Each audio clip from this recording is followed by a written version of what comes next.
ಈ ಸಂಸ್ಥೆ ಹೆಂಗ್ ಶುರುವಾಯ್ತು ಅಂತ ನಾನು ತಮ್ಗೆ ಎರಡು ಮಾತಿನಲ್ಲಿ ಹೇಳ್ತೀನಿ. ಜಾಸ್ತಿ ಟೈಮ್ ತಗೊಳೋದಿಲ್ಲ. ನೋಡಿ, 2013ನೇ ಇಸ್ವಿಲಿ ನಾನು LLM ಅನ್ನ ಪಾಸ್ ಮಾಡ್ತೀನಿ. National law school of India university ಬೆಂಗಳೂರಿನಲ್ಲಿ ಪಾಸ್ ಮಾಡಿದ ನಂತರ ಏನು ಈ ಒಂದು ಸಂಸ್ಥೆಯನ್ನ ಈ ಮುಂಚೆ ಮುಗಿಲು ಕಾನೂನು ಕೇಂದ್ರ ಅಂತ ತುಮಕೂರಿನಲ್ಲಿ ಒಂದು ಸಣ್ಣದಾಗಿ ಒಂದು ಕಾನೂನು ಕೇಂದ್ರವನ್ನ ಮಾಡಿಕೊಂಡು ಏನು ಜನಜಾಗೃತಿಯನ್ನ ಮೂಡಿಸ್ಬೇಕು. ಆ ಸಂದರ್ಭದಲ್ಲಿ ನ್ಯಾಷನಲ್ ಲಾ ಸ್ಕೂಲ್ ನಲ್ಲಿ ಓದ್ಕೊಂಡ್ ಬಂದಿರ್ತೀನಿ. ಆ ಆ ಒಂದು ಏನು ಲಾ ಕೆರಿಯರ್ ಮೇಲೆ ಅಪಾರವಾದಂತಹ ಗೌರವ ಇರ್ತದೆ, ಅಪಾರವಾದಂತಹ ವಿಸ್ತಾರವನ್ನ ನಾನು ಕಣ್ಣಾರೆ ನೋಡಿರ್ತೇನೆ. ಈ ನಿಟ್ಟಿನಲ್ಲಿ ಈ ಸಬ್ ಅರ್ಬನ್ ಏರಿಯಾಗಳಲ್ಲಿ ಕಾನೂನಿನ ಕಲಿಕೆಯನ್ನ ಮಾಡ್ತಾ ಇರೋದಿಲ್ಲ. ಕೇವಲ ಬರೀ ಇಂಜಿನಿಯರಿಂಗು, ಕೇವಲ ಬರೀ ಮೆಡಿಕಲ್ ಸೈನ್ಸ್ ಮಾತ್ರ ಒತ್ತು ಕೊಡುವಂತ ಸಬ್ ಅರ್ಬನ್ ಏರಿಯಾಗಳಲ್ಲಿ ಈ ಕಾನೂನಿನ ಮೌಲ್ಯವನ್ನ ತಿಳಿಸ್ಬೇಕು ಅನ್ನೋ ನಿಟ್ಟಿನಲ್ಲಿ ನಾನು ಈ ಒಂದು ಮುಗಿಲು ಕಾನೂನು ಕೇಂದ್ರ ಅಂತ ಶುರು ಮಾಡಿದೆ. ತದನಂತರ ಸ್ಕೂಲ್ ಕಾಲೇಜ್ಗಳಿಗೆ ಹೋಗಿ ನೋಡಪ್ಪ, ಈ ತರ IIT ಮತ್ತು IIM ಈಕ್ವಲೆಂಟ್ ಆಗಿರುವಂತದ್ದು ಲಾ ಪ್ರೊಫೆಷನ್, ಲಾ ಕೆರಿಯರ್, ಅದರಲ್ಲೂ ಸಹ ಭವಿಷ್ಯವನ್ನು ರೂಪಿಸ್ಕೋಬಹುದು ಅಂತ ತಿಳುವಳಿಕೆಯನ್ನ ಹೇಳ್ತಾ ಹೇಳ್ತಾ ಈ ಕಾನೂನು ಕಡೆ ಎಷ್ಟೋ ಒಂದು ಏನು ಜನಸಂಖ್ಯೆಯಲ್ಲಿ ಎಲ್ಲ ಜನರಿಗೂ ನೋಡಿ, ಎಲ್ಲಾ ಜನರಿಗೂ ಈ ನಿಟ್ಟಿನಲ್ಲಿ ಕಾನೂನಿನ ಒಂದು ಜಾಗೃತಿ ಅಥವಾ ಅರಿವು ಇರೋದಿಲ್ಲ. ಸೊ ಈ ನಿಟ್ಟಿನಲ್ಲಿ ಆ ಅರಿವನ್ನ ಮೂಡಿಸ್ಬೇಕು. ಎಷ್ಟೋ ಜನ ಕಾನೂನಿನ ಒಂದು ಚೌಕಟ್ಟಿನಲ್ಲಿ ಕೇಸ್ಗಳಲ್ಲಿ ಸಿಲುಕಿ ಒದ್ದಾಡುವಂಥದ್ದನ್ನ ನಾನು ಕಣ್ಣಾರೆ ಕಂಡು, ಸೊ ಇವ್ರಿಗೆ ಹೇಗಾದ್ರೂ ಕಾನೂನಿನ ಜಾಗೃತಿಯನ್ನ ಮೂಡಿಸಿದಾಗ ಆ ಭಯ ಅಥವಾ ಏನು ಆ ಒಂದು ಆತಂಕ ಕೇಸ್ಗಳಿದ್ದಂತ ಸಂದರ್ಭದಲ್ಲಿ ಅದನ್ನೆಲ್ಲ ದೂರ ಮಾಡಬೇಕು ಅನ್ನೋ ನಿಟ್ಟಿನಲ್ಲಿ ನಾವು ವಿಧಿಪ್ರಜ್ಞಾ ಕರ್ನಾಟಕ ಕಾನೂನು ಸ್ವಯಂ ಸೇವಾ ಸಂಸ್ಥೆ ಅನ್ನೋದನ್ನ ಇನ್ನು ರಚನೆಯನ್ನ ಮಾಡಿ ರಿಜಿಸ್ಟ್ರೇಷನ್ ಅನ್ನ ಮಾಡಿ ಸುಮಾರು 3-4 ವರ್ಷದಿಂದ ಜನಸಾಮಾನ್ಯರಿಗೆ ಉಚಿತವಾಗಿ ಕಾನೂನು ಸಾಕ್ಷರತೆ ಕಾರ್ಯಕ್ರಮಗಳನ್ನ ಮಾಡ್ಕೊಂಡ್ ಬರ್ತಾ ಇದೀವಿ. ಸೊ ಈ ನಿಟ್ಟಿನಲ್ಲಿ ಇದು 4ನೇ ಸಾಕ್ಷರತೆ ಕಾರ್ಯಕ್ರಮ. ಈ ಮುಂಚೆ ಲಾ ಫಾರ್ ಟೀಚರ್ಸ್ ಅಂತ ಹೇಳಿ ನಾವು ಶಿಕ್ಷಕರಿಗಾಗಿ ಕಾನೂನು ಅಂತ ಮಾಡಿದ್ವಿ. 2 ಒಂದು ಬ್ಯಾಚ್ಗಳು ಜನಸಾಮಾನ್ಯರಿಗಾಗಿ ಕಾನೂನು ಅಂತ ಮಾಡಿದ್ವಿ. ಸೊ ಇದು 4ನೇ ಒಂದು ಕಾರ್ಯಕ್ರಮ ಆಗಿರ್ತದೆ. ಇಲ್ಲಿ ನಾವು ಮಹಿಳೆಯರನ್ನ ಒಂದು ಆಡಿಯನ್ಸ್ ಅನ್ನ ಫೋಕಸ್ ಮಾಡಿಕೊಂಡು ಈ ಒಂದು ಕಾರ್ಯಕ್ರಮ ಮಾಡ್ತಾ ಇದ್ವಿ. ಇತ್ತೀಚೆಗೆ ನಾವು ನೋಡ್ತಾ ಇರೋಂತಹ ಮಹಿಳೆಯರ ಮೇಲೆ ಲೈಂಗಿಕ ಶೋಷಣೆ ಇರ್ಬೋದು, ಅತ್ಯಾಚಾರ ಒಂದು ಪ್ರಕರಣಗಳಿರ್ಬೋದು, ಅಥವಾ ಒಂದು ಕೊಲೆಯ ಪ್ರಕರಣ ಇರ್ಬೋದು. ಸೊ ಈ ನಿಟ್ಟಿನಲ್ಲಿ ನಾನು ಯಾಕೆ ಮಹಿಳೆಯರಿಗೆ ನಾವು ಒಂದು ಕಾನೂನಿನ ಶಕ್ತಿಯನ್ನ ಕೊಡಬಾರ್ದು ಅಂತ ಯೋಚನೆ ಮಾಡಿ ಈ ಒಂದು ಏನು ನವರಾತ್ರಿ ಸಂದರ್ಭದಲ್ಲಿ ನಾವು ಅವ್ರಿಗೆ ರೆಸ್ಪೆಕ್ಟ್ ಅನ್ನ ಕೊಟ್ಟಂಗಾಗ್ತದೆ, ಗೌರವವನ್ನ ಕೊಟ್ಟಂಗಾಗ್ತದೆ ಅಂತ ಹೇಳಿ ಅವ್ರನ್ನ ಶಕ್ತಿಯುತರಾಗಿ ಮಾಡ್ಬೇಕು ಅಂತ ಯೋಚನೆ ಮಾಡಿ ಈ ಒಂದು ಕಾರ್ಯಕ್ರಮವನ್ನ ನಾವು ಶುರು ಮಾಡಿದ್ವಿ. ಸೊ ಈ ನಿಟ್ಟಿನಲ್ಲಿ ನಾನು ಇದನ್ನ ಪ್ರಸ್ತಾಪಿಸಿದಾಗ, ನಮ್ಮ ಸ್ನೇಹಿತರ ಕಡೆ ಪ್ರಸ್ತಾಪಿಸಿದಾಗ, ಸೊ ಲಯನ್ ಇಂಟರ್ನ್ಯಾಷನಲ್ ಸಂಸ್ಥೆಯವರು ಸಹ ನಾವು ಬರ್ತೀವಿ ಸರ್, ನಿಮ್ ಜೊತೆಗೆ ಕೈ ಜೋಡಿಸ್ತೀವಿ ಅಂತ ಹೇಳಿದ್ರು. ಸೊ ಹಾಗಾಗಿ ಅವರ ಒಂದು ಸಂಯುಕ್ತ ಆಶ್ರಯದಲ್ಲಿ ಈ ಒಂದು ಕಾರ್ಯಕ್ರಮವನ್ನ ನಾವು ಮಾಡ್ತಾ ಇದ್ದೀವಿ. ಸೊ ಈ ಒಂದು ಕಾರ್ಯಕ್ರಮದಲ್ಲಿ ಸಾಕಷ್ಟು ವಿಚಾರಗಳನ್ನ ನಾನು ತಮ್ಮ ಮುಂದೆ ಏನು ಆ ವಿಚಾರಗಳನ್ನ ಏನು ತಮ್ಮ ಹತ್ರ ಹಂಚ್ಕೊಬೇಕು ಅಂತ ನಿರ್ಧರಿಸಿದ್ದೀನಿ. ಈ ನಿಟ್ಟಿನಲ್ಲಿ ಏನು ನುರಿತ ತಜ್ಞರು ಗಳನ್ನ ಕರೆಸಿ ತಮ್ಗೆ ಏನಾದ್ರು ತಿಳುವಳಿಕೆಗಳನ್ನ ಕೊಡಬೇಕು, ಜಾಗೃತಿಯನ್ನ ಮೂಡಿಸ್ಬೇಕು ಅನ್ನೋ ನಿಟ್ಟಿನಲ್ಲಿ ಈ ಕಾರ್ಯಕ್ರಮವನ್ನ ಹಮ್ಮಿಕೊಂಡಿದ್ದು 1 ವಾರದ ಕಾರ್ಯಕ್ರಮ ಆಗಿದ್ದು, ಎಲ್ಲಾ ರೀತಿಯಾದಂತಹ ಸಮಸ್ಯೆಗಳನ್ನ ಮಹಿಳೆಯರು ಅಂದ ತಕ್ಷಣ ಈಗ ಅವರು ನಮ್ಮ ತಾಯಿ ಆಗಿರ್ತಾರೆ, ತಂಗಿ ಆಗಿರ್ತಾರೆ, ಅಕ್ಕ ಆಗಿರ್ತಾರೆ, ಹೆಂಡತಿ ಮಡದಿ ಆಗಿರ್ತಾರೆ, ಏನು ಮಗಳಾಗಿರ್ತಾರೆ. ಸೊ ಈ ಸಂದರ್ಭದಲ್ಲಿ ನಾನಾ ರೋಲ್ ಪ್ಲೇ ಮಾಡುವಂತ ಹೆಣ್ಣು ಸೊ ನಮ್ಗ ತುಂಬಾ ಆತ್ಮೀಯವಾಗಿದ್ದು, ಎಲ್ಲೋ ಒಂದ್ ಕಡೆ ಅವ್ರಿಗೆ ಒಂದು ಮಾನಸಿಕ ಸಮಸ್ಯೆನೂ ಇರ್ತದೆ, ಎಲ್ಲೋ ಒಂದ್ ಕಡೆ ಏನು ಕಾನೂನಿನ ಸಮಸ್ಯೆಗಳು ಸಹ ಎದುರಾಗುತ್ತೆ, ಕಾನೂನಿನ ಏನು ಕ್ಲಿಷ್ಟತೆಗಳು ಎದುರಾಗುವಂತ ಸಂದರ್ಭ. ಆ ಸಂದರ್ಭದಲ್ಲಿ ಅವರಿಗೆ ಸಹಾಯ ಮಾಡುವ ನಿಟ್ಟಿನಲ್ಲಿ, ಅವ್ರಿಗೆ ಧೈರ್ಯ ತುಂಬುವ ನಿಟ್ಟಿನಲ್ಲಿ ಈ ಕಾರ್ಯಕ್ರಮವನ್ನ ನಾವು ತಮ್ಮ ಮುಂದೆ ಏನು ಪ್ರಸ್ತುತಪಡಿಸ್ತಾ ಇದ್ದೀವಿ. ಸೊ ಈ ನಿಟ್ಟಿನಲ್ಲಿ ನಮ್ಮ ಒಂದು ಸಂಸ್ಥೆಯ ಪರವಾಗಿ ನಾನು ಈ ವಿಚಾರ ತಿಳಿಸಿದ್ದೀನಿ. ಇವತ್ತು ಬಂದಂತಹ ಏನು ನಾರಾಯಣ ಸ್ವಾಮಿ ಸರ್ ಇದ್ದಾರೆ, ಅವರು ಒಂದೆರಡು ಮಾತುಗಳನ್ನ ಆಡಬೇಕು. ದೇವತಾ ಮ್ಯಾಮ್ ಒಂದೆರಡು ಮಾತುಗಳನ್ನ ಈ ಕಾರ್ಯಕ್ರಮದ ಬಗ್ಗೆ ಮಾತಾಡಬೇಕು ಅಂತ ಲಯನ್ಸ್ ಇಂಟರ್ನ್ಯಾಷನಲ್ ಸಂಸ್ಥೆಯವರು ಈ ಒಂದು ಕಾರ್ಯಕ್ರಮದ ಉದ್ದೇಶಿಸಿ ಮಾತಾಡಬೇಕು ಅಂತ ಕೇಳ್ಕೊಳ್ತಾ ಇದ್ದೀನಿ. ಓವರ್ ಟು ಸರ್ ಶಾರದಾ ಮುಳುಗುಂದವ್ರು ಇದ್ದಾರೆ, ಶಾರದಾ ಮ್ಯಾಮ್ ಡಿಸಿ ಇದ್ದಾರೆ. For Sharada Mulugund DC for women empowerment ಈ ವರ್ಷ ಅವ್ರು ನಮ್ಗೆ. ಸೊ ಅವರು ಶಾರದಾ ಪರಿಚಯ ಮ್ಯಾಮ್ ಇಲ್ಲೇ ಇದ್ದಾರೆ. ಇದ್ದಾರೆ, ಶಾರದಾ ಮ್ಯಾಮ್ ಅನ್ನ ನಾವು ಬರ್ಮಾಡ್ಕೊಳ್ಳೋಣ. ಧನ್ಯವಾದಗಳು ಮೇಡಮ್, ಕಾರ್ಯಕ್ರಮಕ್ಕೆ ಬಂದಿದ್ದೀರಾ. ಈ ವುಮೆನ್ ಎಂಪವರ್ಮೆಂಟ್ ವಿಚಾರದಲ್ಲಿ ತಾವು ಏನು ಸೂಕ್ತ ವ್ಯಕ್ತಿ ಅಂತ ನಾನು ಭಾವಿಸಿ ತಮ್ಗೆ ತಾವು ಏನಾದ್ರೂ ಒಂದು ಮಾರ್ಗದರ್ಶನ ನಮಗೆ ನೀಡಿದ್ರೆ ಅನುಕೂಲ ಆಗುತ್ತೆ ಅಂತ ಭಾವಿಸ್ತೀನಿ ಮೇಡಮ್. ಖಂಡಿತ ಖಂಡಿತ. ಮೇಡಮ್, ಆಕ್ಚುಲಿ ನಾವು ಈ ಸರ್ತಿ ಒಂದು ವೊಕೇಶನಲ್ ಟ್ರೈನಿಂಗ್ ಅಂತ ಹೆಣ್ಣು ಮಕ್ಕಳಿಗೆ, ಹಿಂದುಳಿದ ಯಾರ ತರ ಹೆಣ್ಣು ಮಕ್ಕಳಿಗೆ ಒಂದು ಟ್ರೈನಿಂಗ್ ಅಂತ ಕೊಟ್ಟು ಅವರಿಗೆ ಒಂದು ಟೈಲರಿಂಗ್ ಮಿಷನ್ಸ್ ಕೊಡ್ಬೇಕು ಅಂತ ನಾನು ವಿಚಾರ ಮಾಡಿದ್ದೀನಿ. ಇನ್ನು ಸಾಕಷ್ಟು ವಿಚಾರಗಳನ್ನ ಹಮ್ಮಿಕೊಂಡಿದ್ದೀನಿ. ಕಾಲೇಜಸ್ ಅಲ್ಲಿ ಸೈಬರ್ ಕ್ರೈಮ್ ಬಗ್ಗೆ ಆಗ್ಲಿ, ಮತ್ತೆ ನಾವು ಹೇಗೆ ಅದರ ಪ್ರೊಟೆಕ್ಟ್ ಮಾಡೋದು ಅದ್ರ ಬಗ್ಗೆ ಎಲ್ಲ ನಾನು ಒಳ್ಳೆ ಸ್ಪೀಕರ್ಸ್ ಜೊತೆ ಕಾಲೇಜಸ್ಗೆ ಹೋಗಿ ಹೆಣ್ಮಕ್ಳಿಗೆ ಒಂದು ಅವರನ್ನ ಸದೃಢಗೊಳಿಸುವಂತ ಮನಸ್ಥಿತಿಗೆ ತರಬೇಕು ಅಂತ ನಾನು ತುಂಬಾ ಹಮ್ಮಿಕೊಂಡಿದ್ದೇನೆ. ಇನ್ನು ಬರೋ ತಿಂಗಳಲ್ಲಿ ನಾನು ಒಂದೊಂದೇ ಮಾಡ್ಬೇಕು ಅಂತ ಮಾಡಿದ್ದೀನಿ. ಸರ್ ನಾರಾಯಣ ಸ್ವಾಮಿ ಸರ್ ಮಾತಾಡಿ. ಗವರ್ನರ್ ನಾರಾಯಣ ಸ್ವಾಮಿ ಸರ್ ಮಾತಾಡಿ ಸರ್.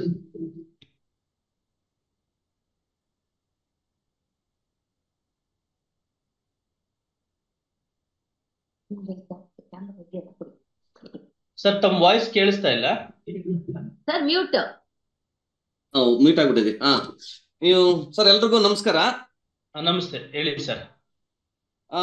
ನಾವು ಒಂಥರ ಸಮಾಜ ಸೇವೆಯನ್ನು ಮಾಡ್ತಾ ಇದ್ದೀವಿ. ನೀವು ಕೂಡ ಕಾನೂನು ಬಗ್ಗೆ ಒಂದು ಸೇವೆ ಕಾರ್ಯಕ್ರಮವನ್ನು ಹಮ್ಮಿಕೊಂಡಿದ್ದೀರಿ. ಈ ಒಂದು ಕಾರ್ಯಕ್ರಮ, ಒಂದು ವಾರ ಕಾರ್ಯಕ್ರಮಕ್ಕೆ ಈ ವುಮೆನ್ ಎಂಪವರ್ಮೆಂಟ್, ಆಕ್ಚುಲಿ ನಾವು ಸಮಾಜ ಸೇವೆಯನ್ನು ಸುಮಾರು 100 ವರ್ಷಗಳಿಂದ ನಮ್ಮ ಲಯನಿಸಮ್ ಅಲ್ಲಿ ನಾವು ಮಾಡ್ಕೊಂಡ್ ಬರ್ತಾ ಇದೀವಿ. ಈಗ 107ನೇ ವರ್ಷದಲ್ಲಿ ಸುಮಾರು 210 ದೇಶಗಳಲ್ಲಿ ನಾವು ಈ ಒಂದು ಸಮಾಜ ಸೇವೆಯನ್ನು ಮಾಡ್ತಾ ಇದ್ವಿ.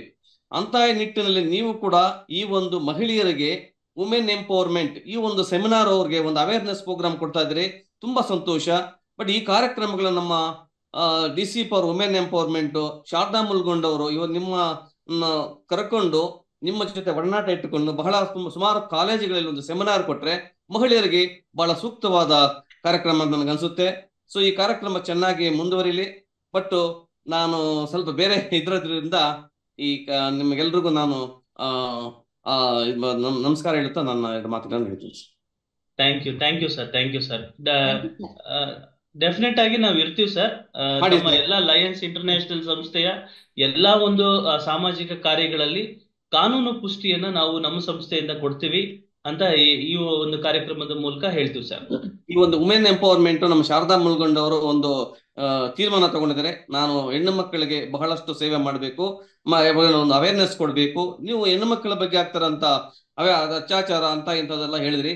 ಆ ಒಂದು ಅವೇರ್ನೆಸ್ ನೀವು ಪಾಪ ತುಂಬಾ ಚೆನ್ನಾಗಿ ಮಾತಾಡಿದ್ರೆ ನಮ್ಗೆ ಖುಷಿ ಆಯ್ತು. ಈ ನಮ್ಮ ಶಾರದಾ ಮುಳುಗುಂದ್ ಈ ಒಂದು ಕಾರ್ಯಕ್ರಮಕ್ಕೆ ನಿಮ್ಮನ್ನ ಒಂದು ಸೆಮಿನಾರ್ ಅನ್ನು ಕೊಡ್ಲಿ ಅಂತ ಹೇಳ್ಬಿಟ್ಟು ಅವತ್ತು ನಾವು ಮಾಡ್ತೀವಿ. ಒಂದಷ್ಟು ಜನ ಸೇರ್ಸೋಣ, ಬರೀ ವುಮೆನ್ ಎಂಪವರ್ಮೆಂಟ್ ಸೇರ್ಸೋಣ ಎಲ್ರು. ಡೆಫಿನೆಟ್ ಆಗಿ ಸರ್, ನನ್ಗೆ ತುಂಬಾ ಖುಷಿ ಆಯ್ತು ತಮ್ಮ ಜೊತೆ ಮಾತಾಡಿ. ನಾನು ಖಂಡಿತವಾಗಿ ಬರ್ತೀನಿ. ಫಿಸಿಕಲ್ ಆಗಿ ನಾನು ಎಷ್ಟು ಸಾಧ್ಯನೋ ಅಷ್ಟು ಅವ್ರಿಗೆ ಒಂದು ಅವೇರ್ನೆಸ್ ಅನ್ನ ಮೂಡಿಸ್ಕೊಡೋ ಅಂತ ಕಾರ್ಯವನ್ನ ಮಾಡ್ತೀನಿ ಸರ್. ಕಾನೂನು awareness very very important sir ಪ್ರತಿಯೊಬ್ಬರಿಗೂ. ಈ ತರ ಒಂದು ಸೆಮಿನಾರ್ ಕೊಟ್ರೆ ನಮಗೂ ಒಂಥರ ಒಂದು ಅನುಕೂಲ ಆಗುತ್ತೆ. ಆದಷ್ಟು ಮಹಿಳೆಯರನ್ನೇ ಒಂದು ಸೇರಿಸ್ಬಿಟ್ಟು ಈ ಒಂದು ಕಾರ್ಯಕ್ರಮವನ್ನು ನಾವು ಮಾಡೋಣ. ಸೊ ನಾನು ಶಾರದಾ ಮುಳುಗುಂದ್ ಮೇಡಮ್ ಹತ್ರ ನಾನು ಡಿಸ್ಕಷನ್ ಮಾಡ್ತೀನಿ, ಈ ಒಂದು ಕಾರ್ಯಕ್ರಮವನ್ನು ಯಶಸ್ವಿ ಮಾಡೋಣ. ಈಗ ನಮ್ಮ ರೀಜನ್ ಚೇರ್ಮನ್ ಆದ ಇವರು ದೇವತಾ ಅವರು ಕೂಡ ವುಮೆನ್ ಎಂಪವರ್ಮೆಂಟ್ ಅನ್ನೋ ಥೀಮ್ ತಗೊಂಡಿದ್ದಾರೆ. ಸೊ ಅವತ್ತು ಕೂಡ ನಾವು ನಿಮ್ಮನ್ನ ಇನ್ವೈಟ್ ಮಾಡೋಣ. ಬಟ್ ಆ ಥೀಮ್ಗೆ ನಿಮ್ಮನ್ನ ಒಂದು ಗೆಸ್ಟ್ ಆಫ್ ಆನರ್ ಆಗಿ ಮಾಡ್ಕೊಳ್ಳೋಣ ಅಂತ ನಾನು, ಯಾಕಂದ್ರೆ ಈ ವುಮೆನ್ ಎಂಪವರ್ಮೆಂಟ್ ಬಗ್ಗೆ ತುಂಬಾ ಚೆನ್ನಾಗಿ ಮಾತಾಡಿದ್ರೆ ನಮ್ಗಂತೂ ಖುಷಿ ಆಯ್ತು. ಇನ್ನು ಅದೇ ಹೆಚ್ಚಿನ ಮಟ್ಟದಲ್ಲಿ ನೀವು ಮಾತಾಡಲಿ ಅಂತ ಹೇಳ್ಬಿಟ್ಟು ನಾನು ಎಲ್ರಿಗೂ ನಮಸ್ಕಾರ ತಿಳಿಸ್ತೀನಿ ಸರ್. ಸೊ ಇವತ್ತಿನ ಒಂದು ಕಾರ್ಯಕ್ರಮಕ್ಕೆ KR ನಾಯ್ಕರ್ ಅಂತ ಹೇಳಿ ಒಂದ್ ನಿಮಿಷ ಮೇಡಮ್. KR ನಾಯ್ಕರ್ ಅಂತ ಹೇಳಿ ಧಾರವಾಡ ಅವರು ಈ ಸಖಿಯನ್ನ ಒಂದು ಕೇಂದ್ರ ಇದೆ, ಸರ್ಕಾರದ ಒಂದು ಸಖಿ ಕೇಂದ್ರ. ಸಖಿ ಕೇಂದ್ರದ ಒಂದು ಲೀಗಲ್ ಅಡ್ವೈಸರ್ ಆಗಿದ್ದಾರೆ KR ನಾಯ್ಕರ್ ಅಂತ ಹೇಳಿ, ಅಡ್ವೊಕೇಟ್ ಧಾರವಾಡದಿಂದ ಕನೆಕ್ಟ್ ಆಗಿದ್ದಾರೆ. ಸೊ ಅವರು ನಾವು ಈ ಒಂದು ಕಾರ್ಯಕ್ರಮಕ್ಕೆ ತುಂಬು ಹೃದಯದಿಂದ ಬರ್ಮಾಡ್ಕೊಳ್ಳೋಣ ಸರ್. ಸರಿ ಸರ್, ಮಾಡಿ ಸರ್, ಮಾಡಿ ಸರ್. KR ನಾಯ್ಕರ್ ಸರ್, ಧನ್ಯವಾದಗಳು ಸರ್. ಭಾಗ್ಯ ಅನ್ನೋರು ಇವಾಗ ಬಂದಿದ್ದಾರೆ. ಅವರು ಲಾಸ್ಟ್ ಇಯರ್ ವಿಮೆನ್ ಎಂಪವರ್ಮೆಂಟ್ ತಗೊಂಡಿದ್ರು. ಭಾಗ್ಯ ಮೇಡಮ್ ಏನಾದ್ರು ಮಾತಾಡ್ತೀರಾ?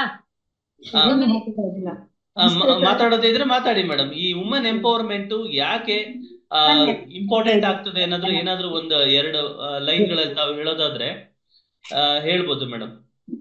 ವುಮೆನ್ ಎಂಪವರ್ಮೆಂಟ್ ಹೇಗೆ ಇದು ಅನುಕೂಲ ಆಗ್ತದೆ ಅಂತ ತಾವು ಏನಾದ್ರು ಹೇಳೋದಿದ್ರೆ ಹೇಳಿ ಮೇಡಮ್. ನಮಸ್ಕಾರ, ನಾನು ಭಾಗ್ಯ. ಈ ವರ್ಷ ಫ್ಯಾಮಿಲಿ ಅಂಡ್ ವುಮೆನ್ ಸ್ಪೆಷಲಿಸ್ಟ್ ಆಗಿ ಕೋರ್ಸ್ ತಗೊಂಡಿದ್ದೀನಿ. ನಾನು ಲಾಸ್ಟ್ ಇಯರ್ 2 years ಬ್ಯಾಕ್ ಒಂದು ವುಮೆನ್ ಎಂಪವರ್ಮೆಂಟ್ ಮಾಡಿದೆ ಸರ್. ಸಿಡ್ಲಿಘಟ್ಟದಲ್ಲಿ ಒಂದು ಪ್ರೋಗ್ರಾಮ್ ಮಾಡಿ ಅದೊಂದು 10 ಮಿಷಿನ್ ಹಾಕಿ ಒಂದು 100 ಹೆಣ್ಮಕ್ಳು ಟೈಲರಿಂಗ್ ಕಲ್ತು ಇವತ್ತು ಒಳ್ಳೆ ಅವರ ಸ್ವಾವಲಂಬಿಗಳಾಗಿ ಅವ್ರ ಕಾಲ ಮೇಲೆ ಅವರೇ ನಿಂತ್ಕೊಂಡು ಜೀವನ ನಡೆಸ್ತಾ ಇದ್ದಾರೆ. ಇದು ನಿಜವಾಗ್ಲೂ ಒಂದು ಹೆಮ್ಮೆ ತರುವಂತ ವಿಷಯ. ಹಾಗಾಗಿ ವುಮೆನ್ ಎಂಪವರ್ಮೆಂಟ್ ತುಂಬಾನೇ ಇದೆ ಸರ್. ಮಹಿಳಾ ಸಬಲೀಕರಣ, ಮಹಿಳೆಯರಿಗೆ ಅಬಲೆ ಇಲ್ಲ ಸಬಲೆ ಏನಾದ್ರು ತೋರಿಸ್ಕೊಡೋದೇ ನಮ್ಮ ವುಮೆನ್ ಎಂಪವರ್ಮೆಂಟ್. ಅದನ್ನ ಖಂಡಿತ ಈ ವರ್ಷ ನಮ್ಮ ಶಾರದಾ ಮೃಗುಂಡ್ ಅವ್ರು ತಗೊಂಡಿದ್ದಾರೆ. ಖಂಡಿತ ಚೆನ್ನಾಗಿ ಮಾಡ್ತಾರೆ ಅಂತ ನಾನು ಅನ್ಕೊಂಡಿದ್ದೀನಿ ಸರ್. ತುಂಬಾ ಜನಕ್ಕೆ ಇದು ಅವಶ್ಯಕತೆ ಇದೆ ಸರ್. ನಮ್ ಇಲ್ಲಿಗಿನ್ನ ರೂರಲ್ ಸೈಡ್ ತುಂಬಾನೇ ಹೆಣ್ಮಕ್ಳುಗಳಿಗೆ ಇದ್ರ ಅವಶ್ಯಕತೆ ಇದೆ. ಮತ್ತೆ ಹೈಸ್ಕೂಲ್ ಮಕ್ಳಿಗೆ ಅವೇರ್ನೆಸ್ ತುಂಬಾ ಇಂಪಾರ್ಟೆಂಟ್ ಇರುತ್ತೆ. ಯಾಕೆಂದ್ರೆ ಹೈಸ್ಕೂಲ್ ಬಂದ ತಕ್ಷಣ ಮಕ್ಳುಗಳಲ್ಲಿ ಚೇಂಜಸ್ ಆಗುತ್ತೆ. ಅವಾಗ ಅವ್ರದ್ದೊಂದು ಅವೇರ್ನೆಸ್ ಖಂಡಿತ ಮುಖ್ಯ ಇದೆ. ಅದನ್ನ ದಯವಿಟ್ಟು ನೀವೆಲ್ಲರೂ ಸೇರಿ ನಡೆಸ್ಕೊಡ್ಬೇಕು ಅಂತ ನಾನು ಕೇಳ್ಕೊತಾ ಇದ್ದೀನಿ ಸರ್. ಡೆಫಿನೆಟ್ಲಿ ಮೇಡಮ್ ತಾವು ಹೇಳಿದ್ದು ಅಕ್ಷರ ಸಹ ನಿಜ ಆಗಿರ್ತದೆ. ಹೈಸ್ಕೂಲ್ ಮಕ್ಕಳು ಹೇಗೆ ಅವರು ಏನು ಪ್ರೈಮರಿ ಸ್ಕೂಲಿಂದ ಹೈಸ್ಕೂಲ್ ಬಂದಿದ ತಕ್ಷಣ ಕೆಲವೊಂದು ಬದಲಾವಣೆಗಳಾಗ್ತದೆ. ಫಿಸಿಯೋಲಾಜಿಕಲ್ ಆಗಿ ಬದಲಾವಣೆ ಆಗುತ್ತೆ, ಸೈಕಾಲಜಿಕಲ್ ಚೇಂಜಸ್ ಆಗ್ತದೆ. ಆ ಸಂದರ್ಭದಲ್ಲಿ ಯಾವುದು ಸರಿ ಯಾವುದು ತಪ್ಪು ಅನ್ನೋದು ಅವ್ರಿಗೆ ಅರಿವಲ್ಲಿ ಇರೋದಿಲ್ಲ. ಅಂತ ಸಂದರ್ಭದಲ್ಲಿ ಅವ್ರಿಗೆ ಅರಿವನ್ನ ಮೂಡಿಸಂತ ಸಂದರ್ಭದಲ್ಲಿ ಅವರು ತಪ್ಪು ದಾರಿನ ಹೋಗ್ಲಿಕ್ಕಿಲ್ಲ ಅಂತ ಹೇಳ್ತಾ ತಾವು ಹೇಳಿದ ಕರೆಕ್ಟು. ಮಹಿಳೆಯರಿಗೆ ಆರ್ಥಿಕವಾಗಿ, ಮಾನಸಿಕವಾಗಿ ಮತ್ತು ಸಾಮಾಜಿಕವಾಗಿ ಮತ್ತು ಕಾನೂನಾತ್ಮಕವಾಗೂ ಸಹ ಅವ್ರನ್ನ ಸಬಲರನ್ನಾಗಿ ಮಾಡ್ಬೇಕಾಗ್ತದೆ. ಸೊ ಆತ್ಮಸ್ಥೈರ್ಯ ತುಂಬಬೇಕು ಸರ್ ಅವ್ರಿಗೆ. ಆತ್ಮಸ್ಥೈರ್ಯ, ನಮ್ಗೆ ಈ ತರ ಒಂದು ಕಾನೂನು ಇದೆಯಪ್ಪ, ನಮ್ಮನ್ನ ರಕ್ಷಣೆ ಮಾಡುತ್ತೆ ಈ ಕಾನೂನು, ನಮ್ದೊಂದು ಸಂವಿಧಾನ ಇದೆ, ಈ ಸಂವಿಧಾನದಲ್ಲಿ ನನ್ಗೆ ಇಷ್ಟೆಲ್ಲಾ ಹಕ್ಕುಗಳಿದೆ ಅಂತ ಅವ್ರಿಗೆ ಗೊತ್ತಾಗ್ಬಿಟ್ರೆ ತದನಂತರ ಯಾರನ್ನ ಬೇಕಾದ್ರೂ ಪ್ರಶ್ನೆ ಮಾಡುವಂತ ಧೈರ್ಯ ಬರ್ತದೆ. ಸೊ ಈ ನಿಟ್ಟಿನಲ್ಲಿ ಕಾನೂನು ಸಾಕ್ಷರತೆನೂ ಸಹ ಒಂದು ಅವ್ರಿಗೆ ಒಂದು ಪೂರಕವಾಗ್ತದೆ ಸಬಲೀಕರಣ ವಿಚಾರದಲ್ಲಿ ಅಂತ ಹೇಳ್ತಾ ತಾವೊಂದು ಮಾತಾಡೋದಕ್ಕೆ ಧನ್ಯವಾದಗಳು ತಿಳಿಸ್ತಾ ಇದ್ದೀನಿ ಮೇಡಮ್. ದೇವತಾ ಮ್ಯಾಮ್ ಮಾತಾಡಿ. ಸರ್ ಸರ್ ಇದು ಮಾಡ್ತೀನಿ ಮೇಡಮ್. ಸ್ಕ್ರೀನ್ ತಗೊಳ್ಳಿ. ಎಸ್ ಮ್ಯಾಮ್ ಮಾತಾಡಿ. ಸರ್ ಎಲ್ರಿಗೂ ನಮಸ್ಕಾರ. ಈಗ ತಾವು ರೋಟರಿ ಸಂಸ್ಥೆಯಲ್ಲಿ ಮಹಿಳಾ ಸಬಲೀಕರಣ ವಿಚಾರದಲ್ಲಿ ಏನೆಲ್ಲ ಕಾರ್ಯ ಯೋಜನೆಗಳನ್ನ ರೂಪಿಸ್ಕೊಂಡಿದ್ದೀರಿ? ಈಗ ಮೇಡಮ್ ಹೇಳ್ತಾ ಇದ್ರು ಲಯನ್ಸ್ ಸಂಸ್ಥೆಯಲ್ಲಿ ಅಂದ್ರೆ ಏನು ಸೀವಿಂಗ್ ಮಿಷಿನ್ ಗಳನ್ನ ಕೊಡುವಂತದ್ದು ಅಂತೆಲ್ಲ ಹೇಳ್ತಿದ್ರಿ. ಈ ನಿಟ್ಟಿನಲ್ಲಿ ಬೇರೆ ಏನಾದ್ರು ತಮ್ಮದ ಸ್ಕೀಮ್ಸ್ ಗಳಿದೆಯಾ ಅಂದ್ರೆ ನಮ್ಮ ಆಡಿಯನ್ಸ್ ತಾವು ತಿಳಿಸಿದ್ರೆ ಅವರು ಅದರಿಂದ ಅನುಕೂಲವನ್ನ ಹೊಂದ್ತಾರೆ ಅನ್ನೋದು ಒಂದು ಮನೋಭಾವ ಮೇಡಮ್. ಸರ್ ಈಗ ನಮ್ಮದು ಯಾವ ತರ ಅಂದ್ರೆ, ಈಗ ವಿಮೆನ್ ಅಂದ್ರೆ ಸಾಮಾನ್ಯ ತುಂಬಾ ಎಜುಕೇಟೆಡ್ ಅಲ್ಲ. ಎಜುಕೇಟೆಡ್ ಅವ್ರು ಹೇಗ್ ಬೇಕಾದ್ರೆ ಬದುಕ್ತಾರೆ. ಎಜುಕೇಶನ್ ಕಮ್ಮಿ ಇರೋರ್ಗೆ ಏನಾಗಿದೆ, ಅವ್ರಿಗೆ ಈ ಮನೆ ಕೆಲಸ ಬಿಟ್ರೆ ಬೇರೆ ಏನು ಆಪ್ಷನ್ಸೇ ಇರಲ್ಲ. ಸೊ ಅವಾಗ ನಾವೇನ್ ಮಾಡಿದೀವಿ, ಈಗ ಒಂದು ಕಾರ್ಯಕ್ರಮ ಯಾವ ತರ ಅಂದ್ರೆ, ಈ ಸೆಂಟ್ರಲ್ ಜೈಲಿಂದ ಹೊರಗಡೆ ಬಂದಿರ್ತಾರಲ್ಲ, ಅವರು ಒಂದು ಅಪರಾಧ ಮಾಡಿರ್ತಾರೋ ಮಾಡಿರಲ್ವೋ, ಜೈಲ್ಗೆ ಹೋಗಿರ್ತಾರೆ, ಅವ್ರ ಟರ್ಮ್ ಮುಗಿಸ್ಕೊಂಡು ಈಚೆ ಬರ್ತಾರೆ, ಅವ್ರಿಗೆ ಯಾವುದೇ ಸಪೋರ್ಟ್ ಇರಲ್ಲ. ಆ ತರ ಒಂದು ಸಪೋರ್ಟ್ ಮಾಡ್ಬೇಕು ಅಂತ ಕೂಡ ನಾವ್ ಅನ್ಕೊಂಡಿದೀವಿ ಸರ್. ಅವ್ರಿಗೊಂದು ಕಾರ್ಯಕ್ರಮ, ಈಗ ಸೆಂಟ್ರಲ್ ಜೈಲಿಂದ ಹೊರಗಡೆ ಬರೋ ಲೇಡೀಸ್ಗೆ ಪಾಪ ಎಜುಕೇಶನ್ ಇರಲ್ಲ, ಅವ್ರಿಗೆ ಏನೋ ಒಂದು ನಾವು ಹೆಲ್ಪ್ ಮಾಡ್ಬೋದು, ಅದೊಂದು ಕಾರ್ಯಕ್ರಮ ಇಟ್ಕೊಂಡಿದೀವಿ. ಮತ್ತೆ ಇನ್ನೊಂದು ಪದ್ಮಾಕ್ಷಿ ಲೋಕೇಶ್ ಅವ್ರದೇ ಒಂದು ಹಾಸ್ಪಿಟಲ್ ಅಲ್ಲಿ ಈ ಡೆಸ್ಟಿಟ್ಯೂಟ್ ಡಿಪ್ರೆಸ್ಡ್ ಹೋಗಿರ್ತಾರಲ್ಲ ಲೇಡೀಸ್, ಡಿಪ್ರೆಸ್ಡ್ ವಿಮೆನ್, ಅವ್ರನ್ನ ಒಂದ್ ಸ್ವಲ್ಪ ಈಚೆ ತಂದಿದ್ದಾರೆ ಇವರು. ಸುಮಾರು ಲೇಡೀಸ್ಗೆ ರಿಪೇರಿ ಮಾಡಿದ್ದಾರೆ. ಆ ತರ ಲೇಡೀಸ್ಗೆ ಕೂಡ ಒಂದು ಏನಾದ್ರು ಒಂದು ಸಹಾಯ ಮಾಡೋಣ ಅಂತ. ಪ್ರೊಬಬಲಿ ನಮ್ದೇನು ಅಂದ್ರೆ, ಅವ್ರಿಗೆ ಈಗಾಗ್ಲೇ ಆ ಕಾರ್ಯಕ್ರಮ ಸ್ಟಾರ್ಟ್ ಮಾಡ್ತಾ ಇದೀವಿ. ಅವ್ರಿಗೆಲ್ಲ ಮೆಷಿನ್ಸ್ ಕೊಟ್ಬಿಟ್ಟು ಟ್ರೈನಿಂಗ್ ಅವರೇ ಕೊಡ್ತಾರೆ ಪದ್ಮಾಕ್ಷಿ. ಮತ್ತೆ ಅವ್ರದ್ದು ಬ್ಯಾಂಗಲ್ಸ್ ಎಲ್ಲ ಮಾಡ್ತಾರಂತೆ. ಆ ತರ ಇನ್ನೊಂದು NGO ಮಾತಾಡಿದೀನಿ. ಆ NGO ಅಲ್ಲಿ ಏನಂದ್ರೆ ಕಂಪ್ಲೀಟ್ ಟ್ರೈನಿಂಗ್ ಕೊಡ್ತಾರೆ. ಟ್ರೈನಿಂಗ್ ಕೊಟ್ಟು ಅವ್ರು ಮಾಡೋ ಪ್ರಾಡಕ್ಟ್ಸ್ಗೆ ಇದು ಕೂಡ ಕೊಡ್ತಾರೆ ಸರ್, ಏನು ಮಾರ್ಕೆಟಿಂಗ್ ಕೂಡ ಮಾಡಿಸ್ತಾರೆ. ಆ ತರನು ಒಂದು NGO ಇದೆ. ಸೊ ಇದು ಒಂದು 3 ಕಾರ್ಯಕ್ರಮ ನಾವು ಸದ್ಯಕ್ಕೆ ಇಟ್ಕೊಂಡು, ಆಮೇಲೆ ಸೆಂಟ್ರಲ್ ಜೈಲಲ್ಲಿ ಏನಾದ್ರು ನಾವು ಮಾಡೋ ತರ ಇರ್ತೇನೆ, ಅದು ಒಂದು ಮಾಡೋದಕ್ಕೆ ಪ್ಲಾನ್ ಇದೆ ಸರ್. ಬಟ್ ನಮ್ಗೆ ಅಲ್ಲಿ ಒಳಗಡೆ ಹೋಗೋದಕ್ಕೆ ಎಂಟ್ರಿ ಇನ್ನೂ ಸಿಕ್ಕಿಲ್ಲ. ಸೊ ಅಲ್ಲಿ ಒಳಗಡೆ ಹೋಗಿ ಆ ಲೇಡೀಸ್ಗೆ ಏನಾದ್ರು ಒಂದು ಅಲ್ಲೇ ಕುತ್ಕೊಂಡು ಅವ್ರು ಅರ್ನ್ ಮಾಡೋ ತರ ಏನಾದ್ರು ಆಪ್ಷನ್ ಇದೆ, ನೀವ್ ಹೇಳ್ಬೋದು ಸರ್. ನಿಮ್ಮ ಇದರಲ್ಲಿ ನಿಮ್ ಸಪೋರ್ಟ್ ನಮಗ್ ತುಂಬಾ ಸ್ಕಿಲ್ ಬೇಕಾಗುತ್ತೆ. ಡೆವಲಪ್ಮೆಂಟ್ ಪ್ರೋಗ್ರಾಮ್ಸ್ ಮಾಡಬಹುದು ಅದರಲ್ಲಿ. ಸ್ಕಿಲ್ ಡೆವಲಪ್ಮೆಂಟ್ ಈಗಾಗಲೇ ಸಾಕಷ್ಟು ಸಂಸ್ಥೆಗಳಿದ್ದಾವೆ. ನಾಯ್ಕರ್ ಅವರು ಮಾತಾಡ್ತಾರೆ. KR ನಾಯ್ಕರ್ ಸರ್ ಮಾತಾಡಿ. KR ನಾಯ್ಕರ್ ಅವರು ಸಖಿ ಕೇಂದ್ರದಿಂದ, ಧಾರವಾಡ ಸಖಿ ಕೇಂದ್ರದ ಒಂದು ಲೀಗಲ್ ಅಡ್ವೈಸರ್ ಆಗಿರ್ತಾರೆ. ಸೊ ಅವರು ಒಂದೆರಡು ಮಾತಾಡಬೇಕು ಅಂತ ಕೇಳ್ಕೊತೀನಿ. ಗದಗಲ್. ಸರಿ ಸರ್, ಮಾತಾಡಿ ಸರ್. KR ನಾಯ್ಕರ್ ಸರ್ ಮಾತಾಡಿ.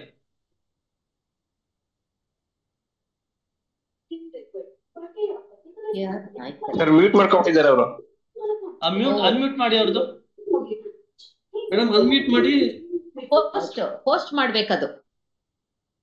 ಇಲ್ಲ ಅವರು ಇರ್ತಾರೆ, ಇದರಲ್ಲಿ ಇದ್ದಾರೆ. ನೀವೇ ಮಾಡಬಹುದು ಸರ್ ಅನ್ಮ್ಯೂಟ್. ನಾನು ಮಾಡ್ತೀನಿ ಮಾಡಿ sir.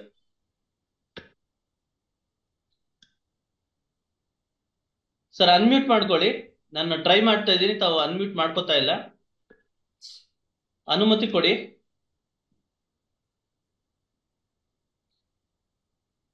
KR Naikar sir unmute ಮಾಡ್ಕೊಳ್ಳಿ. ನೀವು ಅನ್ಮ್ಯೂಟ್ ಮಾಡ್ಕೊಳ್ಳಿ. ಆಸ್ಕ್ ಟು ಅನ್ಮ್ಯೂಟ್ ಅಂತ ಇಲ್ಲಿ ತೋರಿಸ್ತಾ ಇದೆ. ಆಸ್ಕ್ ಟು ಅನ್ಮ್ಯೂಟ್, ನೀವು ಅನ್ಮ್ಯೂಟ್ ಮಾಡ್ಕೋಬೇಕು. ಫೋಟೋನು ಡಿಸ್ಪ್ಲೇ ಆಗ್ತಲ್ಲ ಸರ್, ಮಾಡಿ. ಅದೇ ಡಿಸ್ಪ್ಲೇ ಆಗ್ತಾ ಇದೆ, ಬಟ್ ಇಲ್ಲಿ ಅವ್ರು ಅನ್ಮ್ಯೂಟ್ ಮಾಡ್ಕೊಳ್ಳಕ್ಕೆ ಅನುಮತಿ ಕೊಡ್ತಾ ಇಲ್ಲ. Tarim, try to unmute KR Naikar. Yes, sir, I'm trying.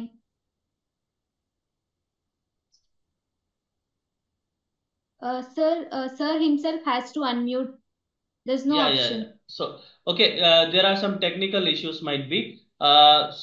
Anyway, so madam, ತಾವು ಹೇಳ್ತಾ ಇದ್ರಿ ಜೈಲಿನಲ್ಲಿ ಇರುವಂತಹ ಮಹಿಳೆಯರು ಏನು ಆ ಶಿಕ್ಷಾವಧಿಯನ್ನ ಮುಗಿಸ್ಕೊಂಡು ಬರ್ತಾರೆ, ಅಂತ ಸಂದರ್ಭದಲ್ಲಿ ಅವ್ರಿಗೆ ಹೆಲ್ಪ್ ಮಾಡೋ ಆ ನಿಟ್ಟಿನಲ್ಲಿ ಕೆಲವೊಂದು ಸಂಸ್ಥೆಗಳು, ನನಗೆ ತಿಳಿದಿರುವಂತ ಸಂಸ್ಥೆಗಳು, ಸೋಕೇರ್ ಅಂತ ಒಂದು ಪೀಣ್ಯದಲ್ಲಿ, ಬೆಂಗಳೂರು ಪೀಣ್ಯದಲ್ಲಿ ಒಂದು ಸೋಕೇರ್ ಅಂತ ಒಂದು ಸಂಸ್ಥೆ ಇದೆ.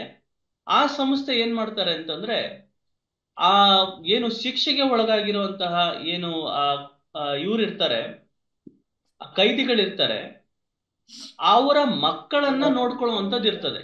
ಅವ್ರಿಗೆ ಎಷ್ಟೋ ಕೆಲವೊಬ್ರು ಅದ್ರನ್ನ ಫೌಂಡರು RBI ರಿಟೈರ್ಡ್ ಪರ್ಸನ್ ಆಗಿದ್ದು, ಆ ಜೈಲಿನ ಮುಂಭಾಗದಲ್ಲಿ ಆ ಗೇಟ್ ಮುಂದೆ ನಿಂತ್ಕೊಂತಿದ್ರಂತೆ ಮಕ್ಕಳುಗಳು.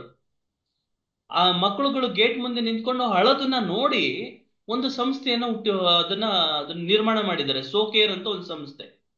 ಆ ಮಕ್ಕಳನ್ನ ಅವ್ರಿಗೆ ಒಂದು ವಸತಿಯನ್ನ ಕಲ್ಪಿಸಿ ಅವ್ರಿಗೆ ಈ ವೊಕೇಶನಲ್ ಟ್ರೈನಿಂಗ್ ಅನ್ನ ಕೊಡ್ತಾ ಇರೋಂತ ಕೆಲಸಗಳು ನಡೀತಾ ಇದ್ದಾವೆ.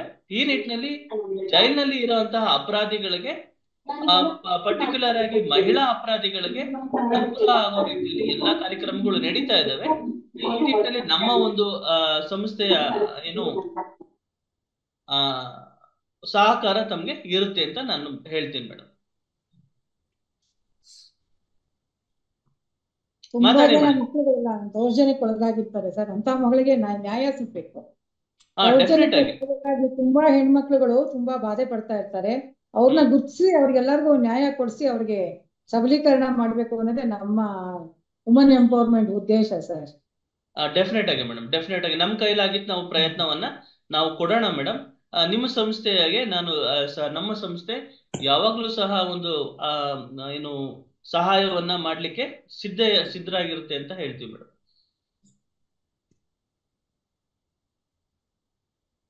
ಮಾತಾಡಿ ಮೇಡಮ್, ಮಾತಾಡಿ.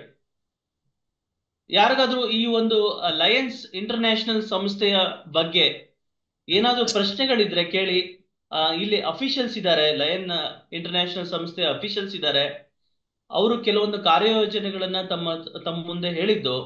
ಈ ನಿಟ್ಟಿನಲ್ಲಿ ಆ ಯೋಜನೆಗಳಲ್ಲಿ ಏನಾದ್ರೂ ತಮ್ಮದೊಂದು ಸಜೆಷನ್ಸ್, ಸಲಹೆಗಳೇನಾದ್ರೂ ಇದ್ರೆ, ಈ ತರ ಒಂದು ಮಾಡ್ಬೋದಾ ಅಂತ ಪ್ರಶ್ನೆಗಳಿದ್ರೆ ಆ ತರ ನೀವು ಅವ್ರಿಗೆ ಏನಾದ್ರೂ ಒಂದು ಸಜೆಷನ್ಸ್ ಅನ್ನ ಕೊಡ್ಬೋದು, ಸಲಹೆಗಳನ್ನ ಸೂಚಿಸ್ಬೋದು. ನೋಡಿ, ಈಗ ಅವ್ರು ಹೇಳ್ತಾ ಇದ್ರು ಟೈಪ್ ರೈಟಿಂಗ್ ಮಿಷಿನ್ಸ್ ಅನ್ನ ನಾವು ಕೊಡ್ತೀವಿ, ಟೈಲರಿಂಗ್ ಮಿಷಿನ್ಸ್ ಅನ್ನ ನಾವು ಕೊಡ್ತೀವಿ, ಒಂದು ಕಂಪ್ಯೂಟರ್ ತರಬೇತಿಗಳನ್ನ ಕೊಡಿಸುವಂತದ್ದು. ಸೊ ಇದನ್ನೆಲ್ಲ ನಾವು ನೋಡಿರ್ತೀವಿ. ಈಗ ಭಾಗ್ಯ ಮೇಡಮ್ ಹೇಳ್ತಾ ಇದ್ರು ಅವ್ರಿಗೆ ನ್ಯಾಯವನ್ನ ಕೊಡಿಸೋದು ಸೋಷಿಯಲ್ ಜಸ್ಟಿಸ್ ಒಂದು ರೆಜಿಮ್ ಅಲ್ಲಿ ಬರುತ್ತೆ. ಆ ನಿಟ್ಟಿನಲ್ಲಿ ನಮ್ಮ ಸಂಸ್ಥೆ ಏನು ಅದಕ್ಕೆ ಸಿದ್ಧವಾಗಿರ್ತದೆ.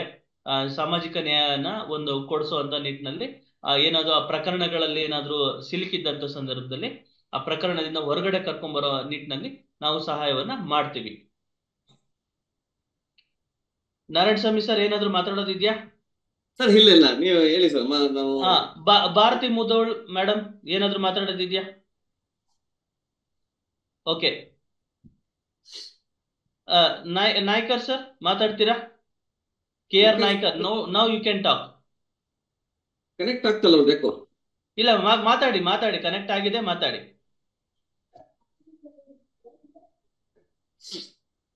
ಸರ್ ಮಾತಾಡಿ, KR ನಾಯ್ಕರ್ ಅವರೇ ಮಾತಾಡಿ. ಇಲ್ಲ, ಏನು ಕನೆಕ್ಷನ್ ಪ್ರಾಬ್ಲಮ್ ಆಗಿದೆ ಅನ್ಸುತ್ತೆ. ಸೊ ಈ ವುಮೆನ್ ಎಂಪವರ್ಮೆಂಟ್ ವಿಚಾರದಲ್ಲಿ ನಾವು ಏನು ಸೀರೀಸ್ ಆಫ್ ಲೆಕ್ಚರ್ ಒಂದು ಕಾರ್ಯಕ್ರಮವನ್ನ ನಾವು ಹಮ್ಮಿಕೊಂಡಿದ್ದು. ಈ ದಿನ ಮೊದಲನೇ ದಿವಸ ಆಗಿರೋದ್ರಿಂದ ಇಂದು ನಾವು ಯಾವ ವಿಚಾರವಾಗಿ ನಾವು ಆ ಬಗ್ಗೆ ಒಂದು ಮಾಹಿತಿಯನ್ನ ನಾವು ಪಡ್ಕೋತೀವಿ ಅಂತಂದಾಗ ನೋಡಿ, ಒಂದು ಅಂಶವನ್ನ ನಾವು ನೆನಪಲ್ಲಿ ಇಟ್ಕೊಬೇಕು. ಮಹಿಳಾ ಸಬಲೀಕರಣ ಅಂದಿದ ತಕ್ಷಣ ನಮ್ಗೆ ಅರ್ಥ ಆಗೋದೇನು ಅಂತಂದ್ರೆ ಅವ್ರಿಗೆ ಶಕ್ತಿ ತುಂಬುವಂಥದ್ದು ಮಹಿಳಾ ಸಬಲೀಕರಣ. ಸೊ ಎಲ್ಲ ಒಂದು ಏನು ವೀಕ್ಷಕರಿದ್ದೀರಿ, ಸೊ ಅವರು ದಯವಿಟ್ಟು ಮ್ಯೂಟ್ ಅನ್ನ ಮಾಡ್ಕೊಳ್ಳಿ. ಮಧ್ಯದಲ್ಲಿ ಯಾವುದೇ ತರ ಒಂದು ಇಂಟರ್ವೆನ್ಷನ್ ಆಗಬಾರ್ದು. ಸೊ ಈ ಒಂದು ಲಯನ್ಸ್ ಸಂಸ್ಥೆ, ಇಂಟರ್ನ್ಯಾಷನಲ್ ಸಂಸ್ಥೆಯವ್ರಿಗೆ ಧನ್ಯವಾದಗಳನ್ನ ನಾನು ತಿಳಿಸ್ತಾ, ಎಲ್ಲ ಬಂದಿರುವಂತ ಎಲ್ಲ ಪದಾಧಿಕಾರಿಗಳು, ದೇವತಾ ಮೇಡಮ್, ಭಾಗ್ಯ ಮ್ಯಾಮ್, ನಾರಾಯಣ ಸ್ವಾಮಿ ಸರ್, ಎಲ್ರಿಗೂ ಧನ್ಯವಾದಗಳನ್ನ ಅರ್ಪಿಸ್ತಾ ಇದ್ದೀನಿ. ಸೊ ಈಗ ತರಗತಿಯನ್ನ ನಾನು ಶುರು ಮಾಡ್ತಾ ಇದ್ದೀನಿ. ಸೊ ದಯವಿಟ್ಟು ಏನು ತರಗತಿಯ ವಿಷಯವನ್ನ ನಾನು ಪ್ರಸ್ತಾಪಿಸ್ತಿದ್ದೀನಿ. ಯಾವ ಒಂದು ವಿಷಯದ ಮೇಲೆ ಅಂತಂದ್ರೆ, law is a tool to empower the women ಅಂತೇಳಿ. Law is a tool to empower the women. So ಈ ವಿಚಾರವಾಗಿ ನಾನು ಮಾತಾಡ್ತೀನಿ. ಸೊ ದಯವಿಟ್ಟು ಮ್ಯೂಟ್ ಅನ್ನ ಮಾಡ್ಕೊಳ್ಳಿ. ತಾರಿಮ್, ಪ್ಲೀಸ್ ಮ್ಯೂಟ್.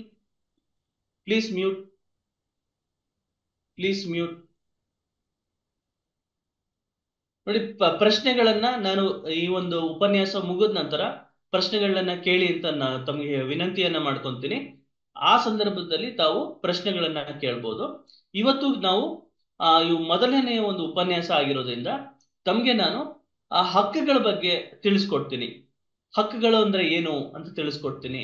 ಎಷ್ಟು ತರ ಒಂದು ಕಾನೂನುಗಳಿದಾವೆ, ಅದರಲ್ಲಿ ಏನು ವುಮೆನ್ ಕಾನೂನು, ಏನು ಮಹಿಳಾ ಕಾನೂನುಗಳು, ಆ ನಿಟ್ಟಿನಲ್ಲಿ ಯಾವೆಲ್ಲ ಕಾನೂನುಗಳು ಇದಾವೆ. ಸೊ ಆ ಮಹಿಳಾ ಕಾನೂನಿನ ಅಡಿಯಲ್ಲಿ ನಾವು ಏನೆಲ್ಲ ಪ್ರಯೋಜನವನ್ನ ಪಡ್ಕೊಬಹುದು, ಈ ನಿಟ್ಟಿನಲ್ಲಿ ಸಾಕಷ್ಟು ಅಂಶಗಳನ್ನ ನಾವು ತಿಳ್ಕೊಳ್ಳೋಣ. ಆಯ್ತಾ? ಸೊ ಮೊದಲನೇದಾಗಿ ತಮ್ಗೆ ನಾನು ಒಂದು ದುಷ್ಟಾಂತವನ್ನ ಹೇಳಲಿಕ್ಕೆ ಬಯಸ್ತೇನೆ. ನೋಡಿ, ಶೀಲಾ ಅಂತ ಒಬ್ಬಳು ಹೆಣ್ಮಗಳು, ಆಕೆ ಗೌರ್ಮೆಂಟ್ ಟೀಚರ್ ಆಗಿ ಕೆಲಸವನ್ನ ಮಾಡ್ತಾ ಇದ್ದಾರೆ. ಶೀಲಾಳನ್ನ ಆ ಗೌರ್ಮೆಂಟ್ ಟೀಚರ್ ಆಗಿ ಮಾಡ್ಲಿಕ್ಕೆ ತನ್ನ ತಂದೆ ಬಹಳ ಕಷ್ಟವನ್ನ ಅನುಭವಿಸಿದ್ದಾರೆ. ಸಾಲಗಳನ್ನ ಮಾಡಿದ್ದಾರೆ, ವಿದ್ಯಾಭ್ಯಾಸಕ್ಕೋಸ್ಕರ ಸಾಲವನ್ನ ಮಾಡಿದ್ದಾರೆ. ಈಗ ಇತ್ತೀಚೆಗೆ ವಿವಾಹವನ್ನು ಮಾಡಿದ್ರು, ಮದುವೆಯನ್ನು ಸಹ ಮಾಡ್ಕೊಟ್ಟಿದ್ದಾರೆ. ಒಬ್ಬ ಸಾಫ್ಟ್ವೇರ್ ಇಂಜಿನಿಯರ್ಗೆ ಮದುವೆಯನ್ನ ಮಾಡ್ಕೊಟ್ಟಿದ್ದಾರೆ. ಶೀಲಾ ಅನ್ನೋ ಹೆಣ್ಮಗಳನ್ನು ಮದುವೆ ಮಾಡ್ಕೊಟ್ಟಿದ್ದಾರೆ. ಸೊ ಈಗ ಸಮಸ್ಯೆ ಏನಾಗಿದೆ ಅಂತಂದ್ರೆ, ಶೀಲಾ ತನ್ನ ತಂದೆ ವಿದ್ಯಾಭ್ಯಾಸಕ್ಕೆ ಮಾಡಿದಂತ ಸಾಲ ಮತ್ತು ಏನು ಮದುವೆಗೆ ಮಾಡಿದಂತ ಸಾಲಗಳನ್ನ ಆಕೆ ತೀರಿಸ್ತಾ ಇದ್ದಾಳೆ. ತನ್ನ ತಂದೆ ರಿಟೈರ್ಡ್ ಆಗ್ಬಿಟ್ಟಿದ್ದಾರೆ. ಈ ಮುಂಚೆ ಏನು ಸಣ್ಣ ನೌಕರಿಯನ್ನ ಮಾಡ್ತಾ ಇದ್ರು, ಆ ಕೆಲಸದಲ್ಲಿ ರಿಟೈರ್ಡ್ ಆಗಿದ್ದಾರೆ. ಅವ್ರನ್ನು ಸಹ ನೋಡ್ಕೋತಾ ಇದ್ದಾರೆ. ಶೀಲಾ ಒಬ್ಳೆ ಮಗಳು ತನ್ನ ತಂದೆಗೆ. ಸೊ ಈ ನಿಟ್ಟಿನಲ್ಲಿ ಮದುವೆ ಮಾಡ್ಕೊಟ್ಟಿದ್ದು, ಅವರು ಬೆಂಗಳೂರಿನಲ್ಲಿ ವಾಸ ಮಾಡ್ತಾ ಇದ್ದು, ತನ್ನ ಗಂಡ ಒಳ್ಳೆ ಸಂಬಳವನ್ನ ತೆಗಿತಾ ಇರ್ತಾರೆ. ಸಾಫ್ಟ್ವೇರ್ ಇಂಜಿನಿಯರ್ ಅಂತಂದ್ರೆ ಒಳ್ಳೆ ಸಂಬಳ ಬರುತ್ತೆ ಅನ್ನೋ ಒಂದು ಪರಿಕಲ್ಪನೆ ನಮ್ಮಲ್ಲಿ ಎಲ್ರೂ ಇದೆ. ಸೊ ಈ ನಿಟ್ಟಿನಲ್ಲಿ ಈ ಮುಂಚೆ ತನ್ನ ಗಂಡ ಶೀಲಾಳ ಏನು ಸಂಬಳ ಇತ್ತು, ಆ ಟೀಚರ್ ಕೆಲಸ ಮಾಡ್ತಾ ಇದ್ದಾಗ ಬರುತ್ತಲ್ಲ ಸಂಬಳ, ಆ ಸಂಬಳನ ಏನು ಕೇಳ್ತಾ ಇರಲಿಲ್ಲ. ಇತ್ತೀಚೆಗೆ ತನ್ನ ಗಂಡ ಅರುಣ್ ಆಕೆಯನ್ನ ನನಗೆ ಆ ಸಂಬಳವನ್ನ ಕೊಟ್ಬಿಡು ಅಂತ ಹೇಳ್ತಾ ಇದ್ದಾನೆ. ಅವನನ್ನ ಕೆಲಸದಿಂದ ತೆಗೆದು ಬಿಟ್ಟಿದ್ದಾರೆ. ಯಾವುದೋ ಒಂದು ಕಾರಣಕ್ಕೆ ಕೆಲಸದಿಂದ ತೆಗೆದಿದ್ದಾರೆ. ಅವ್ನಿಗೆ ಯಾವುದೇ ತರ ಕೆಲಸ ಇಲ್ಲ. ಈ ಮುಂಚೆ ಅವಳು ಸಂಬಳವನ್ನ ಕೇಳ್ತಾ ಇರ್ಲಿಲ್ಲ. ಸೊ ಅವಾಗ ಈಗ ಕೆಲಸ ಇಲ್ಲ. ಸೊ ಈಗ ಹೇಳ್ತಾ ಇದ್ದಾನೆ, ನೋಡಿ ಆ ಸಂಬಳವನ್ನ ನನಗೆ ಕೊಟ್ಬಿಡು, ಆ ಒಂದು ಸಂಬಳದ ಮೇಲೆ ನನಗೆ ಹಕ್ಕಿದೆ, ಆ ಸಂಬಳವನ್ನ ನಿಮ್ ತಂದೆಗೆ ಕೊಡಬೇಡ ಅಂತ ಹೇಳ್ತಾ ಇದ್ದಾನೆ. ಈಗ ಆಕೆ ಏನ್ ಮಾಡ್ಬೇಕು ಅನ್ನೋದು ಆಕೆ ತಿಳಿತಾ ಇಲ್ಲ. ತನ್ನ ಸಂಬಳದ ಮೇಲೆ ತನ್ನ ಗಂಡನಿಗೆ ಅಧಿಕಾರ ಇದೆಯಾ ಅನ್ನೋದು ಪ್ರಶ್ನೆ. ನೋಡಿ, ಇದು ಒಂದು ದುಷ್ಟಾಂತ. ಎರಡನೇ ದುಷ್ಟಾಂತ ಏನು ಅಂತಂದ್ರೆ, ಸೀತಾ ಅನ್ನೋ ಹೆಣ್ಮಗಳು, ಇಬ್ರು ಮಕ್ಕಳಿದ್ದಾರೆ. ತನ್ನ ಗಂಡ ಒಂದು ನೌಕರಿಯನ್ನ ಮಾಡ್ತಾ ಇದ್ದು ಒಂದು ಸುಖ ಸಂಸಾರದಲ್ಲಿ ಇದ್ಕೊಂಡು ಜೀವನವನ್ನ ಮಾಡ್ತಾ ಇದ್ದಾರೆ. ಇತ್ತೀಚೆಗೆ ತನ್ನ ಗಂಡ ಸಾಕಷ್ಟು ಸಾಲಗಳನ್ನ ಮಾಡ್ತಾ ಇದ್ದಾನೆ, ಕುಡಿತದ ಚಟಕ್ಕೆ ಬಲಿಯಾಗಿದ್ದಾನೆ. ಸೊ ಈ ನಿಟ್ಟಿನಲ್ಲಿ ಸಾಲಗಳನ್ನ ಮಾಡುವಂಥದ್ದು, ಸೊ ಸಾಲ ಮಾಡಿ ಅದನ್ನ ಹೆಂಡತಿ ಗೊತ್ತಿಲ್ದಲೇ ಸಾಲ ಮಾಡ್ತಾ ಇದ್ದಾನೆ. ಸೊ ಯಾರೋ ಸಾಲಕ್ಕೆ ಇವನು ಹೋಗಿ ಶ್ಯೂರಿಟಿಯನ್ನ ಹಾಕ್ತಾ ಇದ್ದಾನೆ. ಸೊ ಈ ರೀತಿ ಎಲ್ಲ ಮಾಡ್ತಾ ಇದ್ದು ಇತ್ತೀಚೆಗೆ ಅವ್ರ ಮನೆ ಮುಂದೆ ಒಬ್ರು ಬ್ಯಾಂಕ್ ಅಫಿಷಿಯಲ್ ಬಂದಿದ್ದಾರೆ. ನಿಮ್ ಗಂಡ ಸಾಲವನ್ನು ತೀರ್ಸಿಲ್ಲ, ಸೊ ಈ ನಿಟ್ಟಿನಲ್ಲಿ ನೀವು ತೀರ್ಸ್ಬೇಕು ಅದನ್ನ ಅಂತ ಹೇಳ್ತಾ ಇದ್ದಾರೆ. ಆ ಒಂದು ಸಾಲದ ವಿಚಾರವಾಗಿ ಆಕೆಗೆ ತಿಳಿದೇ ಇಲ್ಲ. ಆಕೆ ಈಗಾಗ್ಲೇ ಅವನಿಗೆ ಯಾವ ರೀತಿಯಾದಂತ ಒಂದು ಅಡಿಕ್ಷನ್ ಆಗಿದೆ ಅಂತಂದ್ರೆ, ನಾಳೆನೋ ಅಥವಾ ನಾಡ್ದು ಸಾಯೋ ರೀತಿಲಿ ಹಾಕ್ಬಿಟ್ಟಿದೆ. ಒಂದ್ ವೇಳೆ ಸತ್ತೋಗ್ಬಿಟ್ರೆ, ಆ ವ್ಯಕ್ತಿ ಸತ್ತೋದಂತ ಸಂದರ್ಭದಲ್ಲಿ ಅವನು ಮಾಡಿದ ಸಾಲವನ್ನ ತಾನು ತೀರಿಸ್ಬೇಕಾ ಅನ್ನೋದು ಆಕೆಯ ಪ್ರಶ್ನೆ. ಶೂರಿಟಿ ವಿಚಾರದಲ್ಲಿ, ಶೂರಿಟಿ ಆಗದಂತ ಸಂದರ್ಭದಲ್ಲಿ, ಗಂಡ ತೀರೋದಂತ ಸಂದರ್ಭದಲ್ಲಿ ಅಥವಾ ಬಿಟ್ಟೋದಂತ ಸಂದರ್ಭದಲ್ಲಿ ಹೆಂಡತಿಗೆ ಬಾಧ್ಯಳಾಗ್ತಾಳ ಅನ್ನೋದು ಎರಡನೇ ಒಂದು ಪ್ರಶ್ನೆ.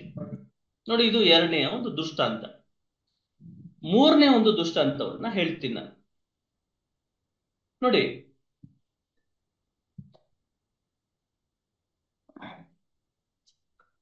ರಾಧಾ ಅಂತ ಒಬ್ಳು ಹೆಣ್ಮಗಳು, ತುಂಬಾ ಸ್ಫುರದ್ರೂಪಿ ಅವಳು.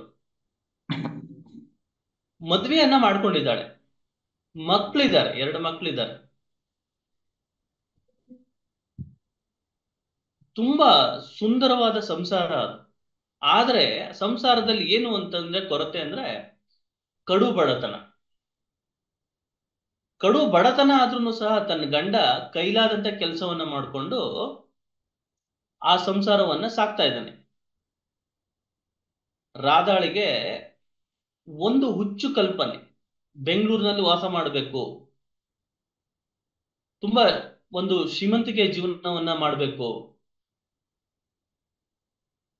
ಎಲ್ಲಾ ರೀತಿಯಲ್ಲಿ ನಾವು ಎಲ್ಲಾರು ಏನು ರೀತಿಯಲ್ಲಿ ನಾನು ಬಟ್ಟೆಯನ್ನ ಹಾಕ್ಬೇಕು, ಒಡವೆಗಳನ್ನ ತಗೋಬೇಕು ಅನ್ನೋ ಗೀಳು ಅವಳಿಗೆ ಈ ಮುಂಚೆಯಿಂದನೂ ಇರುತ್ತೆ. ಅವಳ ಫ್ರೆಂಡ್ ಯಾರೋ ಒಬ್ಳು ಬೆಂಗಳೂರಿಂದ, ಇವರು ಏನು ಇರೋವಂಥದ್ದು ಏನು ಚಿತ್ರದುರ್ಗದಲ್ಲಿ ಇರುವಂತ ಮಹಿಳೆಯರು, ಅಲ್ಲಿಗೆ ಆಕೆ ಬರ್ತಾಳೆ. ಅವಳ ಜೊತೆ ಫ್ರೆಂಡ್ಶಿಪ್ ಅನ್ನ ಮಾಡ್ತಾಳೆ. ಏನೋ ಒಂದು ಬೆಂಗಳೂರಿಗೆ ಆಯ್ತು, ನಾನು ನಿಲ್ಲೇ ಒಂದು ಫಂಕ್ಷನ್ಗೆ ಹೋಗೋಣ ಬಾ ಅಂತ ಹೇಳಿ ಒಂದಿನ ಕರ್ಕೊಂಡು ಹೋಗ್ತಾಳೆ ಆ ರಾಧನ್ನ ಆಕೆ. ಈ ಮುಂಚೆ ಹಳ್ಳಿಯ ಒಂದು ರೂಪಾವೇಶದಲ್ಲಿ ಇದ್ದಂತಹ ರಾಧಾ ಬೆಂಗಳೂರಿಗೆ ಹೋದ ನಂತರ ಬದಲಾಗ್ತಾಳೆ. ಏನು ಹೇರ್ ಕಟ್ ಎಲ್ಲ ಮಾಡಿಸ್ಕೊಂತಾಳೆ, ಏನು ಅವಳ ಒಂದು ಔಟ್ಫಿಟ್ ಗಳನ್ನ ಚೇಂಜ್ ಮಾಡ್ಕೊಂತಾಳೆ. ವಾಪಸ್ಸು ಬರ್ತಾಳೆ. ಗಂಡನಿಗೆ ಆಶ್ಚರ್ಯ ಆಗುತ್ತೆ, ಯಾಕೆ ಈ ತರ ಆಗಿದ್ದಾಳೆ ಅಂತೇಳಿ. ಸೊ ಗಂಡನಿಗೆ ಗೊತ್ತಾಗುತ್ತೆ, ಇವಳು ಯಾವುದೋ ಒಂದು ಕೆಟ್ಟ ಕೆಲಸವನ್ನ ಮಾಡ್ತಾ ಇದ್ದಾಳೆ ಅಂತ ವಿಚಾರ ಗೊತ್ತಾಗುತ್ತೆ. ಆ ವಿಚಾರವಾಗಿ ಏನ್ ಮಾಡ್ಬೇಕು ಅನ್ನೋದು ಗೊತ್ತಾಗ್ತಾ ಇಲ್ಲ. ಸೊ ತದನಂತರ ಒಬ್ಬ ವಕೀಲರನ್ನ ಭೇಟಿ ಮಾಡ್ತಾಳೆ. ಆ ಗಂಡ ವಕೀಲರನ್ನ ಭೇಟಿ ಮಾಡ್ತಾನೆ. ಸೊ ವಕೀಲರು ಆ ಮಹಿಳೆಯನ್ನ ಕರೆಸ್ತಾರೆ. ಯಾಕಮ್ಮ ಈ ರೀತಿಯಲ್ಲಿ ನೀನು ಜೀವನವನ್ನ ಮಾಡ್ತಾ ಇಲ್ಲ ಇವ್ರ ಜೊತೆಗೆ ಅಂದಾಗ, ಮಕ್ಕಳು ಬೇರೆ ಇದ್ದಾರೆ, ಮಕ್ಕಳನ್ನ ನೋಡ್ಕೊಂಡು ನೀನು ಜೀವನವನ್ನ ಮಾಡ್ಬೇಕಲ್ವಾ ಅಂತ ಪ್ರಶ್ನೆಯನ್ನ ಕೇಳಿದಾಗ, ಇಲ್ಲ ಸರ್, ನನಗೆ ಇರೋದಕ್ಕೆ ಇಷ್ಟ ಇಲ್ಲ, ನಾನು ಇವ್ರ ಜೊತೆ ಜೀವನವನ್ನ ಮಾಡೋದಿಲ್ಲ ಅಂತ ಹೇಳ್ತಾ ಇದ್ದಾಳೆ. ಸೊ ಈ ಸಂದರ್ಭದಲ್ಲಿ ಆಕೆ ಎಷ್ಟು ಹೇಳಿದ್ರು ಕೇಳ್ತಾ ಇಲ್ಲ. ಸೊ ನ್ಯಾಯಾಲಯದ ಮೊರೆ ಹೋಗ್ತಾರೆ. ಅಲ್ಲೂ ಸಹ ಡಿವೋರ್ಸ್ ಅರ್ಜಿಗೆ ಸಿಗ್ನೇಚರ್ ಅನ್ನ ಹಾಕಿ ಮಕ್ಕಳನ್ನ ತೊರೆದು, ಗಂಡನ್ನ ತೊರೆದು ಅವಳು ಮತ್ತೆ ಬೆಂಗಳೂರು ಕಡೆ ಹೋಗ್ಬಿಡ್ತಾಳೆ. ಅವಳು ಹೇಳ್ತಾಳೆ, ಒಂದೇ ಒಂದು ಮಾತು ಹೇಳ್ತಾಳೆ, ಸರ್ ನಾನು ತುಂಬಾ ದೂರ ಬಂದ್ಬಿಟ್ಟಿದ್ದೀನಿ, ಮತ್ತೆ ನನ್ಗೆ ಆ ಬದುಕು ಇಷ್ಟ ಇಲ್ಲ, ಹಾಗಾಗಿ ನಾನು ಆ ಬದುಕಿಗೆ ನಾನು ಹೋಗ್ಲಿಕ್ಕೆ ಇಷ್ಟ ಇಲ್ಲ, ನನ್ನನ್ನು ಬಿಟ್ಬಿಡಿ ಅಂತ. ನೋಡಿ, ಇದು 3ನೇ ದುಷ್ಟಾಂತ. 4ನೇ ಒಂದು ದುಷ್ಟಾಂತವನ್ನು ಸಹ ಹೇಳ್ತೀನಿ. ನೋಡಿ, ಆಕೆ ಏನು ವಿದ್ಯಾವಂತೆ, ಆಕೆ ತುಂಬಾ ಓದ್ಕೊಂಡಿರುವಂತ ವಿದ್ಯಾವಂತೆ. ಸೊ ಆಕೆ ಮದ್ವೆ ಮಾಡ್ಕೊಂಡಿರೋಂಥದ್ದು ಯಾರನ್ನ ಅಂತಂದ್ರೆ, ತನ್ನ ತಾಯಿಯ ತಮ್ಮನ್ನ, ಅಂದ್ರೆ ಸೋದರ ಮಾವನ್ನ ಮದ್ವೆ ಮಾಡ್ಕೊಂಡಿದ್ದಾಳೆ. ಬಹಳ ಒಳ್ಳೆ ವ್ಯಕ್ತಿತ್ವವನ್ನ ಉಳ್ಳ ಆ ವ್ಯಕ್ತಿ ಆಕೆಯನ್ನು ಸಹ ಚೆನ್ನಾಗಿ ನೋಡ್ಕೊಂತಾ ಇದ್ದಾನೆ. ಸೊ ಇತ್ತೀಚೆಗೆ ಯಾವುದೋ ಒಂದು ಸಂದರ್ಭದಲ್ಲಿ ಅವನಿಗೆ ಆಕೆ ಮೇಲೆ ಇಷ್ಟ ಆಗ್ತಾ ಇಲ್ಲ. ಈ ನಿಟ್ಟಿನಲ್ಲಿ ಪರ ಒಂದು ಮಹಿಳೆಯ ಸಂಪರ್ಕವನ್ನ ಬೆಳೆಸಿದ್ದಾನೆ. ಪರ ಒಂದು ಮಹಿಳೆಯ ಸಂಪರ್ಕವನ್ನ ಬೆಳೆಸಿ ಅವಳನ್ನ ಮದುವೆ ಮಾಡ್ಕೊಬೇಕು ಅಂತ ಇದ್ದಾನೆ. ಈ ನಿಟ್ಟಿನಲ್ಲಿ ವಕೀಲರ ಹತ್ರ ಬರ್ತಾಳೆ ಆಕೆ, ಹೇಳ್ತಾಳೆ, ಈ ತರ ಸಮಸ್ಯೆ, ನಾನು ಈ ತರ ನಮ್ಮ ಸೋದರ ಮಾವನೇ ಮದುವೆ ಮಾಡ್ಕೊಂಡಿರೋದು, ಈ ಮುಂಚೆ ಚೆನ್ನಾಗಿ ನೋಡ್ಕೊಂತಾ ಇದ್ರು, ಇತ್ತೀಚೆಗೆ ಯಾಕೋ ನನ್ನನ್ನ ಚೆನ್ನಾಗಿ ಕಾಣ್ತಾ ಇಲ್ಲ. ಆಮೇಲೆ ನನ್ಗೆ ತಿಳಿತು ಇವರು ಒಂದು ಪರ ಮಹಿಳೆ ಜೊತೆ ಒಂದು ಸಂಬಂಧವನ್ನ, ಅನೈತಿಕ ಸಂಬಂಧವನ್ನ ಹೊಂದಿದ್ದಾರೆ, ಈಗ ಅವಳನ್ನೇ ಮದುವೆ ಮಾಡ್ಕೊಬೇಕು ಅಂತಿದ್ದಾರೆ. ಈ ನಿಟ್ಟಿನಲ್ಲಿ ಆ ಮದ್ವೆನ ಏನಾದ್ರೂ ತಡೆಯಕ್ಕಾಗುತ್ತಾ ಸರ್ ಅಂತ ಪ್ರಶ್ನೆಯನ್ನ ಕೇಳ್ತಾ ಇದ್ದಾಳೆ. ಏನ್ ಮಾಡೋದು ಅಂತ ಆಕೆಗೆ ತೋಚ್ತಾ ಇಲ್ಲ. ಸೊ ಮದ್ವೆಯನ್ನ ತಡಿಬಹುದು, ಕಾನೂನಿನಲ್ಲಿ ಏನಾದ್ರೂ ತಡೆಯುವಂತ ಒಂದು ಒಂದು ಅಂಶ ಇದೆಯಾ ಕಾನೂನಲ್ಲಿ, ಕೋರ್ಟ್ ಮುಖೇನ ಆ ಮದ್ವೆಯನ್ನ ತಡಿಬೋದಾ ಅಂತ ಪ್ರಶ್ನೆಯನ್ನ ಕೇಳಿದಾಗ, ಆ ವಕೀಲರು ಏನ್ ಮಾಡ್ತಾರೆ ಅಂತಂದ್ರೆ, ಒಂದು ಇಂಜೆಕ್ಷನ್ ಸೂಟ್ ಅನ್ನ ಹಾಕ್ತಾರೆ. ಇಂಜೆಕ್ಷನ್ ಸೂಟ್ ಅನ್ನ ಹಾಕಿ ಒಂದು ಟೆಂಪರರಿ ಇಂಜೆಕ್ಷನ್ ಅನ್ನ ಗ್ರಾಂಟ್ ಮಾಡಿಸ್ಕೊಂತಾರೆ ಕೋರ್ಟ್ ಕಡೆಯಿಂದ. ಆ ಮದ್ವೆ ಮಾಡ್ಕೊಳ್ಳುವಂತ ಸಂದರ್ಭದಲ್ಲಿ ಆ ಒಂದು ಇಂಜೆಕ್ಷನ್ ಆರ್ಡರ್ನ ತಗೊಂಡೋಗಿ ಆ ಮದ್ವೆನ ನಿಲ್ಲಿಸ್ತಾರೆ.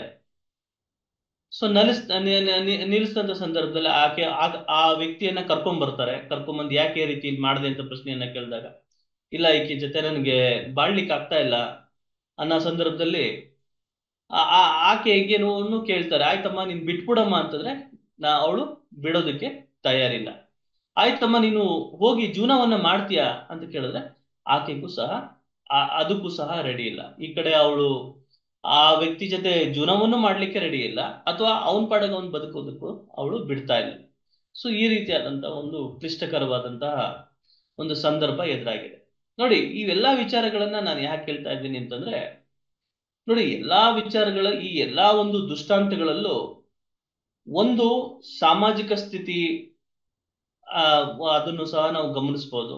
ಸಾಮಾಜಿಕ ಒಂದು ಮನಸ್ಥಿತಿ, ಬಡತನದಲ್ಲಿದ್ದಂತಹ ಮಹಿಳೆ ಶ್ರೀಮಂತಿಗೆ ಕನಸನ್ನ ಕಾಣುವಂಥದ್ದು, ಇನ್ನೊಂದು ಮಹಿಳೆ ಯಾವುದೋ ಒಂದು ಕೆಟ್ಟ ಕೆಲಸದಲ್ಲಿ ಸಿಗಾಕೊಂಡಿರುವಂಥದ್ದು, ಸಂಬಳವನ್ನ ಕೇಳಿದಂತ ಸಂದರ್ಭದಲ್ಲಿ ಆ ಸಂಬಳವನ್ನ ಅವ್ರಿಗೆ ಗಂಡನ ಕೊಡ್ಬೇಕಾ ಅಥವಾ ನನ್ನ ತಂದೆ ಕೊಡ್ಬೇಕಾ ಅನ್ನೋ ಕನ್ಫ್ಯೂಷನ್ ಅಲ್ಲಿ ಇರುವಂತದ್ದು. ಸೊ ಮದುವೆ ಇಷ್ಟ ಇಲ್ದಲೇ ಇದ್ರು ಸಹ ಬದುಕುವಂಥದ್ದು. ಈ ರೀತಿಯಾದಂತ ನಾವು ಸಮಸ್ಯೆಗಳನ್ನ ಆಲಿಸ್ತಾ ಹೋದಾಗ ನಮ್ಗೆ ಸಾಕಷ್ಟು ಪ್ರಕರಣಗಳು, ಸಾಕಷ್ಟು ಒಂದು ದುಷ್ಟಾಂತಗಳು ನಮ್ಗೆ ಸಿಗ್ತವೆ. ಪ್ರತಿಯೊಬ್ರು ಒಂದು ವೈವಾಹಿಕ ಜೀವನ ಇರ್ಬೋದು, ಪ್ರತಿಯೊಂದು ಮನೆಗಳಲ್ಲೂ ಸಹ ಮಹಿಳೆ ಎಲ್ಲೋ ಒಂದು ಕಡೆ ಸಾಮಾಜಿಕವಾಗಿ, ಆರ್ಥಿಕವಾಗಿ ಏನು ಮಾನಸಿಕವಾಗಿ ಎಲ್ಲೋ ಒಂದ್ ಕಡೆ ದುರ್ಬಲರಾಗಿ ಒಂದು ಹಿಂಸೆಯನ್ನ ಅನುಭವಿಸೋ ಅಂತ ಒಂದು ಸ್ಥಿತಿ. ಈ ನಿಟ್ಟಿನಲ್ಲಿ ಆ ಪುರುಷ ಮತ್ತು ಮಹಿಳೆ ನಡುವೆ ಏನಾದ್ರೂ ವ್ಯತ್ಯಾಸಗಳಿದೆಯೋ ಸರ್ ಅಂತ ಪ್ರಶ್ನೆಯನ್ನ ಕೇಳಿದ್ರೆ, ನೋಡಿ, ಪುರುಷ ಮತ್ತು ಮಹಿಳೆಯ ನಡುವೆ ಲಿಂಗದ ವಿಚಾರವನ್ನ ಬಿಟ್ಟು ಮತ್ತು ದೈಹಿಕ ಒಂದು ಸಾಮರ್ಥ್ಯದ ಒಂದು ನಿಟ್ಟಿನಲ್ಲಿ ಆ ಒಂದು ಆ ಆ ಅಂಶಗಳನ್ನ ಹೊರತುಪಡಿಸಿದ್ರೆ ಬೇರೆ ಯಾವುದೇ ಅಂಶಗಳಿಂದ ಮಹಿಳೆ ಅಥವಾ ಪುರುಷನ ನಡುವೆ ಯಾವುದೇ ವ್ಯತ್ಯಾಸ ಇರೋದಿಲ್ಲ. ನೋಡಿ, ಪುರುಷ ಮತ್ತು ಮಹಿಳೆ ಇಬ್ಬರು ಮನುಷ್ಯರನ್ನೇ. ನೋಡಿ, this society is driven by ಹೂಮ್ ಅಂತ ನಾವು ಪ್ರಶ್ನೆಯನ್ನ ಹಾಕಿದ್ರೆ, ಈ ಸೊಸೈಟಿಯನ್ನ ಏನು ರೆಗ್ಯುಲೇಟ್ ಮಾಡ್ತಾ ಇರೋದು ಯಾರು ಸರ್? ಈ ಸೊಸೈಟಿಯನ್ನ ಏನು ಹಿಡಿತದಲ್ಲಿ ಇಟ್ಕೊಂಡಿರೋದು ಯಾರು? ಯಾರ ಒಂದು ಹಿಡಿತದಲ್ಲಿ ನಾವೆಲ್ಲ ಇದ್ದೀವಿ? ಯಾರು ಹೇಳ್ದಂಗೆ ನಾವು ಕೇಳ್ತಾ ಇದ್ದೀವಿ? ಯಾರು ಹೇಳ್ದಂಗೆ ನಾವು ಕೇಳಬೇಕು?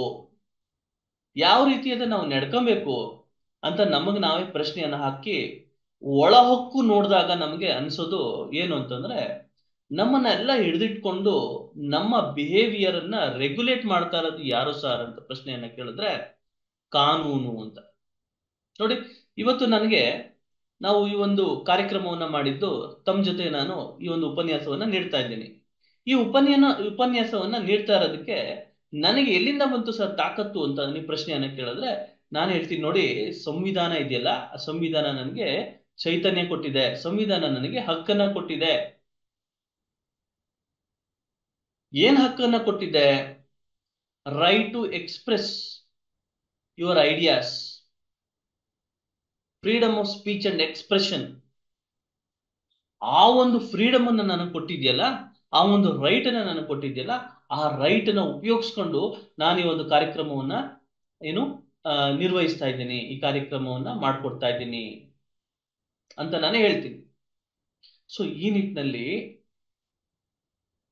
ಮನುಷ್ಯರ ಒಂದು ನಡವಳಿಕೆಗಳನ್ನ, ಸಾಮಾಜಿಕ ನಡವಳಿಕೆಗಳನ್ನ ಏನು ರೆಗ್ಯುಲೇಟ್ ಮಾಡ್ತಾ ಇರೋಂತ ಒಂದು ಅಥಾರಿಟಿ ಯಾವುದು ಅಂತಂದ್ರೆ ಕಾನೂನು. ಹಾಗಾದ್ರೆ ಕಾನೂನು ಅಂದ್ರೆ ಏನು ಸರ್ ಅಂತ ನೀವು ಪ್ರಶ್ನೆಯನ್ನ ಕೇಳಿದ್ರೆ, ನೋಡಿ, ಸಾಮಾನ್ಯವಾಗಿ ನಾವು ಕಾನೂನನ್ನ ಹೆಂಗ್ ಡಿಫೈನ್ ಮಾಡ್ತೀವಿ ಅಂತಂದ್ರೆ, law is nothing but rules and regulations ಅಂತ ಹೇಳ್ತೀವಿ. ನೋಡಿ, law is nothing but rules and regulations. ರೂಲ್ಗಳು ಮತ್ತು ರೆಗ್ಯುಲೇಷನ್ಗಳನ್ನ ನಾವು ಕಾನೂನು ಅಂತ ಹೇಳ್ತೀವಿ ಸರ್.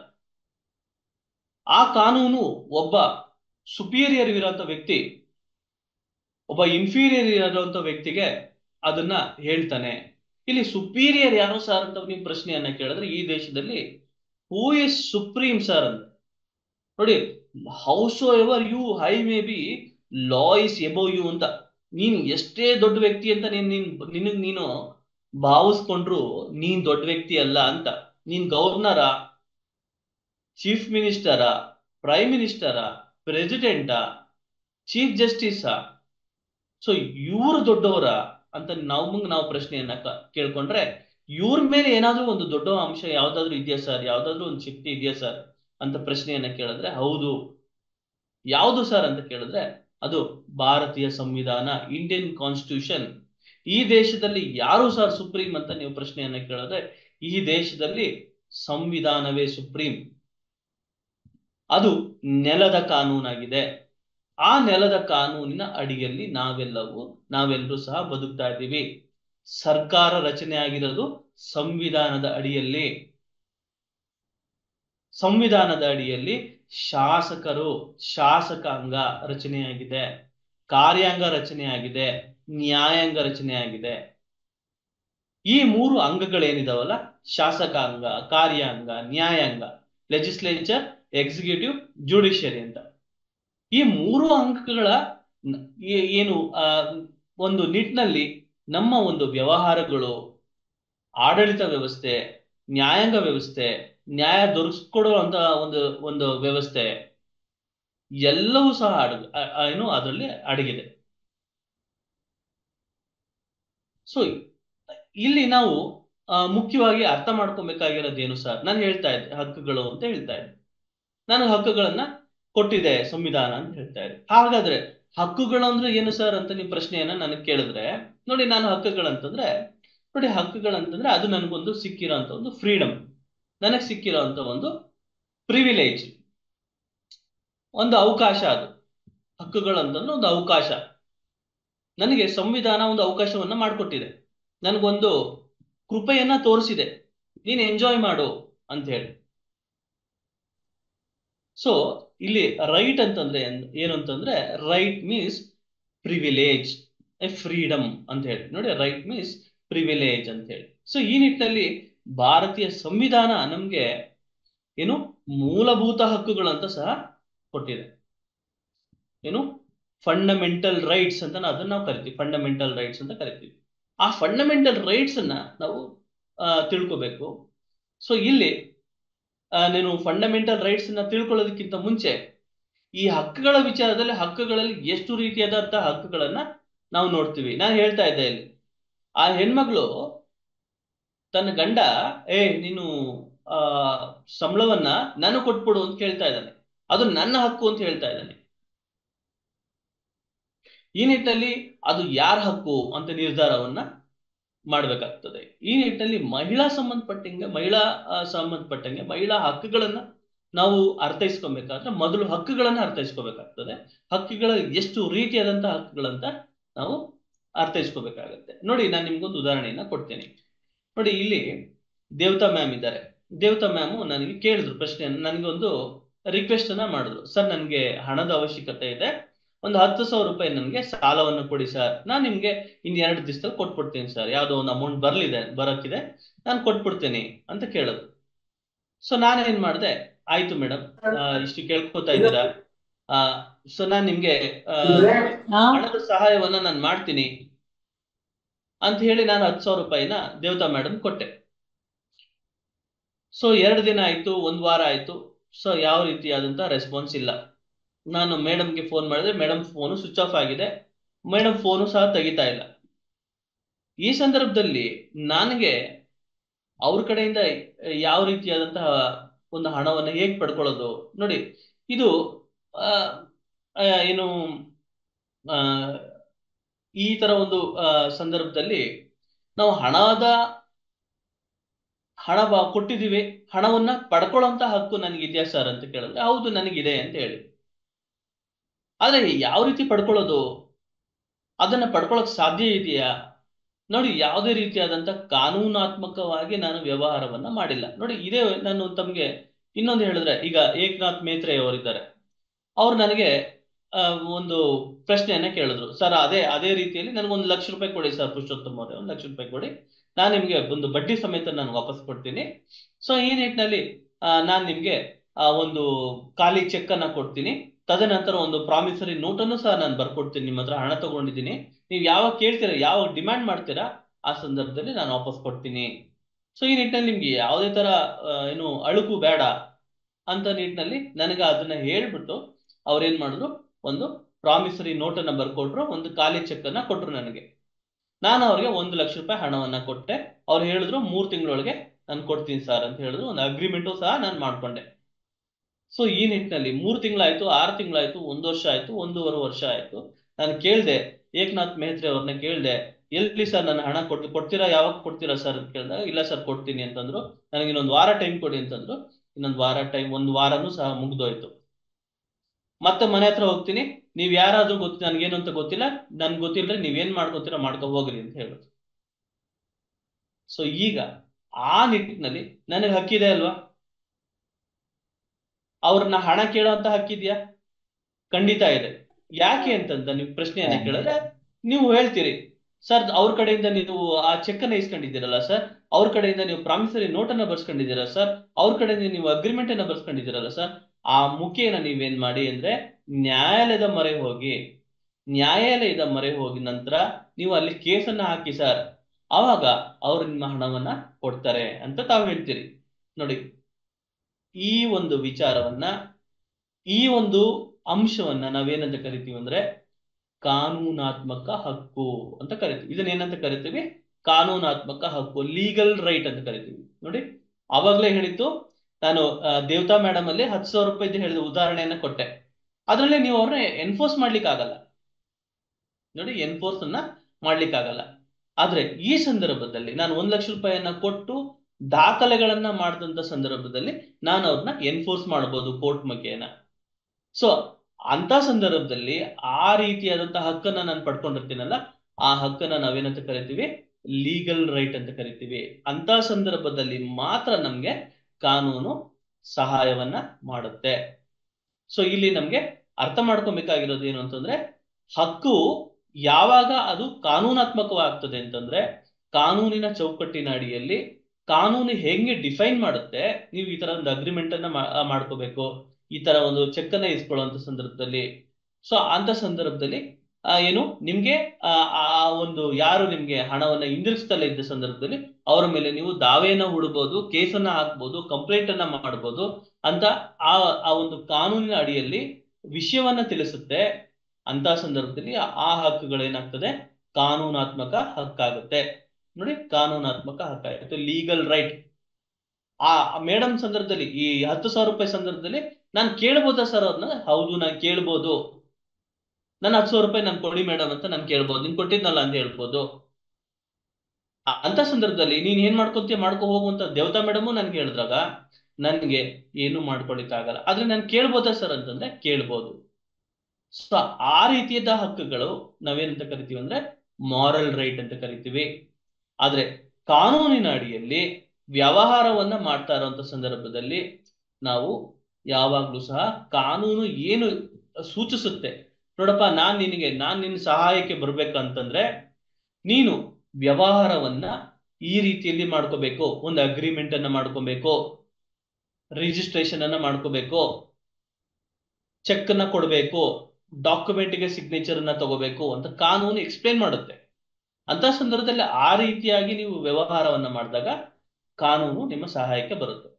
ಸೊ ಇಲ್ಲಿ ನಾವು ಅರ್ಥ ಮಾಡ್ಕೊಂಡಿರೋದೇನು? Legal right and moral right ಅನ್ನೋದನ್ನ ಅರ್ಥ ಮಾಡ್ಕೊಂಡ್ವಿ. ರೈಟ್ ಅಂದ್ರೆ ಅರ್ಥ ಮಾಡ್ಕೊಂಡ್ವಿ. ರೈಟ್ ಅಂತಂದ್ರೆ ಏನು? It is a privilege or a freedom given by state ಅಂತ. ಸ್ಟೇಟ್ ಅಂತಂದ್ರೆ ಏನು? ದೇಶ ಅಂತ ಹೇಳಿ. ಸ್ಟೇಟ್ ಅಂತಂದ್ರೆ ಗೌರ್ಮೆಂಟ್ ಅಂತ ನಾವು ಭಾವಿಸ್ಬೋದು, ಆಯ್ತಾ? ಸೊ ಇದು ನಾವು ಅರ್ಥ ಮಾಡ್ಕೊಬೇಕಾಗಿರೋದು. ಇಲ್ಲಿ ಎಷ್ಟು ರೀತಿಯಾದಂತ ನಾವು ರೈಟ್ ಗಳನ್ನ ನಾವು ನೋಡ್ತೀವಿ ಸರ್ ಅಂತ ನೀವು ಪ್ರಶ್ನೆಯನ್ನ ಕೇಳಿದ್ರೆ, ಇಲ್ಲಿ ಸಾಕಷ್ಟು ಬಗೆಯಾದಂತಹ ರೈಟ್ಸ್ ಗಳನ್ನ ನಾವು ನೋಡ್ತೀವಿ. ಸೊ ಇಲ್ಲಿ ಮೊದಲನೇದಾಗಿ ಪ್ರೈಮರಿ ರೈಟ್ ಅಂತ ನಾವು ನೋಡ್ತೀವಿ. ಸರ್ ಪ್ರೈಮರಿ ರೈಟ್ ಅಂದ್ರೆ ಏನು ಸರ್ ಅಂತ ಪ್ರಶ್ನೆಯನ್ನ ಕೇಳಿದ್ರೆ, ನೋಡಿ, ಪ್ರೈಮರಿ ರೈಟ್ ಅಂತಂದ್ರೆ ಪ್ರೈಮರಿ ಆರ್ ಪ್ರಿನ್ಸಿಪಲ್ ರೈಟ್ ಅಂತ ನಾವು ಕರಿತೀವಿ. ಏನು ಸರ್ ಪ್ರೈಮರಿ ರೈಟ್ ಅಥವಾ ಪ್ರಿನ್ಸಿಪಲ್ ರೈಟ್ ಅಂತ ನೀವು ಪ್ರಶ್ನೆಯನ್ನ ಕೇಳಿದ್ರೆ, ನೋಡಿ, ಪ್ರೈಮರಿ ರೈಟ್ ಅಂತಂದ್ರೆ ನೋಡಿ, ಸಂವಿಧಾನ ನಮ್ಗೆ 18 ವರ್ಷ ಏನು ಪೂರೈಸಿದ ನಂತರ ಏನು ನೀವು ವೋಟ್ ಅನ್ನ ಮಾಡಬಹುದು ಅಂತ ಹೇಳುತ್ತೆ. ಸೊ ಈ ನಿಟ್ಟಿನಲ್ಲಿ ನೀವು ವೋಟ್ ಮಾಡ್ಲಿಕ್ಕೆ ಎಲಿಜಿಬಲ್ ಆಗಿರ್ತೀರಿ 18 ವರ್ಷ ತುಂಬಿದಂತ ಸಂದರ್ಭದಲ್ಲಿ. ಒಬ್ಬಳು ಮಹಿಳೆ 18 ವರ್ಷ ತುಂಬಬೇಕು, ಪುರುಷ 21 ವರ್ಷ ತುಂಬೋ ಅಂತ ಸಂದರ್ಭ. ಆ ಸಂದರ್ಭದಲ್ಲಿ ಅವರು ಮದ್ವೆ ಮಾಡ್ಕೊಳಕ್ಕೆ ಅರ್ಹರಾಗಿದ್ದಾರ ಸರ್ ಅಂತ ನೀವು ಪ್ರಶ್ನೆಯನ್ನ ಕೇಳಿದ್ರೆ ಹೌದು ಅಂತ ಹೇಳ್ತೀವಿ ನಾವು. ಹೆಂಗೆ ಸರ್ ಅಂತಂದ್ರೆ ಕಾನೂನಿನ ಅಡಿಯಲ್ಲಿ ಅದನ್ನ ಡಿಫೈನ್ ಮಾಡಿದ್ದಾರೆ. ಮಹಿಳೆ 18 ವರ್ಷ ಪೂರೈಸಿರ್ಬೇಕು, ಪುರುಷ 21 ವರ್ಷ ಪೂರೈಸಿರ್ಬೇಕು. ಆ ಸಂದರ್ಭದಲ್ಲಿ ಅವರು ವಿವಾಹಕ್ಕೆ ಅರ್ಹರಾಗಿರ್ತಾರೆ. ಮಾನಸಿಕವಾಗಿ ಅರ್ಹರಾಗಿರ್ತಾರ ಅಥವಾ ಆರ್ಥಿಕವಾಗಿ ಅರ್ಹರಾಗಿರ್ತಾರ ಅದು ಸೆಕೆಂಡರಿ. ಆದ್ರೆ ಕಾನೂನಾತ್ಮಕವಾಗಿ ಅವರು ಅರ್ಹರಾಗಿರ್ತಾರೆ. They can go for relationship. ಈ ಸಂದರ್ಭದಲ್ಲಿ ಮೈನರ್ ಪ್ರಕರಣಗಳನ್ನ ನಾವು ನೋಡುವಂತ ಸಂದರ್ಭದಲ್ಲಿ ಹುಡುಗ 21 ವರ್ಷ 23 ವರ್ಷ ತುಂಬಿರ್ತದೆ. ಆ ಸಂದರ್ಭದಲ್ಲಿ ಆ ಮಹಿಳೆಗೆ ಏನು ಆ ಹುಡುಗಿಗೆ ಎಷ್ಟು ವರ್ಷ ತುಂಬಿರ್ತದೆ? 17 ವರ್ಷ ತುಂಬಿರ್ತದೆ. 17 ವರ್ಷ 9 ತಿಂಗಳಾಗಿರ್ತದೆ. ಇನ್ನ 3 ತಿಂಗಳಿಗೆ ಮಾತ್ರ ಅವಳು 18 ವರ್ಷ ಪೂರೈಸ್ತಾಳೆ. ಆದ್ರೆ ಇಬ್ರು ಸಹ ಮನೆ ಬಿಟ್ಟು ಓಡ್ ಬಂದ್ಬಿಟ್ಟಿರ್ತಾರೆ. ಆ ಸಂದರ್ಭದಲ್ಲಿ ಪೊಲೀಸ್ ಕೇಸ್ ಆಗಿರುತ್ತೆ. ಆ ಸಂದರ್ಭದಲ್ಲಿ ಆ ಮಹಿಳೆಯನ್ನ ಆ ವ್ಯಕ್ತಿ ಜೊತೆ ಕಳ್ಸ್ಕೊಡ್ತಾರ ಅಂತ ಪ್ರಶ್ನೆಯನ್ನ ಕಳ್ಸಿದ್ರೆ ಖಂಡಿತವಾಗಿ ಕಳ್ಸ್ಕೊಡೋದಿಲ್ಲ. ಆ ಮಹಿಳೆಯನ್ನ ಏನು ಒಂದು ಏನು ರಿಹ್ಯಾಬ್ ಸೆಂಟರ್ಗೆ, ಸರ್ಕಾರದ ಒಂದು ರಿಹ್ಯಾಬ್ ಸೆಂಟರ್ಗೆ ಅಲ್ಲಿ ಕಳಿಸಿ ಅವಳು ಆ ಏಜ್ ಅನ್ನ ಪೂರೈಸಿದ ನಂತರ ಅವನ ಜೊತೆಗೆ ವಿವಾಹವನ್ನ ಮಾಡ್ಕೊಳ್ಳಿಕ್ಕೆ ಬಿಡುವಂತ ಸಂದರ್ಭ. ಅಥವಾ ಯಾವುದೇ ಒಂದು ಮಹಿಳೆ ನೋಡಿ ಈ ವ್ಯಕ್ತಿಯ ಜೊತೆ ನನಗೆ ಬದುಕಕ್ಕೆ ಇಷ್ಟ ಇಲ್ಲ, ಸೊ ಈ ವ್ಯಕ್ತಿಯನ್ನ ಬದುಕೋಕೆ ಇಷ್ಟ ಇಲ್ಲ, ನಾನು ಇನ್ನೊಬ್ಬ ಪುರುಷನ ಜೊತೆ ನಾನು ಒಂದು ಸಂಬಂಧವನ್ನ ಹೊಂದಿದ್ದೇನೆ, ಏನು ಎಕ್ಸ್ಟ್ರಾ ಮ್ಯಾರಿಟಲ್ ರಿಲೇಶನ್ಶಿಪ್ ಅನ್ನ ಹೊಂದಿದ್ದೇನೆ. ಈ ನಿಟ್ಟಿನಲ್ಲಿ ಅವ್ರ ತಂದೆ ತಾಯಿಗೆ ನಾನು ಹೇಳ್ತೀನಿ, ಅವರು ನನ್ನ ಕಂಟ್ರೋಲ್ ಮಾಡ್ಬೇಕಾ ಅಂತ ನೀವು ಪ್ರಶ್ನೆಯನ್ನ ಕೇಳಿದ್ರೆ, ಆ ಸಂದರ್ಭದಲ್ಲಿ ಪೊಲೀಸ್ ಕಂಪ್ಲೇಂಟ್ ಆದಂತ ಸಂದರ್ಭದಲ್ಲಿ ಪೊಲೀಸ್ ಅವ್ರು ಹೇಳೋದಿಷ್ಟೇನೆ, ನೋಡಿ ಅವರು ಮೇಜರ್ ಇದ್ದಾರೆ. ಸೊ ಈ ನಿಟ್ಟಿನಲ್ಲಿ ಸುಪ್ರೀಂ ಕೋರ್ಟು ಇತ್ತೀಚಿನ ಒಂದು ತೀರ್ಪಿನಲ್ಲಿ ಏನಂತ ಹೇಳಿದೆ ಅಂತಂದ್ರೆ, ನೋಡಿ ಮದುವೆ ಆಗಿದ್ದು ಸಹ ಪರಪುರುಷ ಅಥವಾ ಬೇರೆ ಮಹಿಳೆ ಜೊತೆ ಒಂದು ಸಂಬಂಧವನ್ನ ಹೊಂದ್ರೆ ಅದು ಅಪರಾಧ ಅಲ್ಲ. ಸೊ ಈ ನಿಟ್ಟಿನಲ್ಲಿ ತಾವು ಡಿವೋರ್ಸ್ ಅನ್ನ ತಗೊಬೋದೇ ಹೊರತು ಅವ್ರ ಮೇಲೆ ನೀವು ಕೇಸನ್ನ ಮಾಡಕ್ ಬರಲ್ರಿ, ಸೊ ಅವ್ರ ಮೇಲೆ ನಾವು ಯಾವುದೇ ಕ್ರಮವನ್ನ ತಗೊಳ್ಲಿಕ್ಕೆ ಆಗಲ್ಲ ಅಂತ ಹೇಳಿ ವಾಪಸ್ಸನ್ನ ಕಳಿಸುವಂತದ್ದು. ಸೊ ನೋಡಿ ಇಲ್ಲಿ ನಮ್ಗೆ ಪ್ರೈಮರಿ ರೈಟ್ಸ್ ಮತ್ತು ಪ್ರಿನ್ಸಿಪಲ್ ರೈಟ್ ಅಂತ ಹೇಳ್ತಾ ಇದೆ. ನೋಡಿ ಪ್ರೈಮರಿ ರೈಟ್ ಅಂತಂದ್ರೆ ಮುಖ್ಯವಾಗಿರುವಂತದ್ದು, ಪ್ರಮುಖವಾಗಿರುವಂತಹ ಹಕ್ಕುಗಳನ್ನ ನಾವು ಪ್ರೈಮರಿ ರೈಟ್ ಅಂತ ಹೇಳ್ತೀವಿ. ಸೊ ಇಲ್ಲಿ ನಮ್ಗೆ ಪ್ರೈಮರಿ ರೈಟ್ ಅಂತ ನಾವು ಕರಿತೀವಿ. ಈ ಪ್ರೈಮರಿ ರೈಟ್ ಅನ್ನ ಹೊರತುಪಡಿಸಿ ಯಾವುದು ಸರ್ ಆಕ್ಸೆಸರಿ ರೈಟ್ ಅಂತ ನಾವು ಹೇಳಿದ್ರೆ, ನೋಡಿ ಪ್ರೈಮರಿ ರೈಟ್ ಅದಕ್ಕೆ ಇನ್ನೊಂದು ಉದಾಹರಣೆಯನ್ನ ಕೊಡ್ತೀನಿ. ನಾನು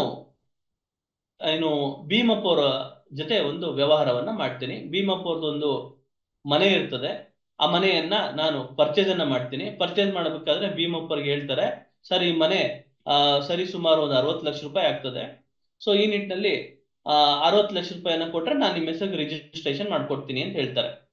ಸೊ ಈ ನಿಟ್ಟಿನಲ್ಲಿ ಆಯ್ತು ಸರ್ ಅಂತ ಹೇಳಿ ನಾನು ರಿಜಿಸ್ಟ್ರೇಷನ್ ಅನ್ನ ಭೀಮಪ್ಪ ಅವ್ರ ಕಡೆಯಿಂದ ರಿಜಿಸ್ಟ್ರೇಷನ್ ಮಾಡಿಸ್ಕೊಂತೀನಿ ಸಬ್ ರಿಜಿಸ್ಟರ್ ಆಫೀಸ್ ಅಲ್ಲಿ. ತದನಂತರ ಆ ಮನೆಯ ಒಂದು ಪೊಸಿಷನ್ ಅನ್ನ ನನಗೆ ಹ್ಯಾಂಡ್ ಓವರ್ ಮಾಡ್ತಾರೆ. ಹ್ಯಾಂಡ್ ಓವರ್ ಮಾಡಿದ್ಮೇಲೆ ಆ ಮನೆಯ ಮೇಲೆ ನನಗೆ ಸಂಪೂರ್ಣ ಒಂದು ಮಾಲೀಕತ್ವ ಇರ್ತದೆ. ನೋಡಿ ಓನರ್ಶಿಪ್ ಅಂತ ಅದನ್ನ ನಾವು ಕರಿತೀವಿ, ಸಂಪೂರ್ಣ ಮಾಲೀಕತ್ವವನ್ನ ಓನರ್ಶಿಪ್ ಅಂತ ಕರಿತೀವಿ ನಾವು. ಸೊ ಆ ಮನೆಯನ್ನ ನನ್ನ ಹೆಸರಿಗೆ ರಿಜಿಸ್ಟರ್ ಮಾಡ್ಕೊಂಡ್ಮೇಲೆ ಆ ಮನೆಯನ್ನ ಅದನ್ನ ಹಳೆ ಮನೆ ಆಗಿತ್ತು ಅಂದ್ರೆ ಅದನ್ನ ಡೆಮಾಲಿಷ್ ಮಾಡಿ ಹೊಸ ಮನೆಯನ್ನ ಕಟ್ಟಿಸುವಂತ ಅಧಿಕಾರ, ಅಥವಾ ಅದೇ ಮನೆಯನ್ನ ಬಾಡಿಗೆ ನೀಡುವಂತ ಅಧಿಕಾರ, ಅಥವಾ ಆ ಮನೆಗೆ ಬೇರೆ ಯಾರು ಸಹ ತೊಂದರೆವನ್ನ ಕೊಡಬಾರ್ದು ನನ್ನ ಮೇಲೆ. ಈಗ ನಾನು ಒಂದ್ ಮನೆಯಲ್ಲಿ ವಾಸ ಮಾಡ್ತಾ ಇದ್ದೀನಿ, ನನ್ನ ಮನೆಗೆ ನನ್ನ ಒಂದು ಪರ್ಮಿಷನ್ ಇಲ್ದಲೆ ಯಾರು ಸಹ ಬಂದು ಇಂಟರ್ವೆನ್ಷನ್ ಮಾಡಬಾರ್ದು. ಸೊ ಈ ನಿಟ್ಟಿನಲ್ಲಿ ನಾನು ಸಮಸ್ತ ಈ ಜಗತ್ತಲ್ಲಿ ಇರುವಂತ ಎಲ್ಲ ಜನರನ್ನ ವಿರುದ್ಧವಾಗಿ ನನಗೆ ಆ ಒಂದು ಮನೆಯ ಮೇಲೆ, ಆ ಒಂದು ಸ್ವತ್ತಿನ ಮೇಲೆ ನನಗೆ ಅಧಿಕಾರ ಇದೆಯಾ ಸರ್ ಅಂತ ಪ್ರಶ್ನೆಯನ್ನ ಕೇಳಿದ್ರೆ, ಹೌದು ನಿಮ್ಗೆ ಆ ಅಧಿಕಾರ ಇದೆ ಅಂತ ನಾವು ಹೇಳ್ತೀವಿ. ಸೊ ಇದು ಯಾವ ರೀತಿಯಾದಂತಹ ಒಂದು ಹಕ್ಕು ಸಾರ್ ಅಂತ ಪ್ರಶ್ನೆಯನ್ನ ಕೇಳಿದ್ರೆ, ರೈಟ್ ಇನ್ ರೆಮ್ ಅಂತ ನಾವು ಕರಿತೀವಿ, right against the whole world ಅಂತ ನಾವು ಕರಿತೀವಿ, ರೈಟ್ ಅಗೇನೆಸ್ಟ್ ಹೋಲ್ ವರ್ಲ್ಡ್ ಅಂತ. ಸೊ ಇದು ರೈಟ್ ಅಗೇನೆಸ್ಟ್ ಹೋಲ್ ವರ್ಲ್ಡ್. ನೋಡಿ ಈಗ ಯಾರೋ ಒಬ್ರು ಒಂದು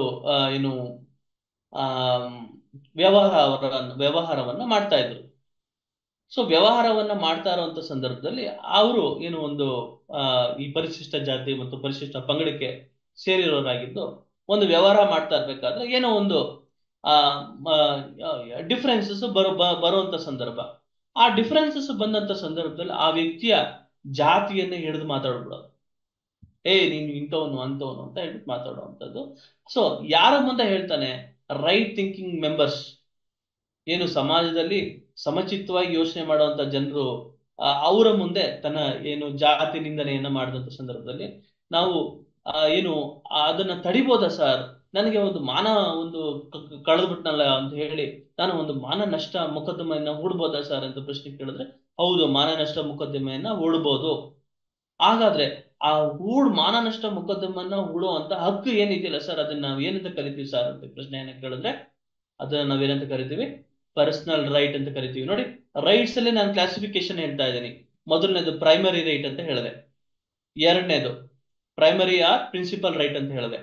ಸೊ ಎರಡನೇದು ರೈಟ್ ಇನ್ ರೆಮ್ ಅಂತ ಹೇಳ್ತಾ ಇದ್ದೀನಿ, right against the whole world ಅಂತ ಹೇಳ್ತಾ ಇದ್ದೀನಿ. ಮೂರನೇದು ಪರ್ಸನಲ್ ರೈಟ್ ಅಂತ ಹೇಳ್ತಾ ಇದ್ದೀನಿ. ಪರ್ಸನಲ್ ಆರ್ ಪ್ರೈವೇಟ್ ರೈಟ್ ಅಂತ ನಾವು ಕರಿತೀವಿ ಅದನ್ನ. Personal rights R private rights ಅಂತ. ಅಂದ್ರೆ ಆ ವ್ಯಕ್ತಿಗೆ ಮಾತ್ರ ಸಂಬಂಧಿಸಿರುತ್ತೆ ಅಂತ. ಈಗ ಏನು ರಾಮಾನುಜಂ ಅಂತ ಒಬ್ಬ ವ್ಯಕ್ತಿ ಇರ್ತಾನೆ. ಸೊ ಆ ವ್ಯಕ್ತಿ ಒಂದು ಸೀತಾ ಅಂತ ಒಂದು ಹೆಣ್ಮಗಳನ್ನು ಮದುವೆ ಮಾಡ್ಕೊಂತಾನೆ. ಸೊ ಈ ನಿಟ್ಟಿನಲ್ಲಿ ಮದುವೆಯನ್ನು ಮಾಡ್ಕೊಂಡು ಒಂದ್ 3 ತಿಂಗಳು ಚೆನ್ನಾಗಿ ಇಟ್ಕೊಂಡು ತದನಂತರ ಆಕೆಗೆ ಹಿಂಸೆಯನ್ನ ಕೊಡಕ್ ಶುರು ಮಾಡ್ತಾರೆ. ಏನು ವರದಕ್ಷಿಣೆ ತಗೊಂಬ ಅಂತ ಹಿಂಸೆಯನ್ನ ಕೊಡೋಕ್ ಶುರು ಮಾಡ್ತಾರೆ. ಅವನು ಕುಡಿದು ಬಂದು ಆಕೆಗೆ ಹೊಡೆಯುವಂತ ಸಂದರ್ಭ. ಈ ನಿಟ್ಟಿನಲ್ಲಿ ಅವಳನ್ನ ಮನೆಯಿಂದ ಹೊರಗಡೆ ಹಾಕ್ಬಿಡ್ತಾರೆ. ಆ ಸಂದರ್ಭದಲ್ಲಿ ಆಕೆ ತನ್ನ ಗಂಡ ತನ್ನ ಜೊತೆ ಬಂದು ಜೀವನವನ್ನ ಮಾಡ್ಬೇಕು ಮತ್ತು ಗಂಡ ಸರಿಯಾಗಿ ನನ್ನ ನೋಡ್ಕೊಬೇಕು ನಿಟ್ಟಿನಲ್ಲಿ ಏನಾದ್ರೂ ದಾವೆಯನ್ನ ಸಲ್ಲಿಸ್ಬೋದಾ, ಏನಾದ್ರೂ ಕೇಸನ್ನ ಮಾಡ್ಬೋದಾ ಸರ್, ಆಕೆಗೆ ಏನ್ ಹಕ್ಕಿರುತ್ತೆ ಸರ್ ಅಂತ ಪ್ರಶ್ನೆಯನ್ನ ಕೇಳಿದ್ರೆ ಆಕೆಗೆ ಒಂದು ಪರ್ಸನಲ್ ರೈಟ್ ಇರುತ್ತೆ.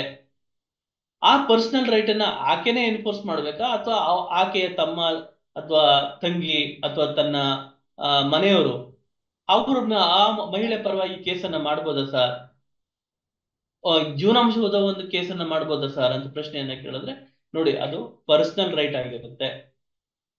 ಆ ಪರ್ಸನಲ್ ರೈಟ್ ಅಲ್ಲಿ ಆಕೆನೆ ಹೋಗಿ ಕಂಪ್ಲೇಂಟ್ ಅನ್ನ ಮಾಡ್ಬೇಕಾಗತ್ತೆ, ಆಕೆನೆ ಹೋಗಿ ಒಂದು ಮೇಂಟೆನೆನ್ಸ್ ಅರ್ಜಿಯನ್ನ ಹಾಕ್ಬೇಕಾಗತ್ತೆ. ಅದು ಆ ಒಂದು ಪರ್ಸನಲ್ ರೈಟ್ ಆ ವ್ಯಕ್ತಿಯ ನಡುವೆ ಮಾತ್ರ ಉದ್ಭವ ಆಗಿರುತ್ತೆ. ಸೊ ಅದನ್ನ ನಾವು ಪರ್ಸನಲ್ ರೈಟ್ ಅಂತ ನಾವು ಕರಿತೀವಿ ಅಥವಾ ಪ್ರೈವೇಟ್ ರೈಟ್ ಅಂತ ನಾವು ಕರಿತೀವಿ.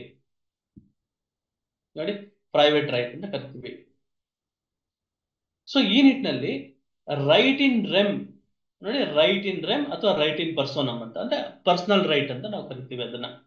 ಸೊ ಗಂಡ ಹೆಂಡತಿ ನಡುವೆ ಇರುವಂತಹ ಸಂಬಂಧದಲ್ಲಿ ಏನು ಗಂಡ ಏನು ನಿರ್ವಹಿಸಬೇಕಾಗಿರೋಂತ ಒಂದು ಜವಾಬ್ದಾರಿ ಏನಿರುತ್ತೆ, ಆಕೆಯನ್ನು ಚೆನ್ನಾಗಿ ನೋಡ್ಕೊಳ್ಳುವಂಥದ್ದು, ಆಕೆಯ ಆರೈಕೆಯನ್ನು ಮಾಡುವಂಥದ್ದು, ಆಕೆಗೆ ಒಂದು ಶೆಲ್ಟರ್ ಅನ್ನ ಕೊಡುವಂಥದ್ದು, ಮತ್ತೆ ಆಕೆಯ ಊಟ ತಿಂಡಿ ನೋಡುವಂಥದ್ದು, ಏಳಿಗೆಯನ್ನ ನೋಡುವಂಥದ್ದು, ಪ್ರೋಗ್ರೆಸ್ ಅನ್ನ ನೋಡುವಂಥದ್ದು, ಎಲ್ಲಾ ವಿಚಾರದಲ್ಲಿ ಆತ ಬಾಧ್ಯತೆಯನ್ನ ಹೊಂದಿರ್ತಾನೆ. ನೋಡಿ, ಬಾಧ್ಯತೆ ಅಂತ ನಾವು ಕರಿತೀವಿ, ಡ್ಯೂಟಿ ಅಂತ ನಾವು ಕರಿತೀವಿ. ಎಲ್ಲೆಲ್ಲಿ ನಾವು ರೈಟ್ ಅನ್ನ ನಾವು ನೋಡ್ತೀವಿ ಅಲ್ಲಲ್ಲಿ ಡ್ಯೂಟಿ ಇರ್ತದೆ.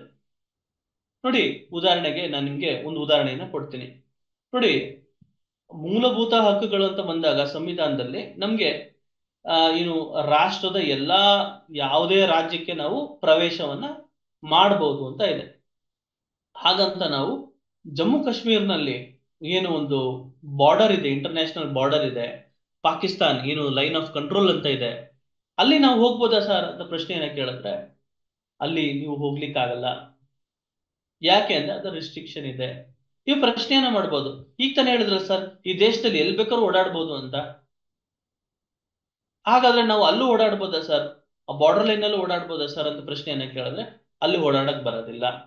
ಸರ್, ಮಾತಾಡುವ ಹಕ್ಕು ಅಂತ ಹೇಳಿದ್ರೆ ಯಾವಾಗ್ಲೇ freedom of speech and expression ಅಂತ ಹೇಳಿದ್ರೆ ಈ ನಿಟ್ಟಿನಲ್ಲಿ ನನಗೆ ಬೇಕಾದಂಗೆ ನಾನು ಮಾತಾಡ್ಬೋದಾ ಸರ್, ಯಾರನ್ನಾದ್ರೂ ನಾನು ತೆಗಳ್ಬೋದಾ ಸರ್, ಯಾರಿಗಾದ್ರೂ ಬೈಬೋದಾ ಸರ್ ಬೀದಿಲಿ ನಿಂತ್ಕೊಂಡು ಅಂತ ಪ್ರಶ್ನೆಯನ್ನ ಕೇಳಿದ್ರೆ ನೀವು ಹಾಗೆ ಬೈಯೋ ಹಾಗಿಲ್ಲ. ಬೀದಿಲಿ ನಿಂತ್ಕೊಂಡು ಟೌನ್ ಹಾಲ್ ಸರ್ಕಲ್ ಅಲ್ಲಿ ನಿಂತ್ಕೊಂಡು ಏನು ನಾನು ಒಬ್ಬನ ನಿಂದಿಸ್ಬೋದಾ ಸರ್ ಅಂತ ಪ್ರಶ್ನೆಯನ್ನ ಕೇಳಿದ್ರೆ ಮಾತಾಡೋ ಹಕ್ಕಿದೆ ಅಂತ ಹೇಳಿ ನಿಂದಿಸ್ಬೋದಾ ಸರ್ ಅಂತಂದ್ರೆ ಆತರ ನೀವು ನಿಂದಿಸಕ್ಕಾಗಲ್ಲ, ರಿಸ್ಟ್ರಿಕ್ಷನ್ಸ್ ಇದೆ. ನೋಡಿ, ಎಲ್ಲೆಲ್ಲಿ ನೀವು ರೈಟ್ ಅನ್ನ ನೋಡ್ತೀರಿ ಅಲ್ಲಲ್ಲಿ ಬಾಧ್ಯತೆಯೂ ಸಹ ಇರುತ್ತೆ. ಎಲ್ಲೆಲ್ಲಿ ರೈಟ್ ಅನ್ನ ನೋಡ್ತೀವಿ ಅಲ್ಲಿ ಒಂದು ರಿಸ್ಟ್ರಿಕ್ಷನ್ಸ್ ಸಹ ಇದೆ. ಆ ರಿಸ್ಟ್ರಿಕ್ಷನ್ಸ್ ನಾವು ಅರ್ಥ ಮಾಡ್ಕೋಬೇಕು.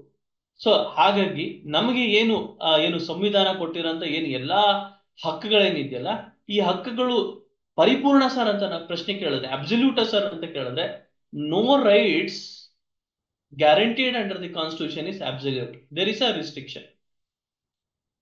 What is that restriction ಅಂತ ಪ್ರಶ್ನೆಯನ್ನ ಕೇಳಿದ್ರೆ that is a reasonable restriction. ಸಮಚಿತ್ತವಾದಂತಹ ಒಂದು ಏನು ತಡೆಯನ್ನ ಒಂದು ಮಿತಿಯನ್ನ ಸಂವಿಧಾನ ಕೊಟ್ಟಿದೆ. ಆ ಮಿತಿಯನ್ನ ದಾಟ ಹೋಗ್ಬಾರದು. ಹಕ್ಕಿದೆ ಅಂತ ಹೇಳಿ ನಾವು ಅದನ್ನ ಮಿತಿಯನ್ನ ದಾಟಬಾರದು. ಮಿತಿಯನ್ನ ದಾಟಿದ್ರೆ ಏನಾಗುತ್ತೆ ಅಂದ್ರೆ ಅದು ಅಪರಾಧ ಆಗುತ್ತೆ, ಅಪರಾಧಕ್ಕೆ ಶಿಕ್ಷೆ ಆಗುತ್ತೆ. ನೋಡಿ, ರೈಟ್ ಇನ್ ರೆಮ್, ರೈಟ್ ಇನ್ ಪರ್ಸೋನಮ್ ಅಂತ ನಾವು ಕರಿತೀವಿ. ಸೊ ಇನ್ಯಾವುದು ರೈಟ್ ಇದೆ ಸರ್? ನೋಡಿ, ಈಕ್ವಿಟಬಲ್ ರೈಟ್ ಅಂತ ನಾವು ಕರಿತೀವಿ. ಈಕ್ವಿಟಬಲ್ ಅಂತಂದ್ರೆ ನಾನು ಹೇಳ್ತಾ ಇದ್ದೆ ಮಾರಲ್ ರೈಟ್ ಅಂತ ಹೇಳ್ತಾ ಇದ್ದೆ ನಾನು. ನೋಡಿ, ಆಕ್ಸೆಸರಿ ರೈಟ್ ಅಂತ ಒಂದಿದೆ. ಆಕ್ಸೆಸರಿ ರೈಟ್ ಅಂತಂದ್ರೆ ಏನು? ಈಗ ನಾನು ಮನೆಯನ್ನ ಒಂದು ಪರ್ಚೇಸ್ ಮಾಡ್ತೇನೆ. ಮನೆಯನ್ನ ಪರ್ಚೇಸ್ ಮಾಡುವಂತ ಸಂದರ್ಭದಲ್ಲಿ ಪಕ್ಕದಲ್ಲಿ ಒಂದು ಪ್ಯಾಸೇಜ್ ಇರ್ತದೆ, ಒಂದು ಕಾಮನ್ ಪ್ಯಾಸೇಜ್ ಇರ್ತದೆ. ಆ ಕಾಮನ್ ಪ್ಯಾಸೇಜು ಏನು ಆ ಅಕ್ಕಪಕ್ಕ ಪಕ್ಕದಲ್ಲಿರೋಂಥ ಮನೆಯವನಿಗೂ ಸಹ ಅದು ಇನ್ಕ್ಲೂಡ್ ಆಗಿರ್ತದೆ, ಒಂದು ಕಾಮನ್ ಪ್ಯಾಸೇಜ್ ಇನ್ಕ್ಲೂಡ್ ಆಗಿರ್ತದೆ. ರಿಜಿಸ್ಟ್ರೇಷನ್ ಮಾಡೋ ಸಂದರ್ಭದಲ್ಲಿ ಆ ವಿಚಾರ ತಿಳಿಸಿರ್ತೇವೆ. ಆ ಕಾಮನ್ ಪ್ಯಾಸೇಜ್ ಅಲ್ಲಿ ಇಬ್ರು ಸಹ ಓಡಾಡುವಂಥದ್ದು ವ್ಯವಸ್ಥೆ ಇರ್ತದೆ. ಸೊ ಈ ನಿಟ್ಟಿನಲ್ಲಿ ಆ ಪ್ಯಾಸೇಜ್ ನ ವಿಚಾರವಾಗಿ ಆ ಪಕ್ಕದ ಮನೆಯವನು ಏನಾದ್ರೂ ಕಾಂಪೌಂಡ್ ಅನ್ನ ಹಾಕದಂತ ಸಂದರ್ಭದಲ್ಲಿ ಅದನ್ನ ನಾವು ತಡಿಬೋದಾ ಸರ್ ಅಂತ ನೀವು ಪ್ರಶ್ನೆಯನ್ನ ಕೇಳಿದ್ರೆ ತಡಿಬಹುದು. ಮನೆ ಪರ್ಚೇಸ್ ಮಾಡಿದ್ದೀನಿ, so that becomes A primary right.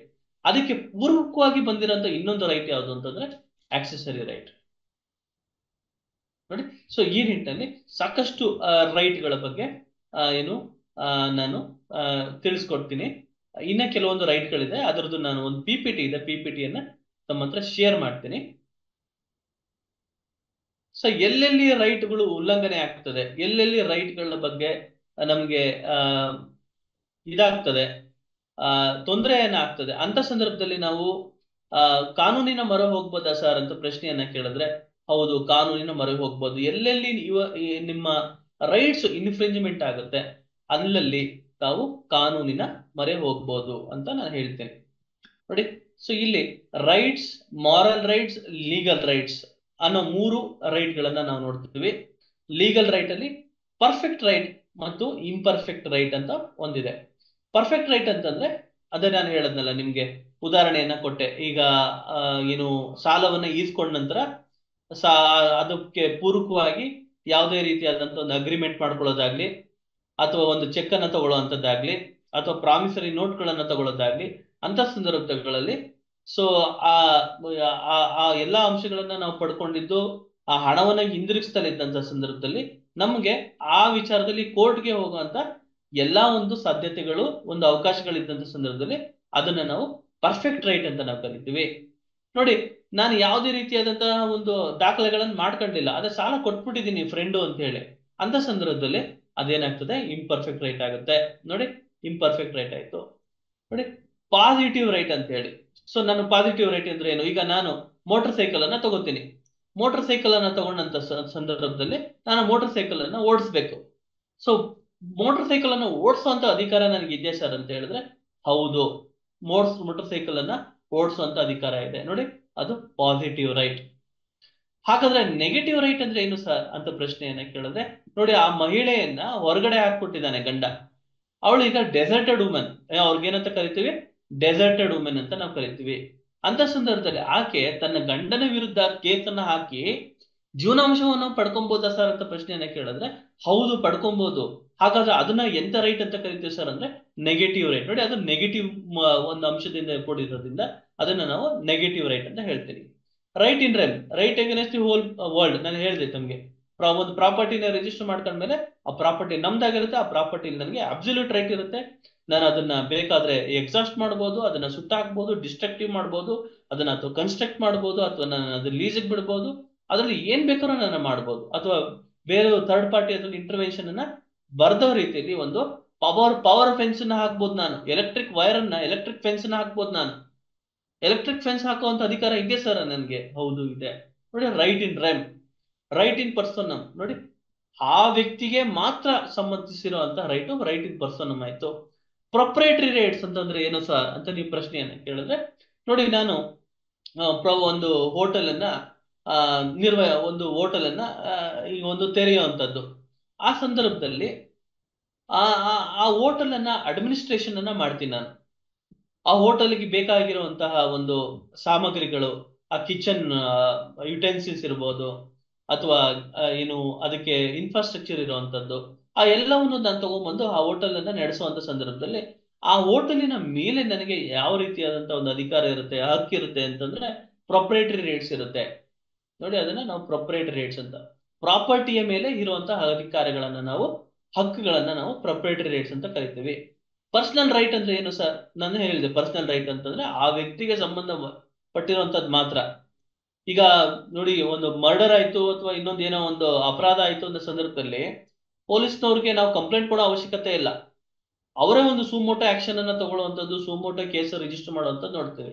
ಆದ್ರೆ ಗಂಡ ಹೆಂಡತಿ ಜಗಳ ಆಡ್ತಾ ಇದ್ದಾರೆ, ಆ ಸಂದರ್ಭದಲ್ಲಿ ಗಂಡ ಹೆಂಡತಿನ ಜಗಳವನ್ನ ಪೊಲೀಸರು ಬಂದು ಬಿಡಿಸ್ತಾರ ಸರ್ ಅಂತಂದ್ರೆ, ಪೊಲೀಸ್ನವರು ಏನೋ ಅವ್ರ ಗಮನಕ್ಕೆ ಬಂದ್ರೆ ಬಿಡಿಸ್ತಾರೆ, ಇಲ್ಲ ಅಂತಂದ್ರೆ ಆ ಹೆಂಡತಿನೇ ಹೋಗಿ ಕಂಪ್ಲೇಂಟ್ ಅನ್ನ ಕೊಡ್ಬೇಕಾಗ್ತದೆ.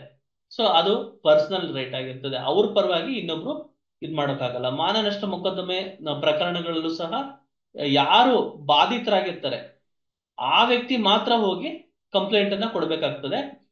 ಅಂತ ಸಂದರ್ಭದಲ್ಲಿ ಆ ಒಂದು ಹಕ್ಕು ಅವರಲ್ಲಿ ಮಾತ್ರ ಇರ್ತದೆ, ಅದು ಪರ್ಸನಲ್ ರೈಟ್ ಇರ್ತದೆ. ನೋಡಿ, ಈಗ ಯಾವ್ದೋ ಒಂದು ಫಿಲಮ್ ಅನ್ನ ತೆಗಿತಾ ಇರ್ತಾರೆ, ಒಂದು ಶೂಟಿಂಗ್ ಮಾಡ್ತಾ ಇರ್ತಾರೆ. ಅಂತ ಸಂದರ್ಭದಲ್ಲಿ ಏನು ಆ ವ್ಯಕ್ತಿಗೆ, ಆ ಒಂದು ಹೀರೋಗೆ ಅಡ್ವಾನ್ಸ್ ಅಮೌಂಟ್ ಅನ್ನ ಕೊಟ್ಟಿರ್ತಾರೆ.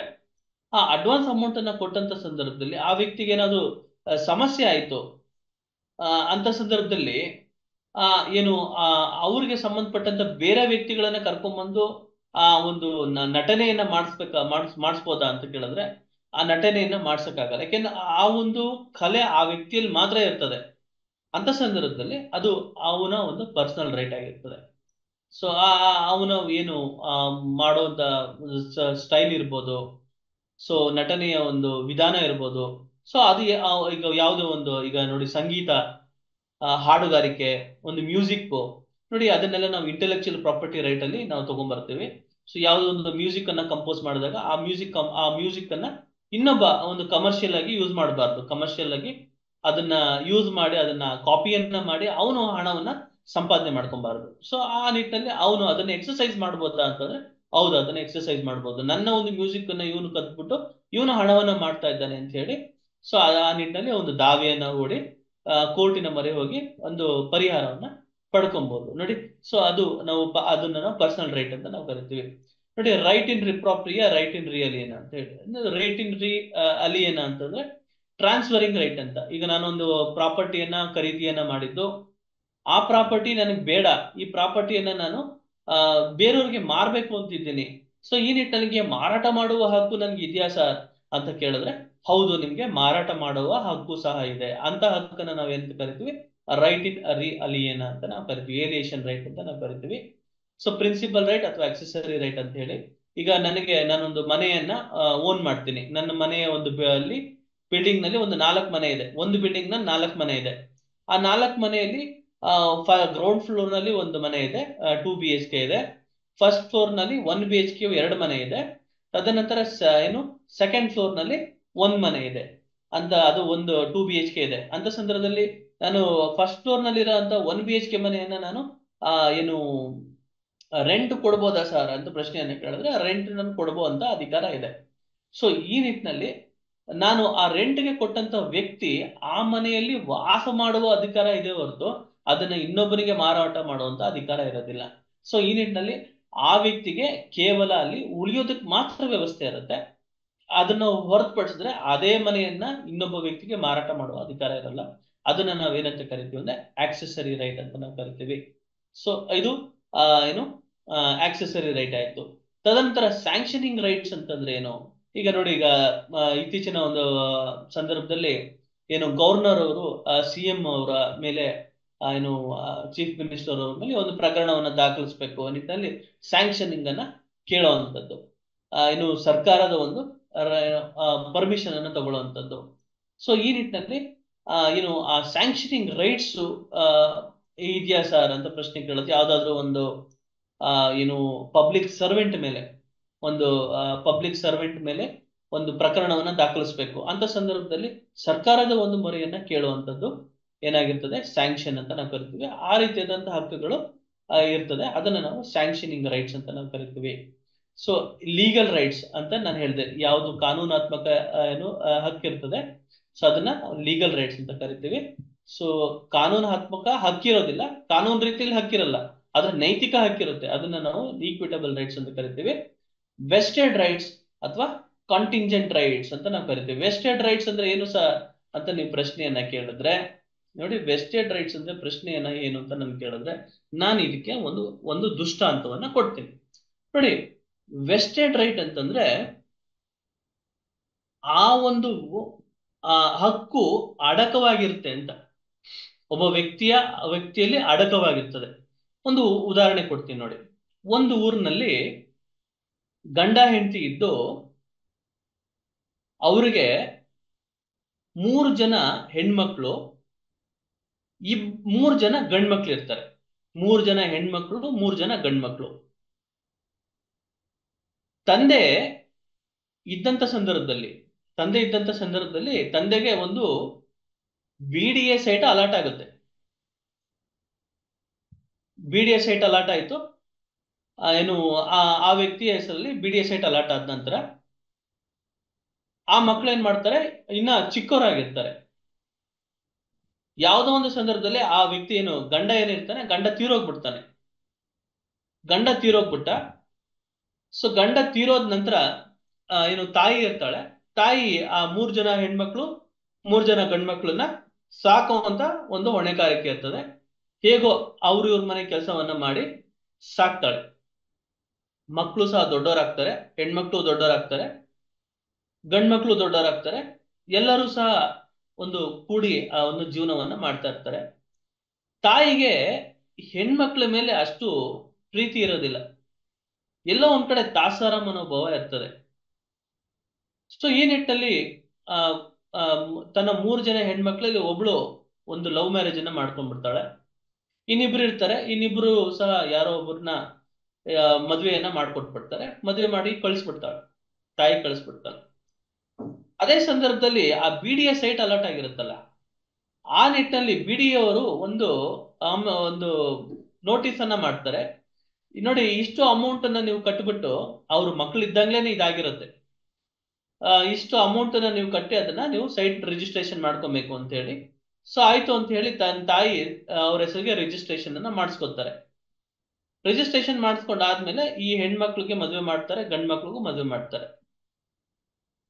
ಹೆಣ್ಮಕ್ಳಿಗೆ ಅರ್ಶಿನ ಕುಂಕುಮ ಕರೆಯೋದಾಗ್ಲಿ ಅಥವಾ ಯಾವುದೇ ಒಂದು ಕಾರ್ಯಕ್ರಮಕ್ಕೆ ಕರೆಯೋದಾಗ್ಲಿ, ಒಂದು ಹಬ್ಬಗಳಿಗೆ ಕರೆಯೋದಾಗ್ಲಿ ಮಾಡ್ತಾ ಇರಲ್ಲ. ಕಂಪ್ಲೀಟ್ ಆಗಿ ಅವ್ರನ್ನ ಕೈ ಬಿಟ್ಬಿಟ್ಟಿರೋ ಒಂದು ಸಂದರ್ಭ. ಈ ನಿಟ್ಟಿನಲ್ಲಿ ಒಬ್ಳೆ ಹೆಣ್ಮಕ್ಳಿಗೆ ಒಂದು ವಿಚಾರ ಗೊತ್ತಾಗುತ್ತೆ. ಏನ್ ವಿಚಾರ ಗೊತ್ತಾಗುತ್ತೆ ಅಂದ್ರೆ, ತನ್ನ ತಾಯಿ ತನ್ನ ಅತ್ತಿಗೆದೇರು ಏನಿದಾರಲ್ಲ, 3 ಜನ ಹಣ್ದಿರು ಮದುವೆ ಮಾಡಿರ್ತಾರಲ್ಲ, ಅವ್ರ ಹೆಂಡತಿದಿರು ಇರ್ತಾರಲ್ಲ, ಸೊಸೆದೇರು, ಆ ಸೊಸೆದೇರ್ ಹೆಸರಿಗೆ ಆ ತಾಯಿ ಏನ್ ಮಾಡಿರ್ತಾರೆ, ಆ ಪ್ರಾಪರ್ಟಿಯನ್ನ ಗಿಫ್ಟ್ ಮಾಡ್ಬಿಟ್ಟಿರ್ತಾರೆ, ದಾನ ಪತ್ರವನ್ನ ಮಾಡಿ ಕೊಟ್ಬಿಟ್ಟಿರ್ತಾರೆ.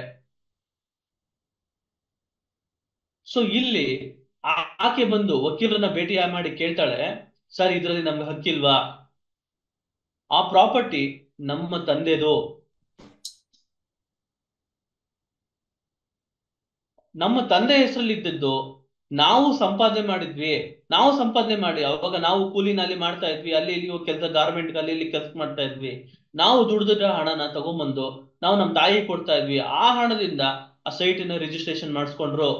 ಈಗ ನಮ್ಗಳ ಅಧಿಕಾರ ಇದ್ದಂಗೆ, ನಮ್ಗೆಲ್ಲ ಕೇಳ್ದಂಗೆ ಹೋಗ್ಬಿಟ್ಟು ತನ್ನ ಸೊಸೆದೇರಿ ಹೆಸರಲ್ಲಿ, 3 ಜನ ಸೊಸೆದೇರಿ ಹೆಸರಲ್ಲಿ ಇವರು ಆ ಪ್ರಾಪರ್ಟಿಯನ್ನ, ಬೆಂಗಳೂರಿನಲ್ಲಿರುವಂತ ಪ್ರಾಪರ್ಟಿಯನ್ನ ದಾನ ಪತ್ರವನ್ನ ಮಾಡ್ಕೊಟ್ಬಿಟ್ಟಿದ್ದಾರೆ ಅಂದಾಗ ವಕೀಲರು ಹೇಳ್ತಾರೆ, ನಿಮಗೆ ಅದರಲ್ಲಿ ವೆಸ್ಟೆಡ್ ರೈಟ್ ಇದೆ. You are entitled to claim the property. You are having equal share in the property. You should file a partition suit. Altogether, you 3 daughters should file a partition suit before the respective jurisdictional court. You have a vested rights. ನಿಮಗೆ ಅದರಲ್ಲಿ ಹಕ್ಕಿದೆ. So ಆ ರೀತಿಯಾದಂತಹ ಹಕ್ಕುಗಳನ್ನು ನಾವೇನಂತ ಕರಿತೀವಿ?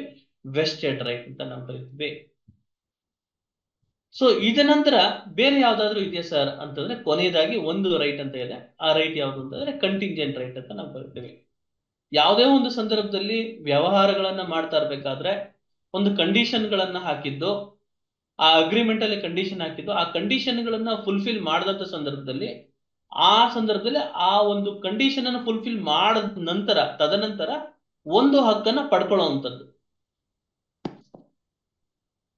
ಅಂತ ಸಂದರ್ಭದಲ್ಲಿ ಅದನ್ನ ನಾವು ಕಂಟಿಂಜೆಂಟ್ ರೈಟ್ ಅಂತ ಕರಿತೀವಿ. ಉದಾಹರಣೆಗೆ ನಾನು ಹೇಳ್ತೇನೆ, ಏನಂತ ಹೇಳ್ತೇನೆ ಅಂತಂದ್ರೆ,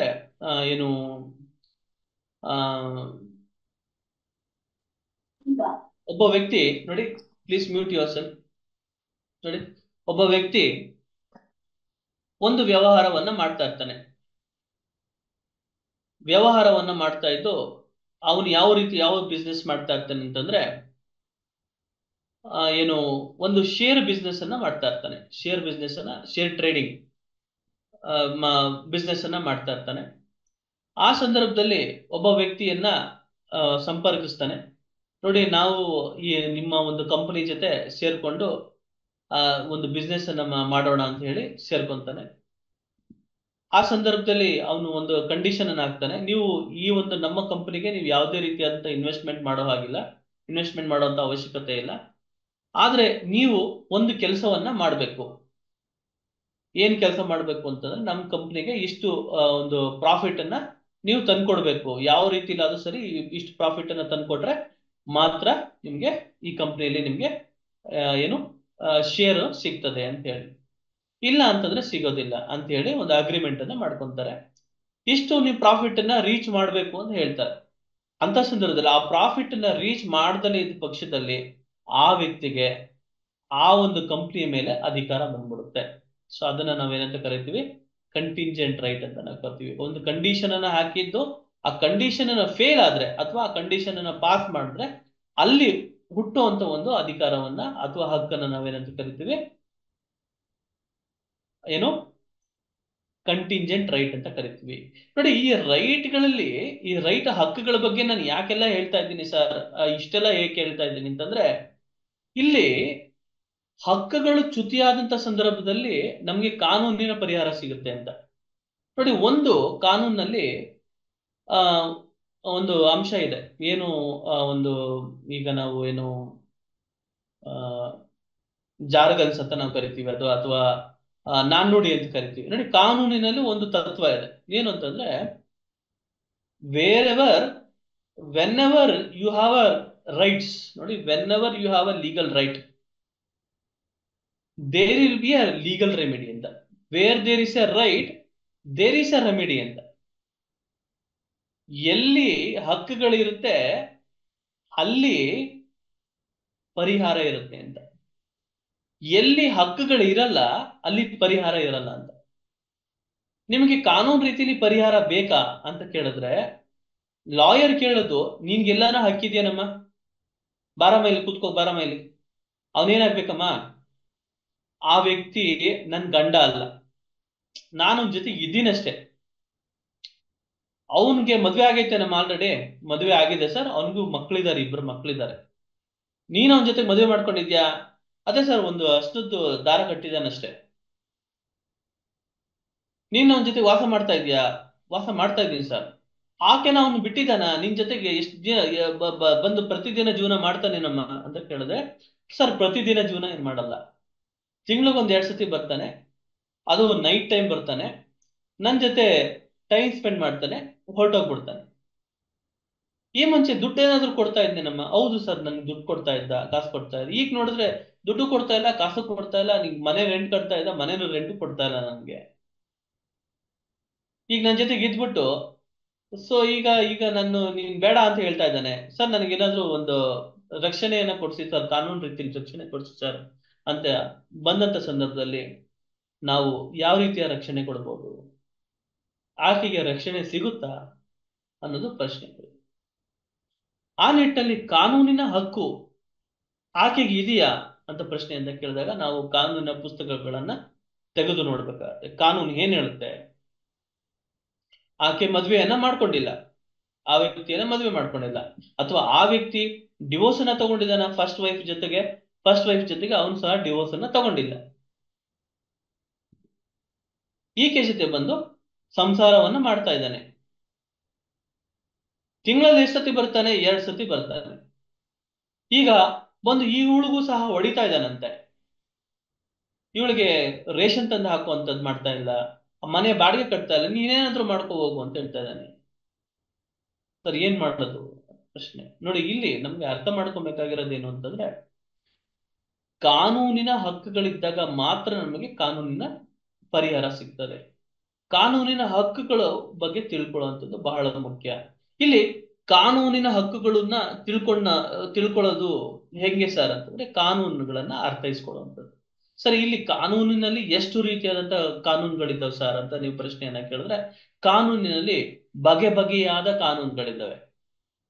ಸಿವಿಲ್ ಕಾನೂನು ಅಂತ ಇದೆ, ಕ್ರಿಮಿನಲ್ ಕಾನೂನುಗಳಂತ ಇದೆ, ಪ್ರಾಪರ್ಟಿ ಕಾನೂನು ಅಂತ ಇದೆ, ಮಹಿಳಾ ಕಾನೂನು ಅಂತ ಇದೆ, ಆ, ಭೌತಿಕ ಹಕ್ಕು ಕಾನೂನು ಅಂತ ಇದೆ, ಟ್ಯಾಕ್ಸೇಷನ್ ಕಾನೂನು ಅಂತ ಇದೆ, ಸಂವಿಧಾನ ಕಾನೂನು ಅಂತ ಇದೆ, ಕಾನ್ಸ್ಟಿಟ್ಯೂಷನಲ್ ಲಾ ಅಂತ ನಾವು ಕರಿತೀವಿ, ಮಾನವೀಯ ಹಕ್ಕುಗಳು ಅಂತ ಇದೆ, ಹ್ಯೂಮನ್ ರೈಟ್ಸ್ ಲಾ ಅಂತ ಇದೆ, ಅಂತಾರಾಷ್ಟ್ರೀಯ ಕಾನೂನು ಇಂಟರ್ನ್ಯಾಷನಲ್ ಲಾ ಅಂತ ಇದೆ. ಸೊ ಹೀಗೆ there are thousands of laws, hundreds of laws in the country. ನಮ್ಮ ದೇಶದಲ್ಲಿ ನೂರಾರು ಕಾನೂನುಗಳಿದ್ದಾವೆ.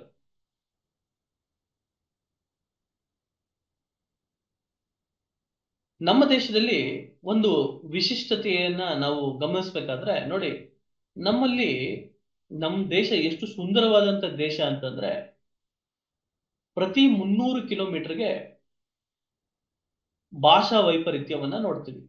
ನಮ್ಮ ಕರ್ನಾಟಕದಲ್ಲೇ ನಾವು ಗಮನಿಸ್ಬೇಕಾದ್ರೆ, ಬೆಂಗಳೂರಿಂದ ದಾವಣಗೆರೆಗೆ ಹೋದ್ರೆ ದಾವಣಗೆರೆ ಕನ್ನಡ ಬೇರೆ ರೀತಿಲಿ ಇರುತ್ತೆ, ದಾವಣಗೆರೆಯಿಂದ ಬಳ್ಳಾರಿಗೆ ಹೋದ್ರೆ ಬಳ್ಳಾರಿ ಕನ್ನಡ ಬೇರೆ ತರ ಇರುತ್ತೆ, ಬಳ್ಳಾರಿಯಿಂದ ಹುಬ್ಳಿ ಧಾರವಾಡ ಕಡೆ ಬಂದ್ರೆ ಹುಬ್ಳಿ ಧಾರವಾಡ ಕಡೆ ಕನ್ನಡ ಬೇರೆ ತರನೇ ಮಾತಾಡ್ತಾರೆ. ಅಲ್ಲಿಂದ ಮಂಗಳೂರಿಗೆ ಬಂದ್ರೆ ಮಂಗಳೂರು ಕನ್ನಡನೇ ಬೇರೆ ತರ ಇರುತ್ತೆ, ದಕ್ಷಿಣ ಕನ್ನಡ ಬೇರೆ ತರ. ಪ್ರತಿ 300 ಕಿಲೋಮೀಟರ್ಗೆ ಒಂದು ಭಾಷಾ ವೈಪರೀತ್ಯವನ್ನ ನೋಡ್ತೀವಿ ಮತ್ತು ಕಲ್ಚರಲ್ ಡಿಫ್ರೆನ್ಸು ಸಹ ನೋಡ್ತೀವಿ. ನಾವು ಅಡಿಗೆ ಮಾಡೋ ವಿಧಾನಗಳು ಸಹ ಬೇರೆ ಬೇರೆ ಆಗಿರುತ್ತೆ. ನಮ್ಮಲ್ಲಿ ಒಂದು ರೀತಿಯಾದಂತಹ ಜಾತಿಗಳಿಲ್ಲ, ನೂರಾರು ಜಾತಿಯ ಒಂದು ಜನರು ನಾವು ಜೀವನವನ್ನ ಮಾಡ್ತಾ ಇದ್ದೀವಿ. ನಮ್ಮಲ್ಲಿ ಒಂದು ರೀತಿಯಾದಂತಹ ಧರ್ಮವಿದೆಯಾ ಸರ್? ನಮ್ಮಲ್ಲಿ ನೂರಾರು ಧರ್ಮೀಯ ಒಂದು ಧರ್ಮಗಳಿದ್ದಾವೆ. ಹಿಂದೂ, ಮುಸ್ಲಿಂ, ಕ್ರೈಸ್ತ, ಜೈನಿಸಂ. ಸೊ ಹೀಗೆ ನೋಡ್ತಾ ಹೋದ್ರೆ ಸಾಕಷ್ಟು ಧರ್ಮಗಳು. ಪ್ರತಿಯೊಂದು ಜಾತಿಗಳಲ್ಲೂ ಅವರದೇ ಆದಂತಹ ಒಂದು ರೀತಿ ವಿಧಾನಗಳು ಸಹ ನಾವು ನೋಡ್ತೀವಿ. ಸೊ ಈ ನಿಟ್ಟಿನಲ್ಲಿ ಇವ್ರು ನಮ್ಮನ್ನೆಲ್ಲರನ್ನೂ ಕ್ರೋಢೀಕರಿಸಿ, ನಮ್ಮನ್ನೆಲ್ಲರನ್ನೂ ಏನು ಒಂದಾಗಿಸಿ, ನಮ್ಮನ್ನ ಏನು ಎಲ್ಲರನ್ನು ಸೇರಿಸಿ ನಮ್ಮನ್ನ ಒಂದು ದೇಶವನ್ನ ಕಟ್ಟಿ ನಮ್ಮನ್ನ ಈ ಒಂದು ವ್ಯವಸ್ಥೆಯಲ್ಲಿ ನಡೆಸ್ತಾ ಇರುವಂತದ್ದು ಸಂವಿಧಾನ. ಸೊ ಈ ನಿಟ್ಟಿನಲ್ಲಿ ಪ್ರತಿಯೊಂದು ವ್ಯಕ್ತಿನೂ ಸಹ ಒಂದು ಉದ್ಯೋಗವನ್ನ ಮಾಡ್ತಾ ಇದ್ದಾನೆ. ಕೆಲವ ಒಂದು ಪಾಪ್ಯುಲೇಷನ್ ಲಾಯರ್ಸ್ಗಳಾಗಿದ್ದಾರೆ, ಕೆಲವೊಂದು ಪಾಪ್ಯುಲೇಷನ್ ಡಾಕ್ಟರ್ಸ್ ಆಗಿದ್ದಾರೆ, ಕೆಲವೊಂದು ಪ್ರೊಫೆಷನಲ್ಸು NGO ದಲ್ಲಿ ನಡೆಸುವಂತವ್ರು, ಕೆಲವರು ಏನು ಬಿಸ್ನೆಸ್ ಮ್ಯಾನ್ಗಳು, ಕೆಲವರು ಏನು ಪ್ರೈವೇಟ್ ಎಸ್ಟಾಬ್ಲಿಷ್ಮೆಂಟ್ ಇಟ್ಕೊಳ್ಳುವಂತ ಸಣ್ಣ ಪುಟ್ಟ ವ್ಯಾಪಾರಿಗಳು, ಮಕ್ಕಳು, ವೃದ್ಧರು, ಮಹಿಳೆಯರಲ್ಲಿ ಹೆಣ್ಣು ಮಕ್ಕಳು. ಆ ಹೆಣ್ಣು ಮಕ್ಕಳಲ್ಲಿ ಏನು ಏಜ್ ಗ್ರೂಪ್ ಅನ್ನ ತಗೊಂಡ್ರೆ ಅಲ್ಲಿ ನಾವು ಏನು ಕ್ಲಾಸ್ ಅನ್ನ ನಾವು ನೋಡ್ತೀವಿ. ಶ್ರೀಮಂತ ವರ್ಗ, ಬಡವರ್ಗ, middle class, upper middle class, lower middle class, BPL, opulent class, business class, economic class. ನೋಡಿ, ಈ ರೀತಿಯಾಗಿ ನಾವು ವಿಂಗಡೆಯನ್ನ ಮಾಡ್ಕೊಂಡು ಹೋದ್ರೆ ನೋಡಿ, ಲೇಬರ್ ಕ್ಲಾಸ್ ಅಂತ ಇದೆ, ಆಯ್ತಾ? ಸೊ ಈ ನಿಟ್ಟಿನಲ್ಲಿ ಈ ಎಲ್ರಿಗೂ ಸಹ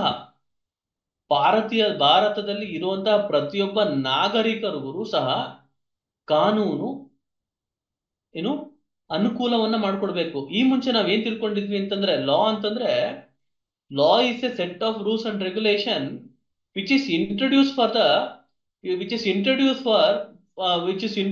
and the main purpose of law is to maintain peace and law and order in the society ಅಂತ, to prevail peace in the society ಅಂತ, ಶಾಂತಿ ಸುವ್ಯವಸ್ಥೆಯನ್ನ ನಿಟ್ಟಿನಲ್ಲಿ ಕಾನೂನನ್ನ ರಚನೆಯನ್ನ ಮಾಡಲಾಗಿದೆ. ಲಾ ಅಂದಿದ ತಕ್ಷಣ ಅದು ಲಾ ಅಂಡ್ ಆರ್ಡರ್, ಅದಕ್ಕೆ ಏನು ಶಾಂತಿ ಸುವ್ಯವಸ್ಥೆಗೋಸ್ಕರ ಮಾಡಿರುವಂತದ್ದು. ಪನಿಷ್ಮೆಂಟ್ ಕೊಡೋದು,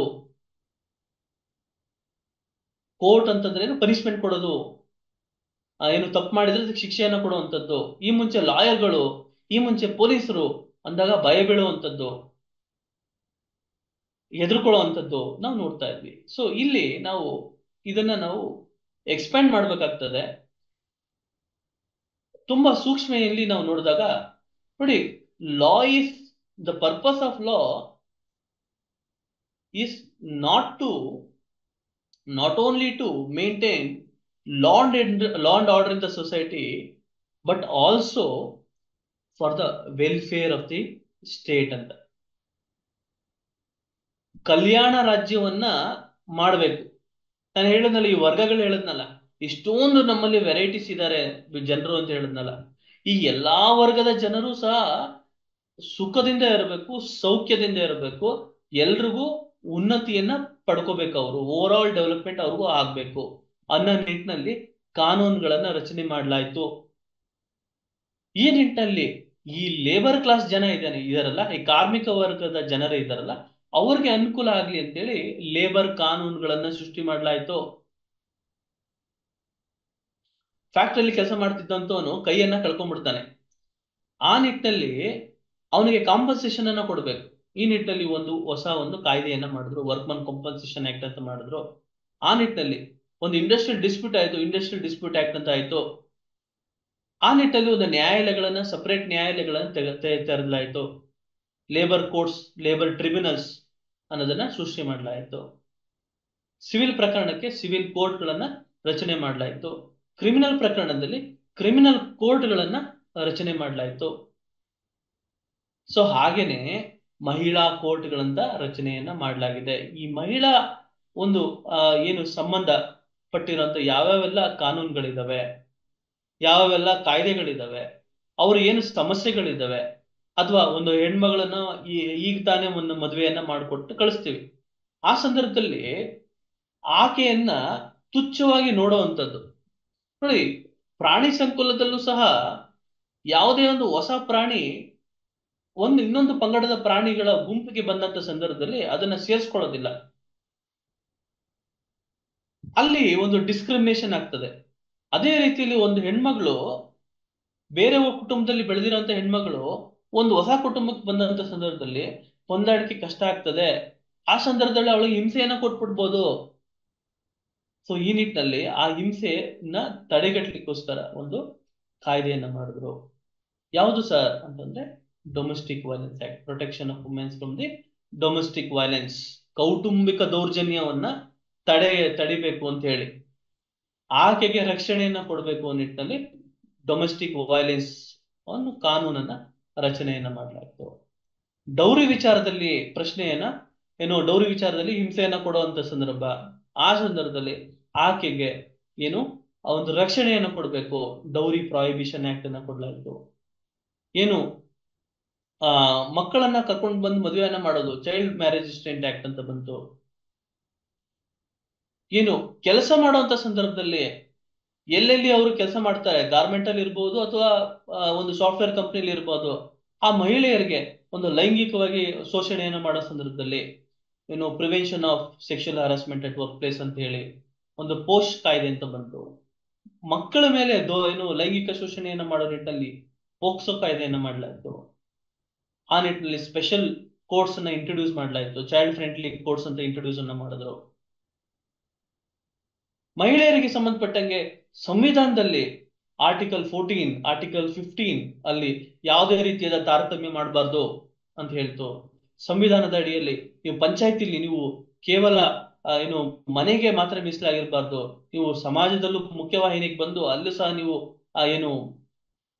ರಾಜಕೀಯದಲ್ಲಿ ಪ್ರವೇಶವನ್ನ ಪಡ್ಕೋಬೇಕು ಅಂತ ಹೇಳಿ ರಿಸರ್ವೇಶನ್ ಅನ್ನ ಕೊಡ್ಲಾಯ್ತು ಹೆಣ್ಮಕ್ಳಿಗೆ. ಮೆಟರ್ನಿಟಿ, ನೀವು ಗರ್ಭವನ್ನ ಧರಿಸಿದಂತ ಸಂದರ್ಭದಲ್ಲಿ ಒಂದು ರಜೆಯ ಅವಶ್ಯಕತೆ ಇದ್ದು, ಆ ಸಂದರ್ಭದಲ್ಲಿ ಬಾಣ್ತನವನ್ನು ಮಾಡ್ಕೊಂಡ್ ಬನ್ನಿ ಅಂತ ಹೇಳಿ ಅವ್ರಿಗೆ ಒಂದು ರಜೆ ವ್ಯವಸ್ಥೆಯನ್ನ ಮಾಡಲಾಯ್ತು, ಮೆಟರ್ನಿಟಿ ಬೆನಿಫಿಟ್ ಆಕ್ಟ್. ಸೊ ಈ ರೀತಿಯಾದಂತಹ ಕಾನೂನುಗಳನ್ನ ನಾವು ಬೆನಿಫಿಷಿಯಲ್ ಕಾನೂನುಗಳು ಅಂತ ಕರಿತೀವಿ, ಅಂದ್ರೆ ಬೆನಿಫಿಷಿಯಲ್ ಲೆಜಿಸ್ಲೇಷನ್ಸ್ ಅಂತ ನಾವು ಕರಿತೀವಿ. ಸೊ ಈ ಬೆನಿಫಿಷಿಯಲ್ ಲೆಜಿಸ್ಲೇಷನ್ಸ್ ಅಲ್ಲಿ ಈ ಮಹಿಳಾ ಸಂಬಂಧಪಟ್ಟ ಕಾನೂನುಗಳನ್ನ ರಚನೆ ಮಾಡಲಾಯ್ತು. ಯಾಕೆ ಅಂತಂತ ಪ್ರಶ್ನೆಯನ್ನ ಕೇಳಿದ್ರೆ, ಮಹಿಳೆಯರಿಗೆ ಒಂದು ರಕ್ಷಣೆಯನ್ನ ಕೊಡಬೇಕು, ರಕ್ಷಣೆ ಪೋಷಣೆಯನ್ನ ಕೊಡಬೇಕು, ಅವರನ್ನು ಕಾಪಾಡಬೇಕು ನಿಟ್ಟಿನಲ್ಲಿ. ಅವರು ಒಂದು ವರ್ಗ.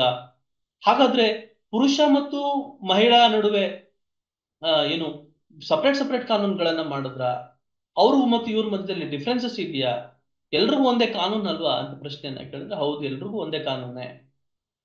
ಆದರೆ ಕೆಲವೊಂದು ವಲ್ನರಬಿಲಿಟಿ ಅಂತ ನಾವು ಕರಿತೀವಿ ಅದನ್ನ, ಆ ಒಂದು ಸೆಕ್ಷನ್ಸ್ ಆ ಒಂದು ಏನೇನು ಸಮಸ್ಯೆಗಳಿರುತ್ತೆ ಆ ಸಮಸ್ಯೆಗಳನ್ನ ಬಗೆಹರಿಸಿ ಕಲ್ಯಾಣ ರಾಜ್ಯವನ್ನ ರೂಪಿಸ್ಬೇಕು. Ultimately the aim of law is to build a welfare state. The main purpose of law is to bring welfare among the citizens of the country ಅಂತ ಹೇಳಿ. ಸೊ ಕಾನೂನು ಕೇವಲ ರಕ್ಷಣೆಗೆ ಮಾತ್ರ ಕಾನೂನು ರಚನೆಯನ್ನ ಮಾಡಲಾಗಿಲ್ಲ. ಕಾನೂನು ಹೆಂಗೆ ರಚನೆಯನ್ನ ಮಾಡಿದ್ದಾರೆ ಅಂತಂದ್ರೆ, ಕಾನೂನಿಂದ ಜನರಿಗೆ ಒಳ್ಳೇದಾಗ್ಬೇಕು. ನಾವು ತಿಳ್ಕೊಂಡಿದ್ದು ತಪ್ಪು. ಈ ಮುಂಚೆ ನಾವೇನ್ ತಿಳ್ಕೊಂಡಿದ್ವಿ, ಬರೀ ಕೋರ್ಟು, ಪೊಲೀಸು, ಜೈಲು, ಶಿಕ್ಷೆ ಕೊಡೋದು ಅದು ಮಾತ್ರ ಕಾನೂನು ಅಂತ ತಿಳ್ಕೊಂಡಿದ್ವಿ. ಕಾನೂನು ಅಂತಂದ್ರೆ ಕೇವಲ ಇಷ್ಟು ಮಾತ್ರ ಅಲ್ಲ, ಕಾನೂನಿಂದ ಏಳಿಗೆಯನ್ನ ನಾವು ನೋಡ್ಬೋದು. ಕಾನೂನುಗಳು ಹೊಸ ಕಾನೂನುಗಳಿಂದ ಏಳಿಗೆಯನ್ನ ನೋಡ್ಬೋದು. ಈ ಮುಂಚೆ ಪ್ರಾಪರ್ಟಿ ರೈಟ್ಸ್ ಅಲ್ಲಿ ಏನು ಮಹಿಳೆಯರಿಗೆ ಏನು ಹಕ್ಕುಗಳು, ಪ್ರಾಪರ್ಟಿ ಮೇಲೆ ಹಕ್ಕುಗಳು ಪುರುಷನಕ್ಕೆ ಸಮನಾಗಿ ಇರಲಿಲ್ಲ. ಈ ಮುಂಚೆ ವಿಭಾಗ ಮಾಡುವಂತ ಸಂದರ್ಭದಲ್ಲಿ ಈಗ ಪುರುಷನಿಗೆ ಸಮಾನವಾಗಿ ಆಕೆಗೂ ಸಹ ಹಕ್ಕಿದೆ ಅನ್ನೋದನ್ನ ಇತ್ಯರ್ಥವನ್ನ ಮಾಡಿದ್ದಾರೆ. ಹಾಗಾದ್ರೆ ಪರಪುರುಷನ ಜೊತೆ ಹೋಗಿ ಒಂದು ಸಂಬಂಧವನ್ನ ಕಟ್ಕೊಬಹುದು, ಅದಕ್ಕೂ ಅವಕಾಶವನ್ನ ಕೊಟ್ಟಿದೆ. ನೋಡಿ, ಏನು ಜೆಂಡರ್ ಡಿಸ್ಕ್ರಿಮಿನೇಷನ್ ಏನಿತ್ತು, ಆ ಜೆಂಡರ್ ಡಿಸ್ಕ್ರಿಮಿನೇಷನ್ ಸಹ ಕೋರ್ಟು ಅದನ್ನ ತೆಗೆದಾಕಿದೆ, ಆ ಒಂದು ನ್ಯೂನತೆಯನ್ನ ತೆಗೆದಾಕಿದೆ. ನೋಡಿ, ಏನು ಟಬೂಸ್ಗಳಿತ್ತು ಅದನ್ನು ಸಹ ಕೋರ್ಟು ತೆಗೆದಾಕಿದೆ. ಸೊ ಇತ್ತೀಚಿನ ಒಂದು ಸುಪ್ರೀಂ ಕೋರ್ಟ್ ನ್ಯಾಯಾಲಯದ ತೀರ್ಪುಗಳು ಈ ಒಂದು ಜೆಂಡರ್ ಡಿಸ್ಕ್ರಿಮಿನೇಷನ್ ಮೇಲೆ ಸಾಕಷ್ಟು ಒಂದು ತೀರ್ಪುಗಳನ್ನ ಕೊಟ್ಟು ಪುರುಷ ಮತ್ತು ಮಹಿಳಾ ನಡುವೆ ಯಾವುದೇ ರೀತಿಯಾದಂತಹ ಒಂದು ತಾರತಮ್ಯ ಇಲ್ಲ, ಸೊ ಎಲ್ಲರೂ ಸಹ ಸಮಾನರು ಅನ್ನೋ ನಿಟ್ಟಿನಲ್ಲಿ ಸಾಕಷ್ಟು ತೀರ್ಪುಗಳು ಹೊರಗೆ ಬರ್ತಾ ಇದ್ದಾವೆ. ಈ ನಿಟ್ಟಿನಲ್ಲಿ ಸಾಕಷ್ಟು ವಿಚಾರಗಳನ್ನ ಮುಂದಿನ ತರಗತಿಗಳಲ್ಲಿ ನಾವು ತಿಳ್ಕೊಳ್ಳೋಣ. ಇವತ್ತಿಗೆ ಏನು ಹಕ್ಕುಗಳಂತಂದ್ರೆ ಏನು, ಹಕ್ಕುಗಳಲ್ಲಿ ಎಷ್ಟು ವಿಧಗಳಿದ್ದಾವೆ, ಹಕ್ಕುಗಳು ಚ್ಯುತಿಯಾದಂತ ಸಂದರ್ಭದಲ್ಲಿ ಮಾತ್ರ ನಮ್ಗೆ ಕಾನೂನಿನಲ್ಲಿ ಪರಿಹಾರ ಇರ್ತದೆ. ಅದು ಯಾವ ರೀತಿಯ ಹಕ್ಕು, ಕಾನೂನಿನ ಹಕ್ಕು ಚ್ಯುತಿಯಾದ್ರೆ ಮಾತ್ರ ಸಂದರ್ಭದಲ್ಲಿ ಮಾತ್ರ ನಮ್ಗೆ ಕಾನೂನಲ್ಲಿ ಪರಿಹಾರ ಇದೆ. ಸೊ ಎಷ್ಟು ರೀತಿಯಾದಂತ ಕಾನೂನುಗಳಿದ್ದಾವೆ, ಕಾನೂನುಗಳ ಉದ್ದೇಶ ಏನು, ಸೊ ಏನು ಆ ಕಾನೂನುಗಳಲ್ಲಿ ಮಹಿಳಾ ಕಾನೂನುಗಳು ನಾವು ಎಷ್ಟು ಕಾನೂನುಗಳನ್ನ ನೋಡ್ತೀವಿ, ಸಂವಿಧಾನ ಹೇಗೆ ಮಹಿಳಾ ಒಂದು ಹಕ್ಕನ್ನ ಕಾಪಾಡೋ ನಿಟ್ಟಿನಲ್ಲಿ ಸಹಕಾರಿಯಾಗಿದೆ ಅನ್ನೋ ಎಲ್ಲ ವಿಚಾರಗಳನ್ನ ಇವತ್ತು ತಮಗೆ ತಿಳಿಸಿದ್ದೇನೆ. ಸೊ ಧನ್ಯವಾದಗಳು. ಸೊ ಈಗ ತಮ್ಗೆ ಏನಾದ್ರು ಪ್ರಶ್ನೆಗಳಿದ್ರೆ ಪ್ರಶ್ನೆಗಳನ್ನ ಕೇಳ್ಬೋದು. ಭಾಗ್ಯ ಮ್ಯಾಮ್, ಪ್ರಶ್ನೆಗಳೇನಾದ್ರು ಇದ್ರೆ ದಯವಿಟ್ಟು ಪ್ರಶ್ನೆಗಳನ್ನ ಕೇಳಿ. ಸರ್, ಭಾಗ್ಯ ಏನಾದ್ರು ಕೇಳ್ತಿದ್ದೀರಾ? ಇದು ಅನ್ಮ್ಯೂಟ್ ಮಾಡಿ. ಸರ್ ನಮಸ್ಕಾರ, ಶ್ರೀಧರ್ ಪುರೋಹಿತ್ ಅಂತ ಒಂದು ಪ್ರಶ್ನೆ ಇದೆ, ಕೇಳ್ಬೋದಾ? ಕೇಳಿ ಸರ್, ಕೇಳಿ. ನಮಸ್ಕಾರ ಸರ್, ನನ್ನ ಹೆಸರು ಶ್ರೀಧರ್ ಪುರೋಹಿತ್ ಅಂತ ಹೊಸಪೇಟೆಯಿಂದ. ಈ ಮಹಿಳಾ ಕಾನೂನಿಗೆ ಇದು ಎಷ್ಟು ಸಂಬಂಧಿಸೋದು ಗೊತ್ತಿಲ್ಲ, ನಾ ಕೇಳೋ ಪ್ರಶ್ನೆ. ಆದ್ರೂ ಕಾನೂನಾತ್ಮಕವಾಗಿ ಇರೋದ್ರಿಂದ ಕೇಳಲಿಕ್ಕೆ ಇಷ್ಟಪಡ್ತೀನಿ ಸರ್. ಕೇಳಿ.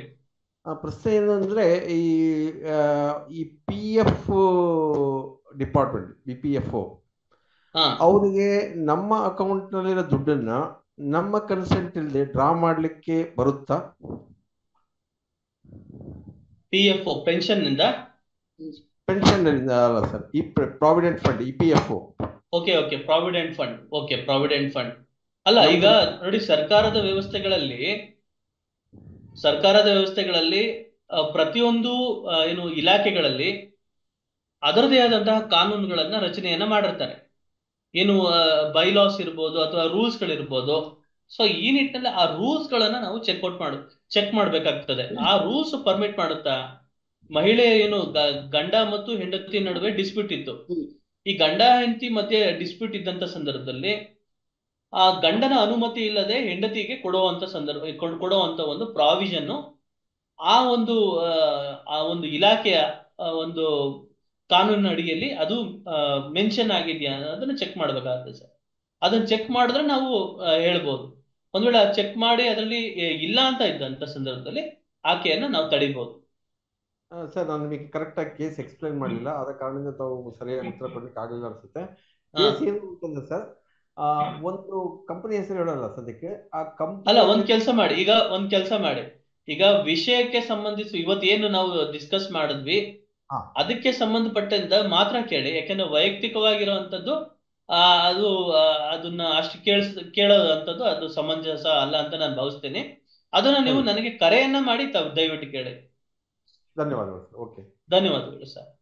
ಇವತ್ತಿನ ಪ್ರಶ್ನೆ ಅಂದ್ರೆ ಈ ಒಂದು ತರಗತಿ ಏನಿತ್ತು, ಉಪನ್ಯಾಸ ಏನಿತ್ತು, ಹಕ್ಕುಗಳಂತಂದ್ರೆ ಏನು, ವಿಧ ವಿಧವಾದಂತಹ ಹಕ್ಕುಗಳ ಬಗ್ಗೆ, ಮತ್ತೆ ಕಾನೂನಿನ ಚೌಕಟ್ಟು, ಕಾನೂನಿನ ರಚನೆ, ಕಾನೂನಿನ ಉದ್ದೇಶ. ಸೊ ಈ ರೀತಿಯಲ್ಲಿ ಪ್ರಶ್ನೆಗಳು ಬರ್ಲಿ ಸರ್. ಸರ್, ನಮ್ದೊಂದು ಪ್ರಶ್ನೆ ಇದೆ. ಹಾ, ಈಗ ನಾವು ಅಂದ್ರೆ ನಮ್ಮ ಸ್ನೇಹಿತರೊಬ್ರು ಏನ್ ಮಾಡಿದ್ದಾರೆ, ಒಬ್ಬರಿಗೆ ಲೇಡೀಸ್ ಏನೇ ಅವರು ಸ್ನೇಹಿತರು ಅಂತ ಹೇಳಕ್ ಹೋಗ್ಬೇಡಿ ನೀವು, ಅದನ್ನ ಯಾವ್ದೋ ಒಂದು ಎಕ್ಸಾಂಪಲ್ ರೀತಿಲಿ ಹೇಳಿ, ಆಯ್ತಾ? ಓಕೆ. ಈಗ ನಾನು ಒಬ್ರಿಗೆ ಕ್ಯಾಶ್ ಕೊಟ್ಟಿದ್ದೀನಿ, ಹಾ, 5 ಲಕ್ಷ ಕ್ಯಾಶ್ ಕೊಟ್ಟಿದ್ದೀನಿ. ತುಂಬಾ ಕಷ್ಟ ಇತ್ತು, ಕೊಡಿ ಅಂತಂದು ನಾನು ಕೊಟ್ಟಿದ್ದೀನಿ. ಆದ್ರೆ ನಮ್ಗೆ ಕ್ಯಾಶ್ ಕೊಟ್ಟಿರೋದು ಯಾವುದೇ ಪ್ರೂಫ್ ಇಲ್ಲ. ಬಟ್ ಅವ್ರು ಕೊಟ್ಟಿರೋದಕ್ಕೆ ಅವ್ರು ಮೆಸೇಜ್ ಎಲ್ಲ ಹಾಕ್ತಿದ್ದಾರೆ, ಕಳಿಸ್ತೀವಿ, ಇವತ್ತೇ ಕೊಡ್ತೀವಿ, ನಾಳೆ ಕೊಡ್ತೀವಿ ಅಂತೆಲ್ಲ ಮೆಸೇಜ್ ಹಾಕ್ತಿರ್ತಾರೆ. ಬಟ್ ನಮ್ಗೆ ಯಾವುದೇ ಪ್ರೂಫ್ ಇಲ್ದ್ರೆ ನಾವ್ ಹೇಗ್ ಸರ್ ಇದನ್ನ ವಸೂಲಿ ಮಾಡ್ಕೊಳಕ್ಕಾಗತ್ತಾ ಏನಾದ್ರು? ನೋಡಿ, ಈ ಸಂದರ್ಭದಲ್ಲಿ ತಾವು ಏನ್ ಮಾಡ್ಬೇಕು ಅಂತಂದ್ರೆ, ನೋಡಿ, ಯಾವುದೇ ಸಂದರ್ಭದಲ್ಲಿ ದಾವೆಯನ್ನ ಹಾಕಿದಾಗ ದಾವೆಯನ್ನ ಯಾರು ಹಾಕ್ತಾರೆ ಅವ್ರ ಮೇಲೆ ಒಂದು ಬರ್ಡನ್ ಆಫ್ ಪ್ರೂಫ್ ಇರ್ತದೆ. ಅಂದ್ರೆ ಆ ಕೇಸನ್ನ ಎಸ್ಟಾಬ್ಲಿಷ್ ಮಾಡುವಂತದ್ದು ಅವರು ಒಂದು ಬಾಧ್ಯತೆ ಅವ್ರ ಮೇಲೆ ಇರ್ತದೆ. ಈಗ ನಾನು ಸಿವಿಲ್ ಕೇಸ್ ನಾನು ಹಾಕ್ತೀನಿ ಅಂತಂದ್ರೆ ನನ್ನ ಮೇಲೆ ಅದು ಒಂದು ಬಾಧ್ಯತೆ ಇರ್ತದೆ. ಏನು ಎವಿಡೆನ್ಸ್ ಕಾನೂನು ಪ್ರಕಾರ burden of proof lies upon me if I am instituting a case against anybody, ಆಯ್ತಾ? ಸೊ ಬೈ ದಟ್ ಟೈಮ್ ನೀವು ಎವಿಡೆನ್ಸ್ ಅನ್ನ ಕೊಡ್ಬೇಕಾಗ್ತದೆ. ಈಗ ಆಲ್ರೆಡಿ ತಾವು ಮೆಸೇಜ್ ಅನ್ನ ಕಳಿಸ್ತಾ ಇದ್ದಾರೆ, ನಾನು ಹಣವನ್ನ ಕೊಡ್ತೀನಿ, ನಾಳೆ ಕೊಡ್ತೀನಿ, ನಾಡ್ದು ಕೊಡ್ತೀನಿ ಅಂತ ಮೆಸೇಜ್ ಅನ್ನ ಕೊಡ್ತಾ ಇದ್ದಾರೆ. ಅನ್ನೋ ಸಂದರ್ಭದಲ್ಲಿ ಆ ಮೆಸೇಜ್ ಗಳನ್ನ ನೀವು ನ್ಯಾಯಾಲಯಕ್ಕೆ ಸಲ್ಲಿಸಿ. ಆ ನಿಟ್ಟಲ್ಲಿ ಒಂದು ಪ್ರಕ್ರಿಯೆ ಇರ್ತದೆ. ಒಂದು 65B ಅಪ್ಲಿಕೇಶನ್ ಅನ್ನ ಹಾಕೊಬೇಕು. ತಮ್ಮ ವಕೀಲರನ್ನ ಭೇಟಿ ಮಾಡಿ ಅವ್ರ ಕಡೆ ನಾವು ಸಲಹೆಯನ್ನ ತಗೊಂಡು ಕೇಸನ್ನ ಹೂಡುವಂತದ್ದು ಇರ್ತದೆ. ಸೊ ಇಲ್ಲಿ ಅಗ್ರಿಮೆಂಟ್ ಅನ್ನ ಇಲ್ದಲೇ ಇದ್ದಂತ ಸಂದರ್ಭದಲ್ಲೂ ಸಹ ಅವರು ತಮ್ಗೆ ಏನು ಟ್ರಾನ್ಸಾಕ್ಷನ್ ಏನು ಮಾಡಿರುವಂತ ನಿಟ್ಟಿನಲ್ಲಿ ಅವರು ತಮ್ಮ ಜೊತೆ ಏನು ಮೆಸೇಜಸ್ ಗಳನ್ನ ಮಾಡ್ತಾ ಇದ್ದಾರೆ, ಕಮ್ಯುನಿಕೇಶನ್ ಮಾಡ್ತಾ ಇದ್ದಾರೆ, ಆ ಕಮ್ಯುನಿಕೇಶನ್ ಅನ್ನ ಇಟ್ಕೊಂಡು ನೀವು ಅದರಲ್ಲಿ ಕೋರ್ಟ್ ಅಲ್ಲಿ ನೀವು ಅದನ್ನ ಫೈಟ್ ಮಾಡ್ಬೇಕಾಗ್ತದೆ. ಕೋರ್ಟ್ ಅಲ್ಲಿ ಅದಕ್ಕೆ ಸಂಪೂರ್ಣ ನ್ಯಾಯ ಸಿಗುತ್ತಾ ಸರ್ ಅಂತ ಪ್ರಶ್ನೆಯನ್ನ ಕೇಳಿದ್ರೆ, ಕೋರ್ಟು ಅಲ್ಲಿ ನ್ಯಾಯಾಲಯಗಳು ಕೇಸನ್ನ ನಡೆಸ್ತಾ ಇರೋಂತ ಸಂದರ್ಭದಲ್ಲಿ ಅದನ್ನ ನಾವು ಈ ನಿಮ್ ಕಡೆಗೆ ಕೇಸ್ ಆಗುತ್ತೆ ಅಥವಾ ಅವ್ರ ಕಡೆಗೆ ಕೇಸ್ ಆಗುತ್ತೆ ಅಂತ ಹೇಳಿಕ್ ಬರಲ್ಲ. ಯಾಕೆಂದ್ರೆ ಕೇಸು ಯಾವ ರೀತಿಯ ಕೇಸ್ ನಡೆಯುತ್ತೆ ಅದ್ರ ಮೇಲೆ ನಾವು ಅದನ್ನ ನಿರ್ಧರಿಸಬಹುದು. ಯಾವ ಒಂದು ಕಂಟೆನ್ಷನ್ ಅನ್ನ ಅಪೋಸಿಟ್ ಪಾರ್ಟಿನವ್ರು ತಗೋತಾರೆ. ಈಗ ನೀವು ಒಬ್ಬರ ಮೇಲೆ ಕೇಸ್ ಹಾಕ್ತೀರಾ, ಅವ್ರು ಬಂದು ಅವ್ರೇನು ಹೇಳಿಕೆಯನ್ನ ಕೊಡ್ತಾರೆ ಅದನ್ನ ನೋಡ್ಬೇಕಾಗತ್ತೆ. ಅವ್ರೇನು ಎವಿಡೆನ್ಸ್ ಗಳನ್ನ ಕೊಡ್ತಾರೆ ಅದನ್ನ ನೋಡ್ಬೇಕಾಗತ್ತೆ. ಕೇವಲ ಇಷ್ಟು ಫ್ಯಾಕ್ಟ್ಸ್ ಮೂಲಕ ನಾನು ಇಲ್ಲ ನೀವು ಪಡ್ಕೊಬಹುದು ಅಂತ ನಾನು ಹೇಳೋದು ತಪ್ಪಾಗ್ತದೆ. Okay sir, thank you. Okay, ನೋಡೋಣ ಸರ್, ಪರ್ಸನಲ್ ಆಗಿ ಮಾತಾಡ್ತೀವಿ ಸರ್. ಅವರು ವ್ಯಕ್ತಿ ಮಾತಾಡ್ತಾರೆ, ಹಲೋ,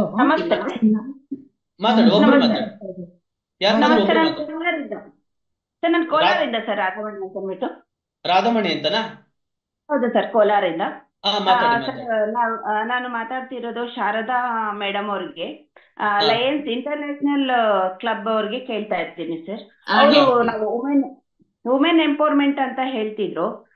ನಾನು ಕೋಲಾರದಲ್ಲಿ ಇರೋದ್ರಿಂದ ನಮ್ದು ಒಂದು ಲಾಸ್ಟ್ ಏನು ಅಂತೀರಾ, ಲಾಸ್ಟ್ ಈ ಬಾರ್ಡರ್ ಅಲ್ಲಿ ಇರೋದು sir, Tamil Nadu and Karnataka, Andhra Pradesh border ಅಲ್ಲಿ ಇರ್ತಕ್ಕಂಥದ್ದು. ಇಲ್ಲಿ ಮಹಿಳೆಯರು ಸಿಂಗಲ್ ಪೇರೆಂಟ್ ಮಹಿಳೆಯರಿದ್ದಾರೆ ಸರ್, ಗಂಡನನ್ನ ಕಳ್ಕೊಂಡು ಅಂತವರಿಗೆ ಒಂದು ಏನಾದ್ರೂ ಸ್ಕಿಲ್ ಟ್ರೈನಿಂಗ್ ಕೊಟ್ಟು ಅವರಿಗೆ ವ್ಯವಸ್ಥೆ ಮಾಡ್ಲಿಕ್ಕೆ ಬರುತ್ತಾ, ಸಹಾಯ ಮಾಡ್ಲಿಕ್ಕೆ ಅಂತ ಅವರಿಗೆ ಒಂದು ಪ್ರಶ್ನೆಯನ್ನ ಕೇಳ್ತಾ ಇದ್ದೀನಿ. ಅದೇ ನಿಮ್ದು ಅದು ಅಡ್ರೆಸ್ ಮತ್ತೊಂದು ಎಲ್ಲ ನನಗೆ ಡೀಟೇಲ್ ಆಗಿ ಬೇಕಾಗತ್ತೆ ರಾಧಾಮಣಿ ಅವರೇ. ಅಲ್ಲಿ ಬಂದು ತಮ್ಮ ನಂಬರ್ ಮೇಡಮ್?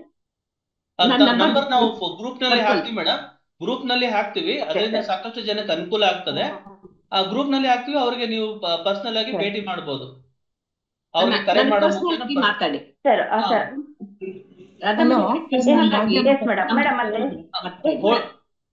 ಒಬ್ರು ಮಾತಾಡಿ. ಕಂಪ್ಲೇಂಟ್ ಆಗಿಲ್ಲ ನಂದು, ದಯವಿಟ್ಟು ಸರ್. ಹೇಳಿ ಸರ್ ರಾಧಾ ಆಮೇಲೆ ಶೀಲಾನವ್ರಿಗೆ ಎಸ್ ಮೇಡಮ್, ಶೀಲಾ ಗಂಡನಿಗೆ ಕೊಡೋ ಸಂಬಳದಲ್ಲಿ ತಂದೆ ಕೊಡೋದಾ ಅಥವಾ ಗಂಡನಿಗೆ ಕೊಡೋದಾ ಅನ್ನೋದು ಒಂದು ಪ್ರಶ್ನೆ ಹಾಕ್ತಾ ಇದ್ರು ಸರ್. ಅದನ್ನ ಕಂಪ್ಲೇಂಟ್ ಮಾಡಿಲ್ಲ ಅಂತ ಅನಿಸ್ತಾ ಇದೆ. ಮತ್ತೆ ನೋಡಿ ಶ್ಯೂರಿಟಿ ವಿಚಾರದಲ್ಲಿ ಕೂಡ ಅದು ನಮ್ಗೆ ಕಂಪ್ಲೇಂಟ್ ಆಗಿಲ್ಲ.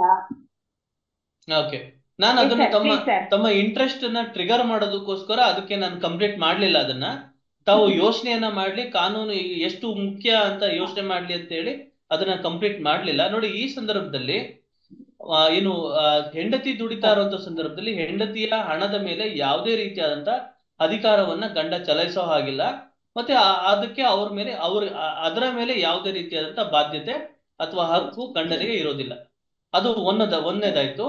ಎರಡನೇದು ಶ್ಯೂರಿಟಿ ವಿಚಾರದಲ್ಲಿ ಮಾತ್ರ ನೋಡಿ, ಶ್ಯೂರಿಟಿ ವಿಚಾರದಲ್ಲಿ ಗಂಡ ಶ್ಯೂರಿಟಿಯನ್ನ ಹಾಕಿರ್ತಾನೆ, ಗಂಡ ಮಧ್ಯದ ಸತ್ತೋದ ಅಥವಾ ಗಂಡ ಸಾಲ ಮಾಡಿದ್ದ, ಅದಕ್ಕೆ ಹೆಂಡತಿ ತೀರಿಸ್ಬೇಕಾ ಅಂತ ಪ್ರಶ್ನೆಯನ್ನ ಕೇಳಿದ್ರೆ ಹೌದು, ತೀರಿಸ್ಬೇಕು ಅಂತ ಕಾನೂನು ಹೇಳುತ್ತೆ.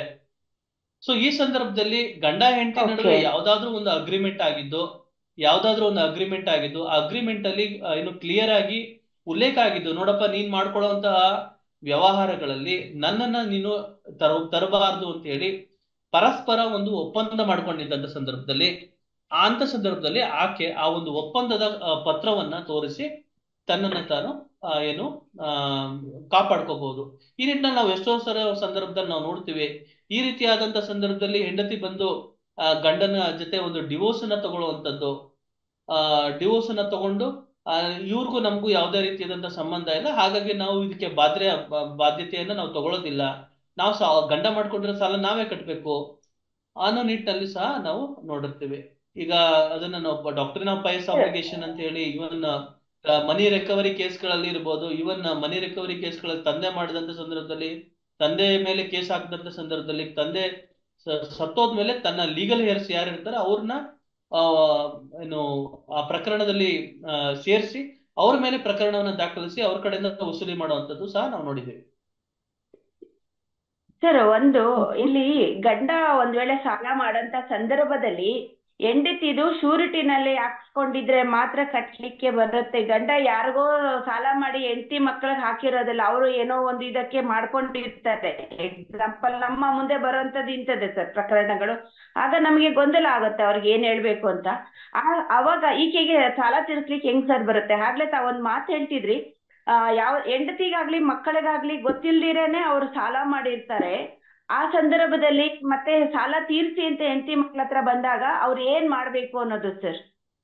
ನೋಡಿ, ಆ ಸಂದರ್ಭದಲ್ಲಿ ನೋಡಿ ಏನು ಮಾಡ್ಲಿಕ್ಕೆ ಬರಲ್ಲ. ಅಂತ ಸಂದರ್ಭದಲ್ಲಿ ವಕೀಲರನ್ನ ಭೇಟಿ ಮಾಡ್ಬೇಕಾಗ್ತದೆ. ವಕೀಲರನ್ನ ಭೇಟಿ ಮಾಡಿ ಅದ್ರ ಏನು ಫ್ಯಾಕ್ಟ್ಸ್ ಏನ್ ಇರ್ತದೆ ಅದನ್ನ ನೋಡ್ಬೇಕಾಗ್ತದೆ. ನೋಡಿ ಅದನ್ನ ಅದನ್ನ ಬಗೆಹರಿಸ್ಕೊಳ್ಳುವಂಥದ್ದು ಮಾಡ್ಬೇಕಾಗ್ತದೆ. ಯಾಕಂದ್ರೆ ಒಂದೊಂದು ಫ್ಯಾಕ್ಟ್ಸ್ ಒಂದೊಂದು ರೀತಿಲಿ ಇದ್ದು ಹಾಗಾಗಿ ನಾನು ಏನು ಹೇಳ್ತಾ ಇದ್ದೀನಿ ಅಂತಂದ್ರೆ, ಗಂಡ ಹೆಂಡತಿ ನಡುವೆ ಯಾವ್ದಾದ್ರು ಒಂದು ಒಪ್ಪಂದ ಕರಾರುಗಳನ್ನ ಮಾಡ್ಕೊಂಡಿದ್ದು, ಯಾವ್ದಾದ್ರು ನೋಡಿ ಒಂದು ಸ್ಟ್ರೈನ್ಡ್ ರಿಲೇಶನ್ಶಿಪ್ ಅಂತ ನಾವು ಕರಿತೀವಿ. ಗಂಡ ಹೆಂಡತಿ ನಡುವೆ ಸಾಮರಸ್ಯ ಇದ್ದಂತ ಸಂದರ್ಭದಲ್ಲಿ ಏನು ಈ ತರ ಸಾಲವನ್ನ ಮಾಡ್ಕೊಂಡಿದ್ದು, ಸಾಲ ತೀರಿಸ್ತಲೇ ತೀರೋಗ್ಬಿಟ್ಟಂತ ಸಂದರ್ಭದಲ್ಲಿ ಆಕೆ ಮೇಲೆ ಹೊಣೆ ಬರ್ತದೆ. ಅದನ್ನ ನಾವು ನಿರಾಕರಿಸ್ಲಿಕ್ಕೆ ಆಗಲ್ಲ. ಒಂದ್ ವೇಳೆ ಶ್ಯೂರಿಟಿ ಇದ್ದಾಗಲೂ ಸಹ, ಸೊ ಆ ಶ್ಯೂರಿಟಿ ವ್ಯಕ್ತಿ ತೀರೋದಂತ ಸಂದರ್ಭದಲ್ಲೂ ಸಹ ಏನು ಆ ವ್ಯಕ್ತಿಯ ಮೇಲೆ ಬಾಧ್ಯತೆ ಇರ್ತದೆ. ಸೊ ಆ ಬಾಧ್ಯತೆ ಇಲ್ದಂಗ ನಾವು ಮಾಡ್ಕೊಬೇಕು ಅಂತಂದಾಗ ಒಂದು ಪರ್ಯಾಯವಾಗಿ ಒಂದು ಕರಾರನ್ನ ಮಾಡ್ಕೊಳ್ಳುವಂಥದ್ದು ಅಥವಾ ಒಂದು ಒಪ್ಪಂದ ಮಾಡ್ಕೊಳ್ಳುವಂಥದ್ದು, ಅಥವಾ ನೀವು ಪಾಲಿಸಿಯನ್ನ ಮಾಡ್ಕೊಳ್ಳುವಂತ ಸಂದರ್ಭದಲ್ಲಿ ಅದ್ರ ಬಗ್ಗೆ ಎಚ್ಚರಿಕೆ ವಹಿಸುವಂತದ್ದು. ಯಾವುದು ವ್ಯವಹಾರ ನೀವು ಮಾಡ್ತಾ ಇದ್ದೀರಾ, ಯಾವ ವ್ಯವಹಾರವನ್ನು ನೀವು ಮಾಡ್ತಾ ಇಲ್ಲ, ಅದನ್ನ ಪ್ರತಿಯೊಬ್ಬರು ನಮ್ಗೆ ಹೇಳ್ಬೇಕು ಅಂತ ನೀವು ನಿಮ್ಮ ನಡುವೆ ಒಂದು ಸಾಮರಸ್ಯವನ್ನ ಬೆಳೆಸ್ಕೊಂಡು ಅದು ವ್ಯವಹಾರವನ್ನ ಮಾಡ್ಬೇಕಾಗ್ತದೆ. Hello, okay sir, thank you sir. ಇದರ ಪೂರಕವಾಗಿ ಶೀಲಾ ಅನ್ನೋ ಗಂಡನಿಗೆ ಶೀಲಾ ಅವ್ರ ತಂದೆ ಕಷ್ಟಪಟ್ಟು ಓದಿಸಿರ್ತಾನೆ, ಮದ್ವೆ ಮಾಡಿ ಕೊಟ್ಟಿರ್ತಾನೆ. ಇವರನ್ನ ಓದಿಸುವಂತ ಸಂದರ್ಭದಲ್ಲಿ ಒಂದು ವೇಳೆ ತಂದೆ ಸಾಲ ಮಾಡಿದ್ರೆ ಮದ್ವೆ ಮಾಡಿ ಕೊಟ್ರು ಕೂಡ ಇವಳಿಗೆ ಸಾಲ ತೀರಿಸ್ಬೇಕನ್ನೋ ಜವಾಬ್ದಾರಿ ಬರುತ್ತಾ ಸರ್ ಕಾನೂನಿನ ಅಡಿನಲ್ಲಿ? ಮಾನವೀಯತೆ ಬೇಡ, ಕಾನೂನಿನ ಅಡಿನಲ್ಲಿ ಬರುತ್ತೆ. ಈವನ್ ಒಂದ್ ವೇಳೆ ಶೀಲಾ ಒಬ್ಬಳೆ ಮಗಳಾಗಿದ್ದು ತನ್ನ ತಂದೆಯನ್ನ ನಿರಾಕರಿಸಿ ಗಂಡನ ಜೊತೆಗೆ ನಾನು ಬಾಳ್ವೆಯನ್ನ ಮಾಡ್ತಾ ಇದ್ದು ತಂದೆ ಅನಾಥವಾಗ್ಬಿಡ್ತಾನೆ ಅನ್ನೋ ಸಂದರ್ಭದಲ್ಲಿ ತನ್ನ ತಂದೆ ಶೀಲಾ ಮೇಲೆ ಕೇಸ್ ಮಾಡ್ಬೋದಾ ಸರ್?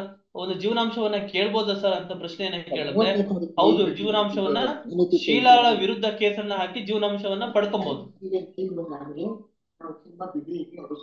ಪ್ರಶ್ನೆ ಸರ್, ಜಾತಿ ನಿಂದನೆ ಅಂತ ಬಂದ್ರೆ ಸರ್, ಜಾತಿ ನಿಂದನೆ ಯಾವ್ಯಾವ ಕ್ಯಾಸ್ಟ್ ಇನ್ಕ್ಲೂಡಿಂಗ್ ಆಗುತ್ತೆ ಸರ್? ನೋಡಿ, ಜಾತಿ ನಿಂದನೆ ನೋಡಿ, ಈಗ ಸರ್ಕಾರ ಅದು ಏನು ಒಂದು ವ್ಯವಸ್ಥೆ ಏನಿದೆ, ಈ ಪರಿಶಿಷ್ಟ ಜಾತಿ ಮತ್ತು ಪರಿಶಿಷ್ಟ ಪಂಗಡದವರಿಗೆ ಅವ್ರಿಗೆ ಒಂದು ಏನು ಮಾನವೀಯ ಹಕ್ಕುಗಳನ್ನ ಒಂದು ನೀಡೋ ಮುಖೇನ ಈ ಒಂದು ಜಾತಿಯ ಒಂದು ಅಟ್ರಾಸಿಟಿ ಆಕ್ಟ್ ಅನ್ನ ಪರಿಶಿಷ್ಟ ಜಾತಿ ಮತ್ತು ಪರಿಶಿಷ್ಟ ಪಂಗಡದವರಿಗೆ ಮಾತ್ರ ಅದನ್ನ ಇನ್ಕ್ಲೂಡ್ ಮಾಡಿದೆ.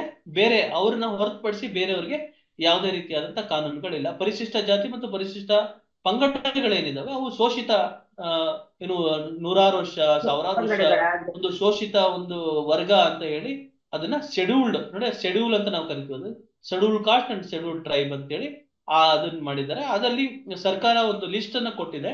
ಆ ಲಿಸ್ಟ್ ಅಲ್ಲಿ ನೀವು ಯಾವ್ಯಾವ ಜಾತಿಗಳು ಬರ್ತದೆ ಅವರು ಸಹ ಒಂದು ಜಾತಿ ನಿಂದನೆ ಕೇಸ್ಗಳನ್ನ ಹಾಕ್ಬೋದು. ಆದ್ರೆ ಈಗ ಇತ್ತೀಚೆಗೆ ಆ ಜಾತಿ ನಿಂದನೆಗಳು ಏನು ಫಾಲ್ಸ್ ಜಾತಿ ನಿಂದನೆ ಕೇಸ್ಗಳನ್ನ ಮಾಡ್ತಾ ಇದ್ದಾರೆ. ಅದನ್ನ ತಡೆಗಟ್ಟೋದಕ್ಕೆ ನಿಟ್ಟಿನಲ್ಲಿ ಸಾಕಷ್ಟು ಪ್ರಕ್ರಿಯೆಗಳನ್ನ ಏನು ಅಧಿಕಾರಿಗಳು ಫಾಲೋ ಮಾಡಬೇಕು ಅಂತೆಲ್ಲ ಸುಪ್ರೀಂ ಕೋರ್ಟ್ ಸಾಕಷ್ಟು ನಿರ್ದೇಶನವನ್ನ ಕೊಟ್ಟಿದೆ. ಮತ್ತು ಯಾರು ಸುಳ್ಳು ಆಪಾದನೆಯನ್ನ ಮಾಡಿ ಸುಳ್ಳು ಪ್ರಕರಣವನ್ನ ದಾಖಲೆ ಮಾಡ್ತಾರೆ ಅವ್ರ ವಿರುದ್ಧನೇ ಕ್ರಮವನ್ನ ತಗೋಬೇಕು, ಅವ್ರಿಗೆ ಫೈನ್ ಅನ್ನ ಹಾಕ್ಬೇಕು 5 ಲಕ್ಷ ರೂಪಾಯಿ ಅಂತ ಹೇಳಿ ಸರ್ಕಾರ ಅದನ್ನ ಒಂದು ನ್ಯಾಯಾಲಯಗಳೇ ಅದನ್ನ ನಿರ್ದೇಶನವನ್ನ ಕೊಟ್ಟಿದ್ದಾರೆ. ಈಗ ಸಿವಿಲ್ ಪ್ರಕರಣ ಇರುತ್ತೆ, ಸಿವಿಲ್ ಪ್ರಕರಣಕ್ಕೆ ಗೆಲ್ಲೋದಕ್ಕೋಸ್ಕರ ಕ್ರಿಮಿನಲ್ ಪ್ರಕರಣಗಳನ್ನ ಹಾಕೋದು. ಸೊ ಆ ರೀತಿ ಎಲ್ಲ ಮಾಡುವಂಥದ್ದು, ಅಥವಾ ಜಾತಿ ನಿಂದನೆಯನ್ನ ಮಾಡಿದ್ದಾನೆ ಅಂತ ಹೇಳಿ ಆ ಪ್ರಕರಣಗಳನ್ನು ಆ ಲೇಪನವನ್ನ ಕೊಡುವಂಥದ್ದು. ಸಿವಿಲ್ ಪ್ರಕರಣಕ್ಕೆ ಏನು ಕ್ರಿಮಿನಲ್ ಲೇಪನವನ್ನ ಕೊಡುವಂಥದ್ದು. ಸೊ ಆ ರೀತಿ ಏನೆಲ್ಲ ಪ್ರಕರಣಗಳು ಜಾಸ್ತಿ ಆಗ್ತಾ ಇರೋದ್ರಿಂದ ಅದ್ರ ಬಗ್ಗೆ ಸೂಕ್ಷ್ಮವಾಗಿ ತನಿಖೆಯನ್ನ ಮಾಡಬೇಕು ಅಂತ ಹೇಳಿ ತನಿಖಾಧಿಕಾರಿಗಳು ಯಾರು ಇನ್ವೆಸ್ಟಿಗೇಟಿಂಗ್ ಆಫೀಸರ್ಸ್ ಇರ್ತಾರೆ ಅವರಿಗೆ ಸುಪ್ರೀಂ ಕೋರ್ಟ್ ನಿರ್ದೇಶನವನ್ನ ನೀಡಿರ್ತಾರೆ. ಮಾಹಿತಿಗಾಗಿ ಧನ್ಯವಾದಗಳು. Thank you ma'am, thank you. Mute ಮಾಡ್ಕೊಂಡು ಒಂದು ಕ್ವಶನ್ ಸರ್, ನನಗೆ ಪರ್ಸನಲ್ ರೈಟ್ಸ್ ಬಗ್ಗೆ ಒಂದು ಡೌಟ್ ಇದೆ ಸರ್. ನಾನು ಭಾಗ್ಯ ಮಾತಾಡ್ತಾ ಇದ್ದೀನಿ. ಪರ್ಸನಲ್ ರೈಟ್ಸ್ ಏನ್ ಹೇಳಿದೀರಾ ಅದ್ರಲ್ಲಿ ಫ್ರೆಂಡ್ಸು ಶೀಲಾ ರಾಧಾ ಅಂತಾನೆ ಇಟ್ಕೊಳ್ಳಿ, ಅವರು ತುಂಬಾನೇ ಕ್ಲೋಸ್ ಆಗಿರ್ತಾರೆ, ಒಂದು ಸಂಘ ಸಂಸ್ಥೆ ಕೆಲಸ ಮಾಡ್ತಾ ಇರ್ತಾರೆ. ಅವ್ರಿಗೆ ಏನಾಗುತ್ತೆ, ಒಬ್ಳು ರಾಧಾ ಉನ್ನತ ಮಟ್ಟಕ್ಕೆ ಹೋಗ್ತಾ ಹೋಗ್ತಾ ತುಂಬಾ ಬೆಳವಣಿಗೆ ತಗೋತಾಳೆ. ಅದನ್ನ ನೋಡಿ ಶೀಲಿಂಗೆ ಆಗಲ್ಲ. ಆಗದೆ ಇದ್ದಾಗ ಏನಾಗುತ್ತೆ, ಅವಳಿಗೆ ಕಿರುಕುಳ ಕೊಡೋಕೆ ಶುರು ಮಾಡ್ತಾಳೆ. ನನ್ಗಿನ್ನ ಮೇಲೆ ಹೋಗ್ತಾ ಇದೆಯಾ ಹಾಗೆ ಹೀಗೆ ಅಂತೇಳಿ ಅವಳಿಗೆ ಮಾನಸಿಕವಾಗಿ ಕಿರುಕುಳ ಕೊಡ್ತಾ ಇರ್ತಾರೆ. ಕೊನೆಗೆ ಅದು ಮಹಿಳಾ ಆಯೋಗದವರೆಗೂ ಹೋಗಿ ಅವ್ರಿಗೆ ತುಂಬಾನೇ ಪ್ರಾಬ್ಲಮ್ ಮಾಡ್ತಾ ಇರ್ತಾರೆ. ಆವಾಗ ಇವರು ರಾಧಾ ಅನ್ನೋರು ಮಾನನಷ್ಟ ಮೊಕದ್ದಮೆ ಹೂಡ್ಬೋದಾ? ಮಾನನಷ್ಟ ನೋಡಿ, ಮಾನನಷ್ಟ ಮೊಕದ್ದಮೆಗಳಲ್ಲಿ 2 ರೀತಿಯಾದಂತ ಇರ್ತದೆ. ಒಂದು ಲಿಬಲ್ ಅಂತ ಕರಿತೀವಿ, ಇನ್ನೊಂದು ಸ್ಲ್ಯಾಂಡರ್ ಅಂತ ಕರಿತೀವಿ. ಅದರಲ್ಲಿ 2 ಬಗೆಯಾದಂತದ್ದು. ಲಿಬಲ್ ಅಂತಂದ್ರೆ ಬರವಣಿಗೆ ಮುಖೇನ ಈಗ ನಿಮ್ ಬಗ್ಗೆ ಒಂದು ಲೇಖನವನ್ನ ಬರೆಯುವಂಥದ್ದು, ಆ ಲೇಖನದಲ್ಲಿ ನಿಮ್ಮ ಬಗ್ಗೆ ತುಚ್ಛವಾಗಿ ಬರೆಯುವಂಥದ್ದು, ಅದನ್ನ ಪ್ರಕಟವನ್ನ ಮಾಡುವಂಥದ್ದು. ನೋಡಿ, ಯಾವುದೇ ಅಫೆನ್ಸ್ ಗಳಲ್ಲಿ ಮಾನನಷ್ಟ ಅಂತಂದ್ರೆ ಅದು ಡಿಫಮೇಷನ್ ಕೇಸ್ ಅಂತ ಕರಿತೀವಿ. ಡಿಫಮೇಷನ್ ಕೇಸ್ ಅಥವಾ ಕಂಪ್ಲೇಂಟ್ ಅಂದ್ರೆ ಆ ಕಂಪ್ಲೇಂಟ್ ಅಲ್ಲಿ ನಮ್ಗೆ ಒಂದು ಏನು ಇಂಗ್ರೀಡಿಯೆಂಟ್ಸ್ ಅಂತ ನಾವು ನೋಡ್ತೀವಿ. ಅಂದ್ರೆ ಈಗ ಇಂಗ್ರೀಡಿಯೆಂಟ್ಸ್ ಅಂತಂದ್ರೆ ಏನು ಅಂತಂದ್ರೆ ಸಾಮಗ್ರಿಗಳು. ಅಂದ್ರೆ ಒಂದು ಅಪರಾಧ ಅಂತಂದ್ರೆ ಆ ಒಂದು ಅಪರಾಧದಲ್ಲಿ ಇರ್ಬೇಕಾಗಿರೋ ಕೆಲವು ಅಂಶಗಳು. ಈಗ 420 ಅಫೆನ್ಸ್ ಅಂತ ಕರೆದ್ರೆ 420ಲಿ ಇಂಗ್ರೀಡಿಯೆಂಟ್ಸ್ ಇರ್ತದೆ. 420 ಅಫೆನ್ಸ್ ಅಲ್ಲಿ ಯಾವುದು ಸರ್ ಅಂದ್ರೆ ಕೇಳಿದ್ರೆ, ಒಬ್ಬ ವ್ಯಕ್ತಿಯಿಂದ ಇನ್ನೊಬ್ಬ ವ್ಯಕ್ತಿಗೆ ಒಂದು ಪ್ರಾಪರ್ಟಿ ಟ್ರಾನ್ಸ್ಫರ್ ಆಗಿರ್ಬೇಕು. ಆ ವ್ಯಕ್ತಿ ಯಾವ ವ್ಯಕ್ತಿ ಮೋಸ ಮಾಡಿರ್ತಾನಲ್ಲ ಅವನಿಗೆ ಆ ಉದ್ದೇಶ, ಮೋಸ ಮಾಡುವಂತ ಉದ್ದೇಶವನ್ನ ಆ ಒಂದು ನಾವು ಏನು ಆ ಸಂಗತಿಯನ್ನ ನಾವು ಕೋರ್ಟ್ಗೆ ಹೇಳ್ತೀವಿ, ಆ ಸಂಗತಿಯಲ್ಲಿ ಆ ಅಂಶ ಇರಬೇಕು. ಒಂದನೇದು ಮೋಸ ಮಾಡುವ ಉದ್ದೇಶ ಇರಬೇಕು, ಡಿಸಾನೆಸ್ಟ್ ಇಂಟೆನ್ಷನ್ ಇರಬೇಕು. ಎರಡನೇದು ಪ್ರಾಪರ್ಟಿ, ಪ್ರಾಪರ್ಟಿ ಅಂತಂದ್ರೆ ಹಣನಾದ್ರೂ ಆಗಿರ್ಬೋದು ಅಥವಾ ಆಸ್ತಿ ಪತ್ರಗಳಾಗಿರ್ಬೋದು, ಅದು ಟ್ರಾನ್ಸ್ಫರ್ ಆಗಿರ್ಬೇಕು. ಆಯ್ತಾ, ಎರಡನೇದು. ಇನ್ನೊಂದು ಅದರಿಂದ ನಷ್ಟ ಆಗಿರ್ಬೇಕು. ಅಂತ ಸಂದರ್ಭದಲ್ಲಿ ಅದು ಇಂಗ್ರೀಡಿಯೆಂಟ್ಸ್ ಅಂತ ಕರಿತೀವಿ. ಹಂಗೆ ಡಿಫಮೇಷನ್ ಅಲ್ಲಿ ಇಂಗ್ರೀಡಿಯೆಂಟ್ಸ್ ಇರಬೇಕು. ಅಂದ್ರೆ ಅವನು ಹೇಳಿಕೆಯನ್ನ ಕೊಟ್ಟಿರ್ಬೇಕು ಅಥವಾ ಅವನು ಬರವಣಿಗೆ ಮಾಡಿರ್ಬೇಕು. ಅದರಿಂದ ಆ ಬರವಣಿಗೆ ಅದು ಪಬ್ಲಿಷ್ ಆಗಿರ್ಬೇಕು. ಪಬ್ಲಿಷ್ ಆಗಿದ್ದು 100 ಜನಕ್ಕೆ ಗೊತ್ತಾಗಿ ನಿನ್ ತೇಜೋವಧೆ ಆಗಿರ್ಬೇಕು. ಅದರಿಂದ ನೀವು ನಷ್ಟ ಅನುಭವಿಸಿರ್ಬೇಕು. ಆ 3 ಅಂಶಗಳನ್ನ ನೀವು ಕೋರ್ಟಿಗೆ ಸಾಬೀತುಪಡಿಸಿದಂತ ಸಂದರ್ಭದಲ್ಲಿ ಮಾತ್ರ ನೀವು ನಷ್ಟವನ್ನ ಕೇಳಬಹುದು. ಸೊ ಅದನ್ನ ನೀವು ಸಾಬೀತುಪಡಿಸ್ಲಿಲ್ಲ ಅಂತಂತಂದ್ರೆ ಅಲ್ಲಿ ಕೇಸು ಬಿದ್ದೋಗುತ್ತೆ. ಡಿಫಾಮೇಶನ್ ಅಲ್ಲಿ 2 ತರ, ಒಂದು ಮೌಖಿಕ ತೇಜೋವಧೆ, ಇನ್ನೊಂದು ಬರವಣಿಗೆಯ ತೇಜೋವಧೆ. ಮೌಖಿಕ ಅಂದ್ರೆ ಬಾಯಿ ಮುಖೇನ ಹೇಳುವಂಥದ್ದು, ಬಯ್ಯೋ ಅಂಥದ್ದು. ಅದು ಬಯ್ಯೋದು ನಿಮ್ಮ ಮುಂದೆ, ಒಬ್ರು ಮುಂದೆ ಅಲ್ಲ, 100 ಜನ ಮುಂದೆ ಬೈದಿರ್ಬೇಕು, ಒಂದು 10 ಜನ ಮುಂದೆ ಬೈದಿರ್ಬೇಕು. ಅಂತ ಸಂದರ್ಭದಲ್ಲಿ ನೀವು ಮಾನನಷ್ಟ ಮೊಕದ್ದಮೆ ಹಾಕ್ಬೋದು. ಅದರಿಂದ ನಿಮ್ಗೆ ತೊಂದರೆ ಆಗಿರ್ಬೇಕು. ಯಾವ್ದೋ ಒಂದು ಬಿಸ್ನೆಸ್ಗೆ ನೀವು ಎಂಟ್ರಿ ಆಗ್ತಾ ಇರ್ತೀರಿ, ಅಲ್ಲ ಯಾವ್ದೋ ಒಂದು ಬಿಸ್ನೆಸ್ಗೆ ಹೋಗ್ತಾ ಇರ್ತೀರಿ ನೋಡಿ, ಬಿಸ್ನೆಸ್ಗೆ ಹೋಗ್ತಾ ಇರ್ತೀರಿ. ಅಂತ ಸಂದರ್ಭದಲ್ಲಿ ಆ ಬಿಸ್ನೆಸ್ಗೆ ಒಂದು ಕಾಂಟ್ರಾಕ್ಟ್ ಸೈನ್ ಆಗ್ಬೇಕಾಗಿರುತ್ತೆ. ಆ ಕಾಂಟ್ರಾಕ್ಟ್ ಈ ಒಂದು ತೇಜೋವಧೆಯಿಂದ ಅದು ಮಿಸ್ ಆಯ್ತು, ಒಂದು ಅಪಪ್ರಚಾರದಿಂದ ಮಿಸ್ ಆಯ್ತು. ಗಾಸಿಪ್ ನೋಡಿ, ಗಾಸಿಪ್ ಇಸ್ ಕಂಪ್ಲೀಟ್ಲಿ ಡಿಫ್ರೆಂಟ್, ಆಯ್ತಾ? So this is a defamatory ಏನು derogatory remarks should be made in front of the right thinking members ಆಗಿರ್ಬೇಕು, ಅಥವಾ ಬರವಣಿಗೆ ಮುಖೇನ ಪೇಪರ್ ನಲ್ಲಿ ಪಬ್ಲಿಷ್ ಆಗಿರ್ಬೇಕು, ಅದನ್ನ 1000 ಜನ ಓದಿರ್ಬೇಕು, ಅದರಿಂದ ನೀವು ನಷ್ಟವನ್ನು ಅನುಭವಿಸಿರ್ಬೇಕು. ನೋಡಿ ಇಲ್ಲಿ ನಾವು ಕಾಂಪನ್ಸೇಷನ್ ಕೇಸ್ ಅಂತ ಅಂದಾಗ ನಾವು ಅರ್ಥ ಮಾಡ್ಕೊಬೇಕಾಗಿರೋದು, there should be some duty, ಆಯ್ತಾ? Duty to respect people. If the duty to respect people is being ಬ್ರೀಚ್ಡ್,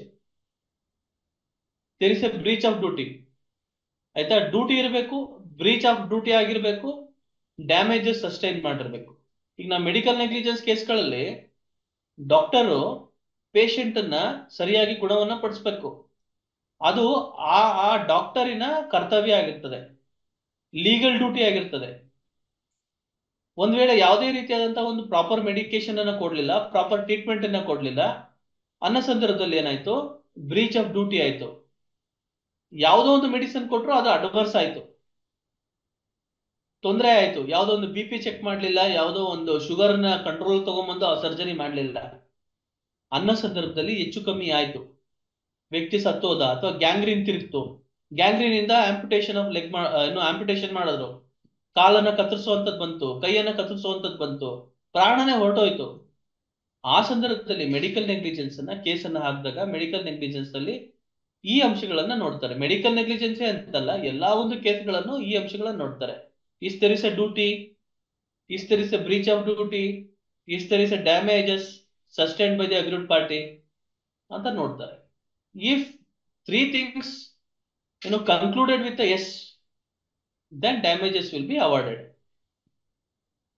ಅದೇ ಈ ಟೆನ್ಷನ್ ಇಂದ ಅವ್ರಿಗೆ ಹಾರ್ಟ್ ಅಟ್ಯಾಕ್ ಆಗಿತ್ತು ಪಾಪ, ಅಂತದ್ರಲ್ಲಿ ಅದು ಹಾಕ್ಬೋದಾ ಅನ್ನೋ ಒಂದು ಡೌಟ್ ಇತ್ತು ಸರ್, ಕ್ಲಿಯರ್ ಮಾಡಿದ್ದೀರಾ? ಮೇಡಮ್, ನಾನು ಎಕ್ಸಿಟ್ ಆಗ್ತಾ ಇದ್ದೀನಿ, ಹೊರಡ್ತಾ ಇದ್ದೀನಿ ಮನೆಗೆ. ಶಾರದಾ ಮಲ್ಗೂನ್ ಮನೇಲಿ ಕೂತಿದ್ದೆ ನಾನು. ಸೊ ನಾಳೆ ನೀವು ಮಾತಾಡ್ಕೊಳ್ಳಿ. ಓಕೆ, ಬೇರೆ ಯಾರ್ದಾನ ಪ್ರಶ್ನೆ ಇದೆಯಾ? ನಮಸ್ಕಾರ ಸರ್, ನಮಸ್ಕಾರ. ಪ್ರಶ್ನೆ ಇದೆ ಪುರೋಹಿತ್ ಸರ್. ಒಂದು ಸೈಟ್ ಅಲ್ಲಿ ಎದುರಿಗಿನ ಮನೆ ದೊಡ್ಡ ಇನ್ಫ್ಲೂಯೆನ್ಸ್ ಪರ್ಸನ್ ಕಾರ್ ಪಾರ್ಕಿಂಗ್ ಸಲುವಾಗಿ ಸೈಟ್ ಅಲ್ಲಿ ದೊಡ್ಡ ಫ್ಯಾಬ್ರಿಕೇಟೆಡ್ ಶೆಡ್ ಹಾಕಿದ್ದಾರೆ. ಓಕೆ, ಅದನ್ನ ಕೇಳಿದ್ರೆ ತೆಗಿತೀವ್ರಿ ಅಂತ ಇದ್ದಾರೆ. ಬಟ್ ಅಲ್ಲ, ಶೆಡ್ ಸೈಟ್ ಯಾರ್ದು? ನಮ್ದು. ನಿಮ್ದ ಸೈಟ್ ಅದು? ಹೌದು. ನಿಮ್ ಸೈಟ್ ಅಲ್ಲಿ ಅವರು ಶೆಡ್ ಅನ್ನು ಹಾಕಿ ಆತರ ಮಾಡಿದಂತ ಸಂದರ್ಭದಲ್ಲಿ ಅದ್ರ ಮೇಲೆ ಅದು ಕ್ರಿಮಿನಲ್ ಟ್ರೆಸ್ ಪಾಸ್ ಆಗ್ತದೆ. ಅದ್ರ ಮೇಲೆ ನೀವು ಕ್ರಮವನ್ನು ತಗೋಬಹುದು. ಏನ್ ಮಾಡ್ಬೋದು ಸರ್? ಒಂದ್ಸತಿ ಕೇಳಿದ್ವಿ ಅವ್ರಿಗೆ, ಅವ್ರು ಏನಂತಾರೆ, ನೀವು ಮನೆ ಕಟ್ರಿ, ನಾವು ಖಾಲಿ ಜಾಗ ಇದೆ, ನಾವು ಅದನ್ನ ಕಾಂಕ್ರೀಟ್ ಹಾಕಿ ಸಿಮೆಂಟ್ ಹಾಕಿ ಚಾನಲ್ ಬೀಮ್ ಹಾಕಿ ದೊಡ್ಡ ಸ್ಟ್ರಕ್ಚರ್ ಎರೆಕ್ಷನ್ ಮಾಡಿಬಿಟ್ಟಿದ್ದಾರೆ ವಿತೌಟ್ ಇನ್ಫಾರ್ಮೇಶನ್. ನೀವು ಆ ಸಂದರ್ಭದಲ್ಲಿ ನೀವು ಕೋರ್ಟಿನ ನ್ಯಾಯಾಲಯಕ್ಕೆ ಮೊರೆ ಹೋಗಿ ಒಂದು ಇಂಜೆಕ್ಷನ್ ಅನ್ನ ತರಬಹುದು, ಅಥವಾ ಆ ಶೆಡ್ ಅನ್ನ ಒತ್ತುವರಿ ಮಾಡಿ ನೀವು ಅದನ್ನ ತೆರವುಗೊಳಿಸಿ ಅಂತೇಳಿ ಎವಿಕ್ಷನ್ ಸೂಟ್ ಅಥವಾ ಸೂಟ್ ಫಾರ್ ಎಜೆಕ್ಟ್ಮೆಂಟ್ ಅಂತೇಳಿ ನೀವು ಕೇಸನ್ನು ದಾಖಲಿಸಬಹುದು. ಒಂದು ಕ್ರಿಮಿನಲ್ ಕಂಪ್ಲೇಂಟ್ ಪೂರ್ವಕವಾಗಿ ಮಾಡಬೇಕಾಗ್ತದೆ. ಕ್ರಿಮಿನಲ್ ಕಂಪ್ಲೇಂಟ್ ಅನ್ನು ಕೊಡಿ. Thank you sir, thank you very much. ಇನ್ನೊಂದು ಯಾವ್ದು ಹೇಳಿದ್ರಲ್ಲ ಸರ್? ಕ್ರಿಮಿನಲ್ ಇನ್ನೊಂದು ಯಾವ್ದು ಹೇಳಿದ್ರಿ? ಕ್ರಿಮಿನಲ್ ಟ್ರೆಸ್ ಪಾಸ್ ಅಲ್ಲ ಸರ್, ಇದಕ್ಕಿಂತ ಮುಂಚೆ ಇನ್ನೊಂದು ಯಾವ್ದು ಸೂಟ್ ಅಂತ ಹೇಳಿದ್ರಿ? Suit for ejectment. Okay sir, okay sir, okay. Suit for ejectment ಅಂತ ಹೇಳಿ ಅದನ್ನ ಸೂಟ್ ಅನ್ನ ಹಾಕ್ಬೇಕಾಗ್ತದೆ. ಓಕೆ, ಯಾವ್ದು ಹಾಕ್ಬೇಕು sir? Injection correct, suit for ejectment correct? ಎರಡು ಒಂದೇ. Suit for eviction, suit for ejectment ಎರಡು ಒಂದೇ. Okay sir, okay sir, thank you sir. ನೀವು ಮಹಿಳಾ ಒಂದು ಕಾನೂನಿನ ಕಾರ್ಯಾಗಾರದಲ್ಲಿ ಇದು ಅಪ್ರಸ್ತುತ ಅನ್ಸುತ್ತೆ ಪ್ರಶ್ನೆ, ಇರ್ಲಿ ತೊಂದರೆ ಇಲ್ಲ. ಬಟ್ ಈ ರೀತಿ ಪ್ರಶ್ನೆಗಳನ್ನ ಅವಾಯ್ಡ್ ಮಾಡಿ. ಆಕ್ಚುಲಿ ಇದು ನಮ್ಮ ವೈಫ್ ಸಂಬಂಧಪಟ್ಟ ಸೈಟು, ಅವಳ ಹೆಸರಿನಲ್ಲಿದೆ, ಅದಕ್ಕೆ ಅವಳ ಪರವಾಗಿ ನಾನು ಕ್ವಶನ್ ಕೇಳಿದೆ ಸರ್. ಮಹಿಳಾ ಸಂಘಟನೆಗಳಿದಾವೆ ಮತ್ತು ವುಮೆನ್ ಕಮಿಷನ್ ಇದೆ, ಮಹಿಳಾ ಆಯೋಗ ಇದೆ, ವುಮೆನ್ ಪೊಲೀಸ್ ಸ್ಟೇಷನ್ಸ್ ಇದೆ.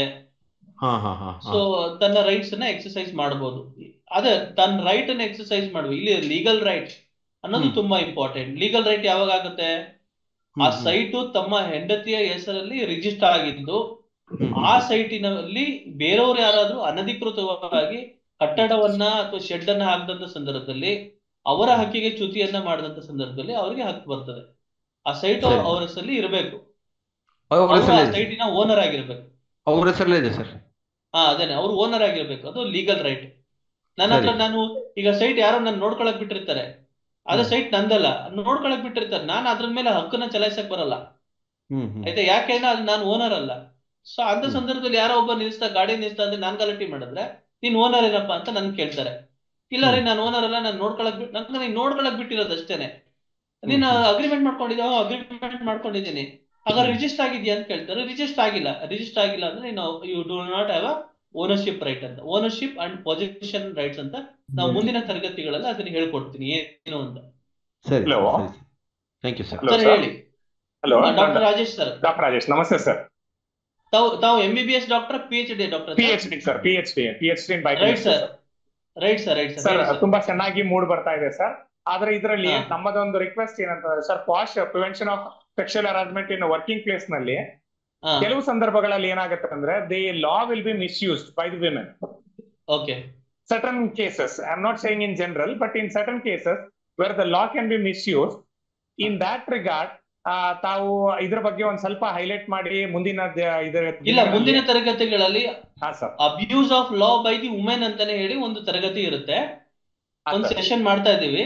Misuse of law by women, ಈ 498 ಪ್ರಕರಣಗಳಿರ್ಬೋದು, ಡೌರಿ ಪ್ರಕರಣಗಳಿರ್ಬೋದು, ರೇಪ್ ಪ್ರಕರಣಗಳಿರ್ಬೋದು, ಎಲ್ಲವೂ ಸಹ ಮಿಸ್ಯೂಸ್ ಆಗ್ತಾ ಇರೋದ್ರಿಂದ ಕೇವಲ ಬಾಧಿತರು ಮಹಿಳೆಯರು ಮಾತ್ರ ಅಲ್ಲ, ಪುರುಷರು ಬಾಧಿತರಾಗಿದ್ದಾರೆ. ಸೊ ಈ ನಿಟ್ಟಿನಲ್ಲಿ ಕೆಲವು ಸಂದರ್ಭಗಳಲ್ಲಿ ಏನಾಗುತ್ತೆ ಅಂದ್ರೆ sir, if they want women employee needs a promotion or something else, they'll straight away they'll threat that ನಾವು ಇದನ್ನ ಹಾಕ್ತೇವೆ, ನಾವು ವಿಮೆನ್ ಹರಾಸ್ಮೆಂಟ್ ಅಂತ ಮಹಿಳಾ ಆಯೋಗಕ್ಕೆ ಕೊಟ್ಬಿಡ್ತೀವಿ ಅಂತ. ಈ ತರ they'll come in back door entry. So ಆಗ ಏನಾಗುತ್ತೆ ಅಂದ್ರೆ ಕಾಯ್ದೆನೇ ದುರ್ಬಳಕೆ ಆಗುತ್ತಲ್ಲ ಸರ್. ನೋಡಿ, ಅಲ್ಲಿ ಏನು ಅಂತಂದ್ರೆ, ಇಂಥ ಸಂದರ್ಭಗಳಲ್ಲಿ ಸೂಕ್ಷ್ಮ ರೀತಿಯಲ್ಲಿ ವ್ಯವಹಾರಗಳನ್ನ ಮಾಡ್ಬೇಕಾಗ್ತದೆ. ನಾವು ಟ್ರಾನ್ಸ್ಪರೆಂಟ್ ಇದ್ದು, ನಾವು ನಮ್ಮ ವ್ಯವಹಾರಗಳು ತುಂಬಾ ಪ್ಯೂರಿಟಿಯಿಂದ ಒಳಗೊಂಡಿದ್ದಾಗ ಸೊ ಈ ರೀತಿಯಾದಂತದ್ದು ಇರೋದಿಲ್ಲ. ಸಲಿಗೆಯನ್ನ ಬೆಳೆಸ್ಕೊಳ್ಳುವಂಥದ್ದು, ಏನು official communication should not go into an extent of personal communication.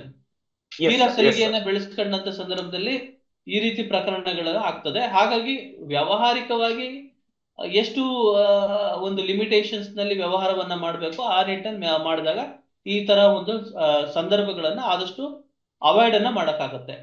ನೋಡಿ, ಕಂಪ್ಲೇಂಟ್ ಮಾಡಬಾರ್ದು ಅಂತ ಈ ದೇಶದಲ್ಲಿ ಎಲ್ಲೂ ಇಲ್ಲ, ಆಯ್ತಾ? ಕಂಪ್ಲೇಂಟ್ ನೀನ್ ಮಾಡಬೇಡ ಅಂತಾನು ನಾನು ಒಂದು ಅಗ್ರಿಮೆಂಟ್ ಸಹ ಮಾಡ್ಸ್ಕೊಳಕ್ಕಾಗಲ್ಲ. ಅಥವಾ ನೀನ್ ಕಂಪ್ಲೇಂಟ್ ಮಾಡಬೇಡ ಅಂತ ಅಥವಾ ನೀನ್ ಮಾಡಬಾರ್ದು ಅಂತ ನಾನು ಕೋರ್ಟ್ ಇಂದನೂ ಆದೇಶ ತಗೊಂಡ್ಬರಕ್ಕಾಗಲ್ಲ.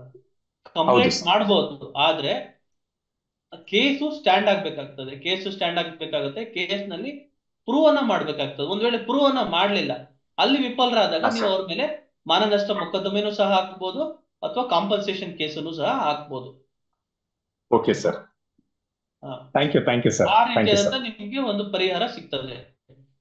ಕಂಪ್ಲೇಂಟ್ ಮಾಡಬಾರ್ದು ಅಂತ ಎಲ್ಲೂ ಇಲ್ಲ, ಕಂಪ್ಲೇಂಟ್ ಅನ್ನ ಮಾಡ್ತಾರೆ, ಆಯ್ತಾ? ಇವನ್ FIR ಅನ್ನ ಮಾಡಿದ ತಕ್ಷಣ ನಾವು ಗಾಬರಿ ಬೀಳ್ಬಾರ್ದು. FIR is not a conclusive. Yes, sir. So the court will proceed with a case, proceed with a trial. ವಿಚಾರಣೆ ನಡೆಯುತ್ತೆ, ವಿಚಾರಣೆ ಆಗುತ್ತೆ, ವಿಚಾರಣೆಯಲ್ಲಿ ನಿಜಾಂಶವನ್ನ ಹೊರಗಡೆ ತಗೊಂಡ್ಬರ್ತಾರೆ. ತದನಂತರ ಕೋರ್ಟ್ ತೀರ್ಪನ್ನ ಅಂತಿಮವಾಗಿ ಕೊಡುತ್ತೆ. ಸೊ ಹಾಗಾಗಿ ಕೋರ್ಟ್ ತೀರ್ಪು ಅಂತಿಮವಾಗಿರುತ್ತೆ ಹೊರತು ಯಾವುದೇ ತರ ಕಂಪ್ಲೇಂಟ್ ಅಥವಾ ಯಾವುದೇ ತರ FIR ಅಂತಿಮವಾಗಿರಲ್ಲ. Okay sir, thank you very much sir. Thank you sir. ಈ FIR ಬಗ್ಗೆ ಒಂದ್ ಸ್ವಲ್ಪ ಮುಂದಿನ ಸೆಷನ್ ಅಲ್ಲಿ ಹೇಳ್ಕೊಟ್ರೆ ಒಳ್ಳೇದು ಅನ್ಸುತ್ತೆ ಸರ್ ನಮ್ಗೆ. ತಾವು ಈ ಗ್ರೂಪ್ ನಲ್ಲಿ ಈಗ ಯಾವ ವಿಚಾರಗಳು ತಮಗೆ ಅನುಕೂಲ ಆಗುತ್ತೆ ಅಂತ ಹೇಳಿ ನನ್ನ ಗ್ರೂಪ್ ನಲ್ಲಿ ತಾವು ಮೆಸೇಜ್ ಗಳನ್ನ ಹಾಕಿ ಆ ಒಂದು ನಿಟ್ಟಿನಲ್ಲಿ ಯಾವುದು ತಮ್ಗೆ ಅವಶ್ಯಕತೆ ಇರ್ತದೆ, ಯಾವುದು ಅಂಶದಲ್ಲಿ ತಾವು ಹೆಚ್ಚು ಬೆಳಕನ್ನ ನೀಡಬೇಕಾಗ್ತದೆ, ಅದ್ರ ಮೇಲೆ ನಾವು ಹೆಚ್ಚಿನ ಒಂದು ಅಂಶವನ್ನ ಅದನ್ನ ತಿಳಿಸ್ಕೊಡೋ ಪ್ರಯತ್ನವನ್ನ ಮಾಡ್ತೀವಿ. ಇನ್ನೊಂದು ಮನವಿ ಸರ್, ಈ ಸೆಷನ್ ಬಂದ್ಬಿಟ್ಟು ಮಹಿಳೆಯರಿಗಾಗಿ, ಮಹಿಳೆಯರ ಜ್ಞಾನಕ್ಕೋಸ್ಕರ ತಾವು ಮಾಡ್ತಾ ಇದ್ದೀರಾ. ತಮಗೆ ಅಭಿನಂದನೆಗಳನ್ನ ತಿಳಿಸ್ತಾ, ಯಾರು ಇದರಲ್ಲಿ ಪುರುಷರು ತಮ್ಮಿಂದ ವ್ಯವಹಾರ ತಮ್ಮ ಹತ್ರ ಸಜೆಷನ್ಸ್ ಕೇಳ್ತಾರೋ ಆ ಸಂದರ್ಭದಲ್ಲಿ ಅವರ ಶ್ರೀಮತಿಯವರನ್ನ ಅಥವಾ ಅವರ ಅಕ್ಕಂದರನ್ನ ಅಥವಾ ಅವರ ತಂಗಿಯರನ್ನ ಇಟ್ಕೊಂಡು ತಮ್ಮ ಹತ್ರ ಕ್ವಶನ್ ಕೇಳಿದ್ರೆ ಒಳ್ಳೇದು ಅನ್ನೋದು ನನ್ನ ಒಂದು ಮನವಿ ಸರ್. ಎಲ್ಲ ಅವರಿಗೆ ಅವೇರ್ನೆಸ್ ಬರುತ್ತೆ ಅಂತ.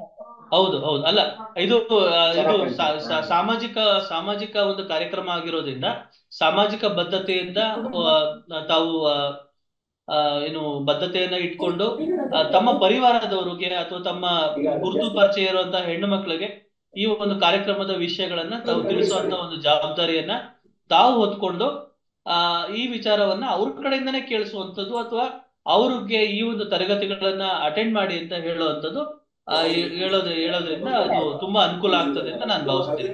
ಧನ್ಯವಾದಗಳು madam, thank you very much. ನಮಸ್ಕಾರ.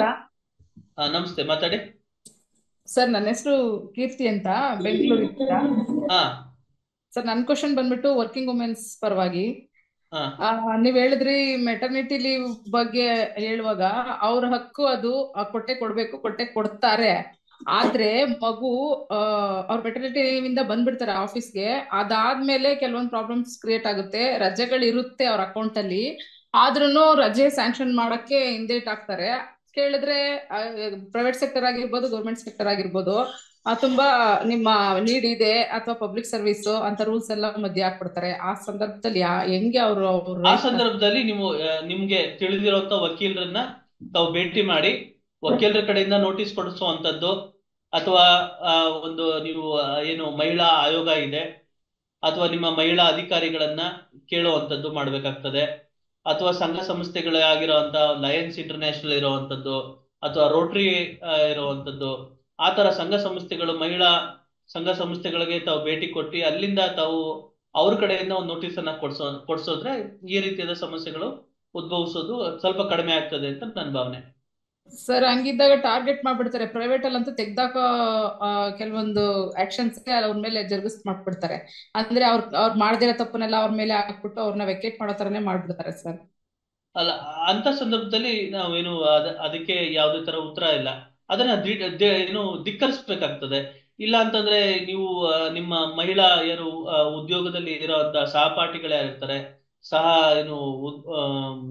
ವರ್ಕರ್ಸ್ ಯಾರಿರ್ತಾರೆ, ಕೋ ವರ್ಕರ್ಸ್ ಯಾರಿರ್ತಾರೆ, ಅವ್ರ ಜೊತೆ ಸೇರ್ಕೊಳ್ಳುವಂಥದ್ದು, ಅಥವಾ ಪ್ರತಿಯೊಂದು ಏನು ಸರ್ಕಾರ ಇಲಾಖೆಗಳಾಗಿರ್ಬೋದು ಅಥವಾ ಪ್ರೈವೇಟ್ ಆರ್ಗನೈಸೇಷನ್ ಅಲ್ಲಿ ಈ ಒಂದು ಏನು ಕಮಿಟಿ ಏನಿರ್ತದೆ, ಸೊ ಸೆಕ್ಷುವಲ್ ಹರಾಸ್ಮೆಂಟ್ ಕಮಿಟಿ ಏನಿರ್ತದೆ, ಆ ಕಮಿಟಿಗೆ ಹೋಗಿ ಅಲ್ಲಿ ಒಂದು ಮನವಿಯನ್ನ ಮಾಡ್ಕೊಳ್ಳೋ ನಿಟ್ಟಿನಲ್ಲಿ ಒಂದು ಮನವಿಯನ್ನ ಮಾಡ್ಕೊಂಡು ಅವ್ರ ಕಡೆಯಿಂದ ಒಂದು ಇಮೇಲ್ ಮಾಡಿಸುವಂಥದ್ದು, ಆ ರೀತಿ ಒಂದು ಸಣ್ಣದಾಗಿ ಒಂದು ಏನಾದ್ರು ಪ್ರಯತ್ನ ಮಾಡ್ಬೇಕಾಗತ್ತೆ. ದೇರ್ ವಿಲ್ ಬಿ ಸಮ್ ರೆಪರ್ಕಷನ್ ಅಂತ ನಾವು ಕರಿತೀವಿ ಅದನ್ನ.